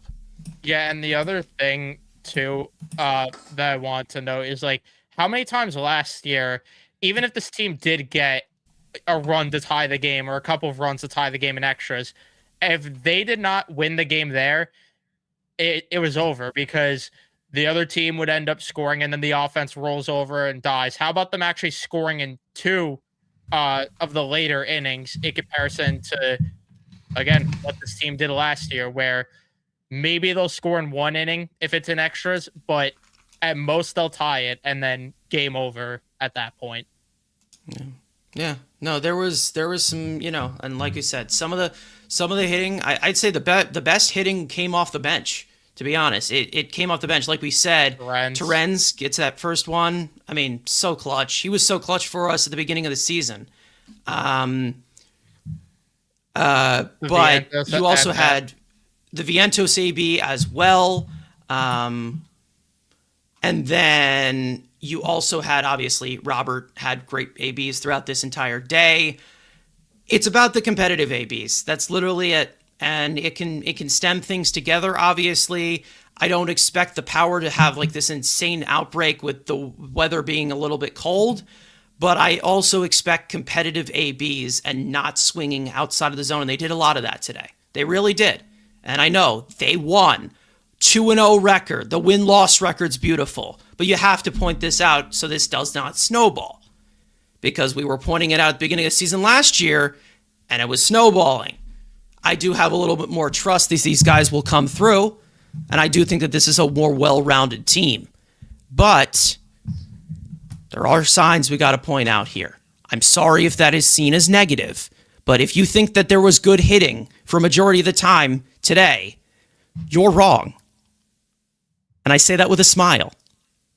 You say it with a smirk. Because I say it with a smirk, and I'm tagging my friends. And you can't stop me.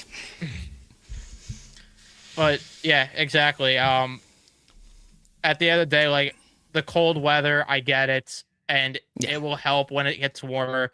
But it was really just the swing decisions at certain points where it just that's not cold weather. That's just taking poor ABs. Like it's just that simple. That and not being able to do, execute on pitches inside the zone because Mitch Keller was throwing pitches inside the zone. Like he was pounding the strike zone. I mean, even the baseball savant numbers, back that up because 73% strike percentage on the four-seamer, 67% strike percentage on the sinker, 69 nice on the sweeper, and then 36 and then 40 on the changeup and curveball respectively. So it just seemed like, I don't know if it was not being prepared or anything, or maybe just expecting because how Mitch Keller saw this lineup attack Paul Skeens that maybe this lineup thought that they could be a little bit more, not passive, but maybe be a little bit more patient because they thought Keller was going to be a bit more careful with them. But Keller was pounding the strike zone. Like he was throwing plenty of pitches that this lineup could have done a lot better with, and they should have done a lot more damage because, and even like they were making contact, but it wasn't great contact. It was a ton of ground balls, ton of weak pop-ups, ton of weak flyouts. So they just got to do better in terms of facing these lower end of the starting rotation pitchers, like a guy like Mitch Keller, because these guys will don't get me wrong. There'll be some pitchers that will try to play more safer and they'll try to nibble around the zone. But then you'll have guys like Mitch Keller that it's like, listen, I'm just gonna throw you strikes in the zone. I'm giving you pitches to hit. You just got to do damage on it. So you just want to see that. You just want to see this lineup execute a bit better on hittable pitches inside the strike zone. I mean, it's just it comes down to putting it all collectively together. But like we said, we know that these guys are capable of doing it. And like we said as well, it's like you need to continue to have a team like this that can pick up the bad performances. The top three in your lineup went a combined 2 for 15. 2 for 15. They struck out 3 times in combination. Again, the old team does not win this game. Yeah. They don't at all. It's just, it's one of those things where, again, it had to, someone had to come through. And the middle of this lineup, Polanco, Robert, even Beatty. Beatty's had some great ABs too. He's had some rough ones too, but he's had some great ABs too. And then you get to the lower part of the order as well. Every time I say his name, it's going to be like Miller, yeah? Okay. But, it's just one of those things where, again, collectively as a unit, these guys have to pick each other up because not everybody is going to hit in this lineup every single day. Now, you're not going to have an opening day every single day.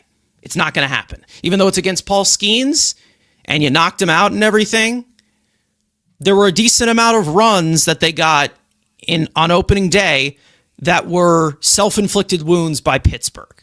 So it's not like they were we completely dominated. However, they were taking some really, really good ABs. They were fouling off pitches in the zone when they were challenging them. They were working counts. They were doing great damage as well. So you got to find a median in between that. It's basically just the main thing that they got to do. That's it. And hopefully a better message is being sent. That's all I hope. Yeah, so they actually do damage on pitches and develop some consistency. But another thing I wanted to break down from this game is David Peterson's outing. Again, he did allow some traffic on the bases. Some of it was his fault. Some of it was the defense. But he found a way to get out of it every time. I'm slightly concerned. I don't want to say I'm overly concerned about the velocity dip.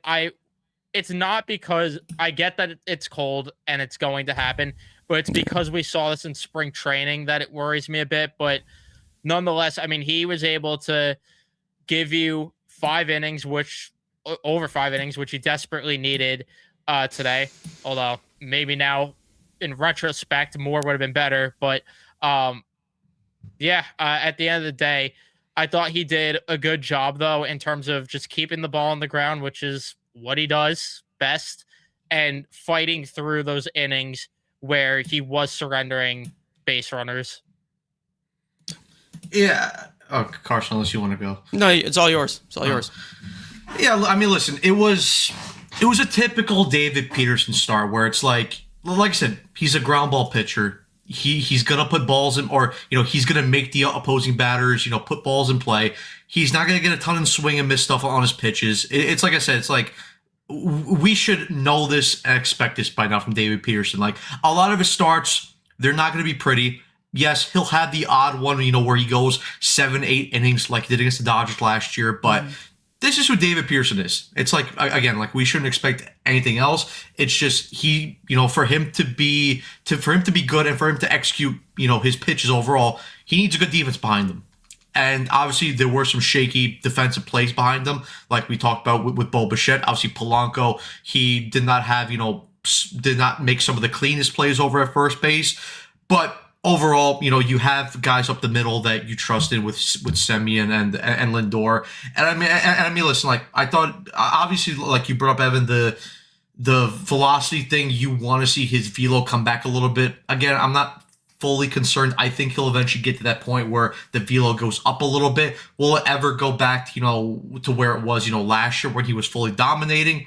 Obviously, we don't know. Maybe it does, maybe it doesn't. But again, if David Peterson has a good defense behind him, for the most part, he'll be successful. Obviously, though, like you said, you do want to see him limit the walks a little bit because that's the biggest thing. And that's hurt David Peterson since day one he's come up here, in 2020 and 2021. It's about the walks. If he controls the strike zone and he gets minimum contact and soft contact on his pitches, like I said, with the good defense behind him, he'll be fine. Obviously, like I said, he did get a little bit of traffic behind him. That sixth inning, obviously you want to see a little bit better. He did end up getting stuck in the dryer, but then Brosban was able to come out and get him unstuck, and then obviously we all know what happened from there. But yeah, overall, listen, I'm fine with Peterson's start. I thought he was all right. Not bad. Yeah, I mean, listen, we all know my deal with him. But again, I thought he was good, executing pitches when he needed to. Again, like we said, a lot of the contact was on the ground. That's what he's there to do. We had a few that got past our infielders. We saw the corners of Polanco had a little bit of a rough day, but also we talked about Bo Bichette. It was a little bit rocky for him as well. We didn't have any screwed up miscues in that outfield, which is good. I'm good with that. But again, it's all really just about keeping that ball down for him. That's literally it. And he's got to make pitches. That's all. And like we were talking about in past streams, and we were talking about it even during this stream today, this is a contract year for him. This is big for him. So, he's got to come through. He's got to give us innings. He gave us respectable length for a first start at the end of March. He pitched into the sixth inning, had to dip into your bullpen a little bit more, obviously going into 11 innings. But I thought he was good. And listen, like we said, there's not much swing and miss. But if he's working the slider outside of the zone, the back foot slider to right-handed hitters, also getting some of the swings and misses at the bottom part of the zone with that slider as well to the left-handed hitters, he is going to definitely get some outs efficiently for you. And he definitely did a really good job. I have lowered my heat. I lowered my lightning on David Peterson recently. Could it have been that hip surgery that he needed that got him to that certain point? Maybe. Who knows? But either way, I think we all know that David Peterson, at his best, is a 4-starter. At his worst, 6. You know what I mean? He's a back-end rotation guy, and that performance you just got, 5 1/3 innings, scoreless, nothing else you couldn't ask for better, basically, from a guy like that. And especially in a game that was scoreless through 9 innings. It was some tight situations, let's just say that. And like we said, Brazaban, in those tight situations, handling pressure the way that he does, we like it. We really do. We really, really do like it. I like it. I really like it. That's honestly really all I had to talk about. I don't know if you guys had anything you want to add about this game before we preview the final game of the series here, but I'll let either of you jump in. Yeah, the only thing like I forgot to touch upon with the Peterson thing was the like you said, maybe you would have loved him to go a bit deeper into this game so you don't have to use so they didn't have to use more of the bullpen, like guys like Lovelady and Garcia, and even Hornet brought up here with McLean having to go deeper in tomorrow because of the bullpen usage. I'm not really too concerned with the bullpen usage because again, for the first game of the series, the only Myers went 3 innings and they used Garcia on that day. Then they had an off day yesterday. Mm-hmm. Garcia pitched today, so he'll be unavailable for tomorrow. And pretty much everyone should be available for tomorrow because, like I said, they didn't pitch. They didn't pitch opening day. They had the off day, and then after this game tomorrow on Sunday, Monday they have a day off before they head to St. Louis. So I think majority of the bullpen should be good to go for the finale of this series. But yeah, even though I'm not concerned about McLean, I think McLean at best will give you, obviously at best he could pitch a complete game, but I'm confident that he'll give you 6 strong innings tomorrow. Yeah, I agree there. And I mean, just to even look again at the amount of pitches that were thrown from guys in the bullpen, Brosman only threw 4 pitches. There's no reason Stepbro can't come in and help clean some dishes tomorrow if need be. Yeah. Like you said, Tobias Myers should be available out of the pen. Weaver, only 16 pitches, should be fine. Same with Raley. Ideally, though, you'd probably like to avoid Devin Williams tomorrow because you don't want to have to go back to back with him right out of the jump here, but theoretically you probably could use him tomorrow if you needed to.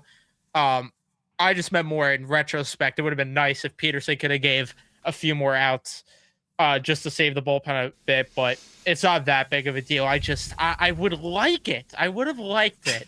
It would have been nice, but what can you do? What can you do? These are the dog days of the first week of the season. They're just getting into it.